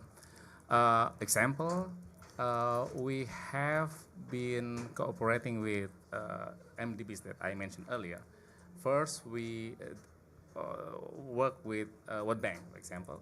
So we developed the one for environmental and social safeguard. We developed one framework. Okay. Then ADB came, and ADB requests the similar framework, but it's World Bank. ADB is different. ADB is different. EIB, then also evaluating the framework. So to some, it's good to ensure the credibility, but on the other hand, for us, it's a bit headache. So I think that's one flexibility. I think there should be one common understanding on the standard that can be accepted by MDBs to build cooperation with national bank. The other things that I think need to be considered is how MDBs and NDBs products can be accepted by the market. Example, SMI has a financing facility for supporting geothermal exploration activities in Indonesia, together with the World Bank using GCF funding. We provide facility, the so-called loan convertible to grant. So we provide loan to private developers or to SOE to do the exploration drilling. So when it is successful, the borrower should pay the repayment to SMI. But if unsuccessful, some portion of the loan can be forgiven and can be converted to grant, 20% to 50%. In the beginning, the assumption is, oh, it's very, very good instrument. So we expect that a lot of private sectors will be interested to come to us and to use this facility. But in the end, after 3 years, it's zero. Zero projects can be financed to this. So I think now we are evaluating what's wrong with this program. So I think, that's some example that we need to create facility that can be accepted by the market in order to conduct the climate projects on the ground. Thank you. Okay, so I think on our side, and I'm so tempted because some of my colleagues are here on the climate finance side, and they would be able to talk better on this. But obviously, through the fact that we have GEF, GCF facilities and accreditation, our mandate extends now into the wider African continent. And so on that basis, there's a lot more opportunities for us in that we see ourselves playing a much bigger role in trying to originate and kind of catalyze this investment into, just beyond our Southern African region. And then, I want to also just mention, obviously, we see many opportunities through our project preparation facilities. We're currently having discussions around the same. So in terms of investments, or how do you bring sustainability in design in all of the projects you actually do, understanding the limitations and the leverage points that we have. But project prep facilities obviously give you that type of ability to do so. We obviously participate in master planning and so forth. So potentially there is a wider role we could play in trying to unlock that more. And then obviously concessional finance, grant, and blended finance type instruments would come into play. But also, again, going back to the point, we're starting to try to unlock that across our balance sheet, taking a portfolio kind of view potentially and so forth, unlocking that opportunity. And then I also want to just mention, again, coming back to our just transition strategy, obviously that being very top of mind for us, understanding where our priorities are in terms of alignment to the NDCs. And so we can't move very far away from that, but also then trying to leverage off any opportunities we've already initiated. So we've got something called the D Labs, and so that is something that worked for us. We very much are leveraging and hoping that we can, push it forward as a skills transfer unit for certain strategic priority areas in South Africa. So from an economic diversification of coal, as we start moving away from coal and disinvestment, and then some of these towns potentially being stranded as a result of jobs just being centered around those particular industries. D Labs is something that we would be looking at and trying to leverage off in terms of trying to scale up and pull our partners in to try to facilitate the skills transfer and so forth required to move from a fossil fuel heavy economy into a greener kind of economy. Thank you. Thank you so much. And I think one of the common denominator in all of your comments that I think keeps coming up, it's essentially rooted in collaboration, no? On the one hand, Cinzia was mentioning the fact that we need to be wary of having one-size-fits-all solutions, that we need to preserve the context-specific understanding. At the same time, it is true that this is a whole of economy, whole of society transformation, and we don't have so much time, so how do we strike that balance? And I think here I will make, because very nicely you suggested a follow-up for our work, which we will be very happy to discuss with all of you, and all ideas are welcome. But I think one of the things that I'm personally very excited that I've seen this COP is that these calls for reform are starting to materialize. They're still not perfectly tangible, but I am very, very hopeful in this joint MDB country platform approach and the role that national development banks, bilateral development banks can play in there. I'm already chasing IDFC and IFD in order to start having this full understanding, because at the end of the day, as you rightfully said, we have, on the one hand, Isabel, the projects that are very, very large, but we also have these very, very tiny projects. At the same time, we have to be mindful of transaction costs. So how do we actually optimize all of those exchanges? Thank you so much. I would like now to give the word to Nicole to summarize a little bit and give our final remarks. But we really appreciate you engaging throughout this process. We saw some of you in our breakfast in Cartagena. You responded to our consultation. So thank you for making this possible. And yeah, over to you, Nicole. Great. Thank you to Laura and our wonderful panelists.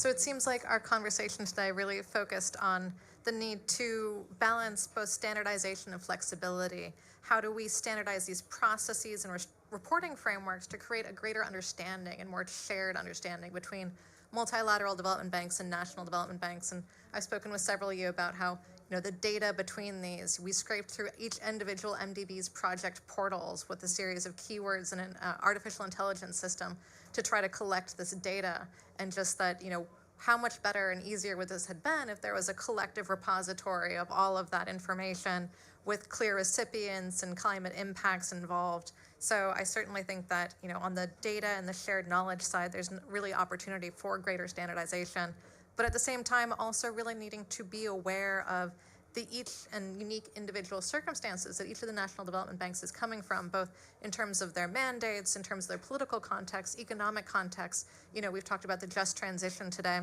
The JET-P platforms are obviously a huge deal, including also the attachment to the NDCs, as you mentioned. They vary wildly. It's naturally going to impact what that relationship looks like between the MDBs and NDBs. So I think trying to strike a balance there, which certainly is not easy, perhaps a question for future research.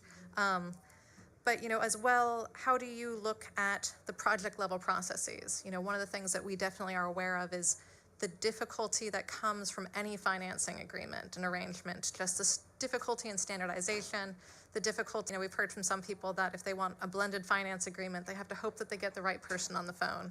And it's a lot more difficult in terms of that. Or coming from the MDB perspective, how do you create a process that's a little bit more off the shelf? That's not easy, especially since I've just said you need to take into account these external, contexts that need to be unique and individualized. I also think, one of the really interesting things that came from this conversation is we looked at this MDB to NDB relationship, and apologies for the acronyms that sound the same throughout this whole conversation. But how do you expand that and bring in perhaps national governments with their NDC processes? How do you bring in that private commercial sector? How do you expand this question of where this money is coming from, where it's going to, and how it's being used, all the way to its endpoint? And I think one of the original questions we had when we started this research is, if an MDB wants to have a certain amount of climate financing, how do they ensure that the money is actually at the very endpoint going to that? And I know that that's an increasing and continuing difficulty for everyone involved. So certainly that, but it's also ways to bring in innovative finance, ways to use that capital mobilization, ways to use a little bit of money through technical assistance to bring in a lot of money.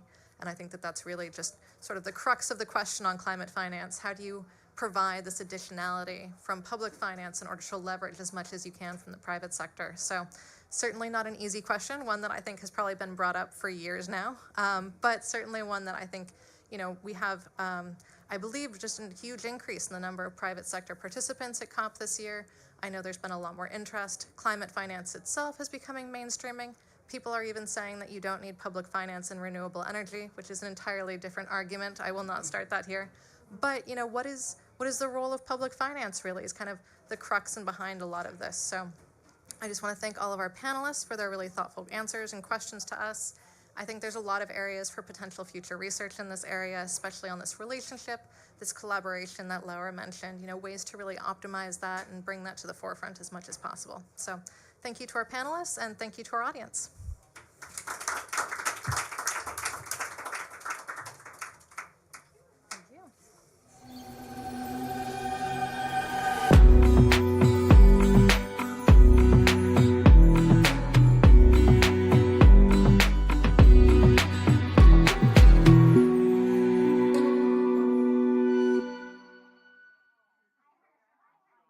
And beyond.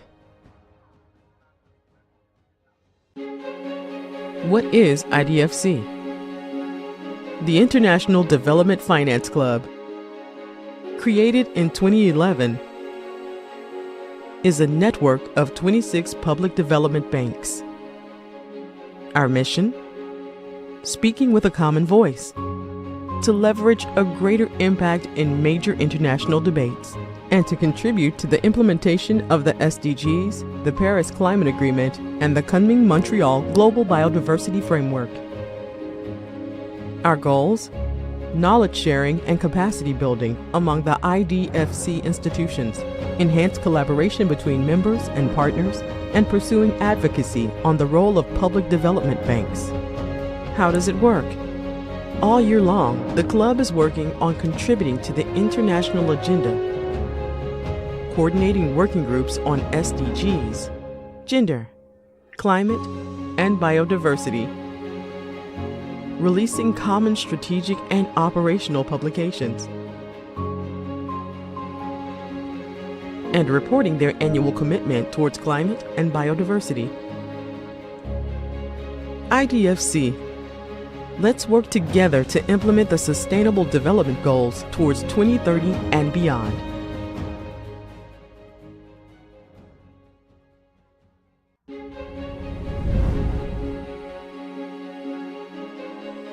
What is IDFC Climate Facility? Created in 2019, the facility has been supporting IDFC members in enabling knowledge exchange and offering capacity development on climate-related topics. Our 3 goals: to strengthen climate finance expertise and capacities, to originate and develop joint climate projects, to institutionalize and facilitate collaborative work among members on climate change. Our activity lines: knowledge sharing,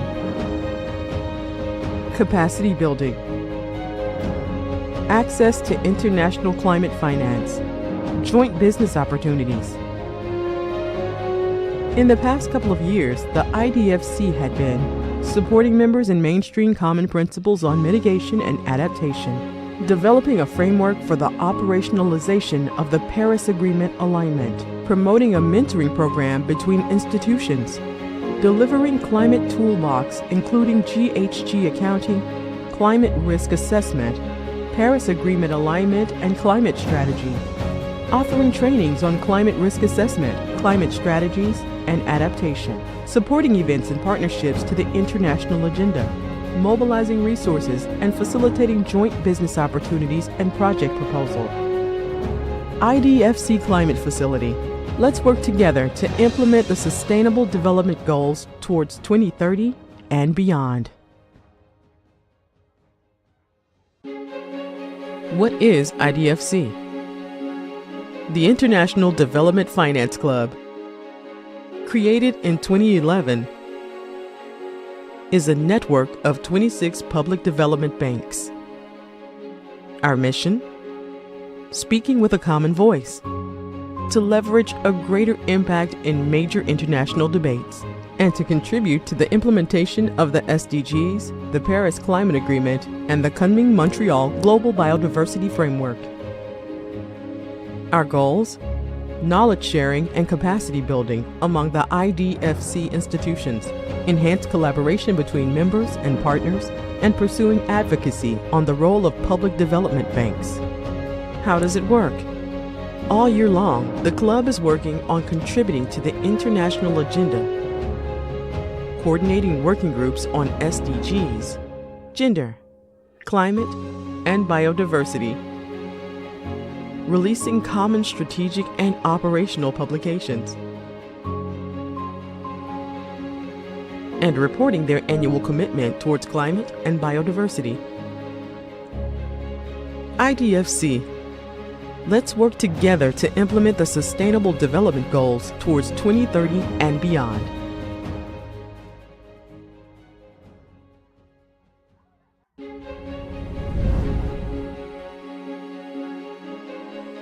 What is IDFC Climate Facility? Created in 2019, the facility has been supporting IDFC members in enabling knowledge exchange and offering capacity development on climate-related topics. Our 3 goals: to strengthen climate finance expertise and capacities, to originate and develop joint climate projects, to institutionalize and facilitate collaborative work among members on climate change. Our activity lines: knowledge sharing, capacity building, access to international climate finance, joint business opportunities, In the past couple of years, the IDFC had been supporting members in mainstream common principles on mitigation and adaptation, developing a framework for the operationalization of the Paris Agreement alignment, promoting a mentoring program between institutions, delivering climate toolbox including GHG accounting, climate risk assessment, Paris Agreement alignment and climate strategy, offering trainings on climate risk assessment, climate strategies, and adaptation, supporting events and partnerships to the international agenda, mobilizing resources and facilitating joint business opportunities and project proposal. IDFC Climate Facility. Let's work together to implement the Sustainable Development Goals towards 2030 and beyond. What is IDFC? The International Development Finance Club, created in 2011, is a network of 26 public development banks. Our mission? Speaking with a common voice, to leverage a greater impact in major international debates, and to contribute to the implementation of the SDGs, the Paris Climate Agreement, and the Kunming Montreal Global Biodiversity Framework. Our goals? Knowledge sharing and capacity building among the IDFC institutions, enhanced collaboration between members and partners, and pursuing advocacy on the role of public development banks. How does it work? All year long, the club is working on contributing to the international agenda, coordinating working groups on SDGs, gender, climate, and biodiversity, releasing common strategic and operational publications, and reporting their annual commitment towards climate and biodiversity. IDFC. Let's work together to implement the Sustainable Development Goals towards 2030 and beyond.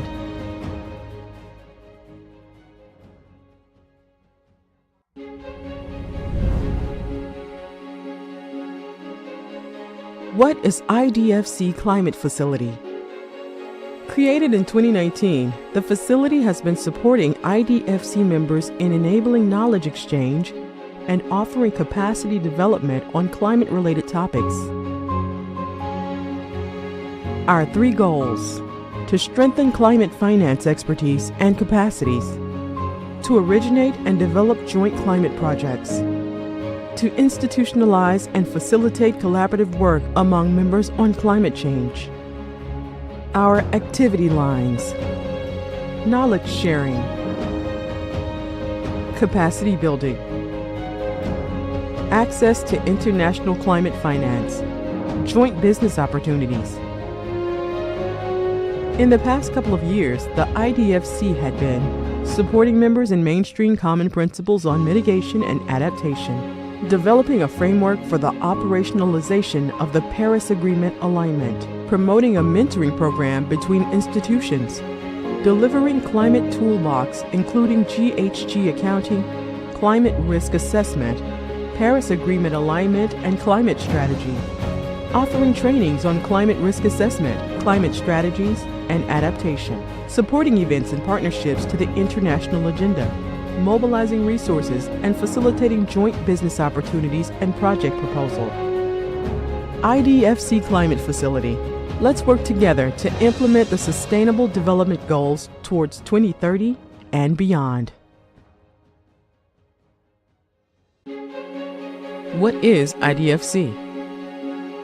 The International Development Finance Club, created in 2011, is a network of 26 public development banks.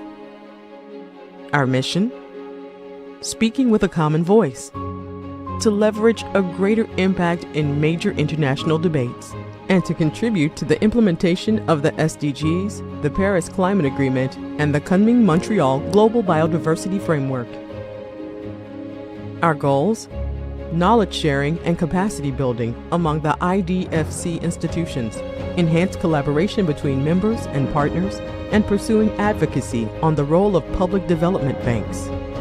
How does it work? All year long, the club is working on contributing to the international agenda, coordinating working groups on SDGs, gender, climate, and biodiversity, releasing common strategic and operational publications, and reporting their annual commitment towards climate and biodiversity. IDFC. Let's work together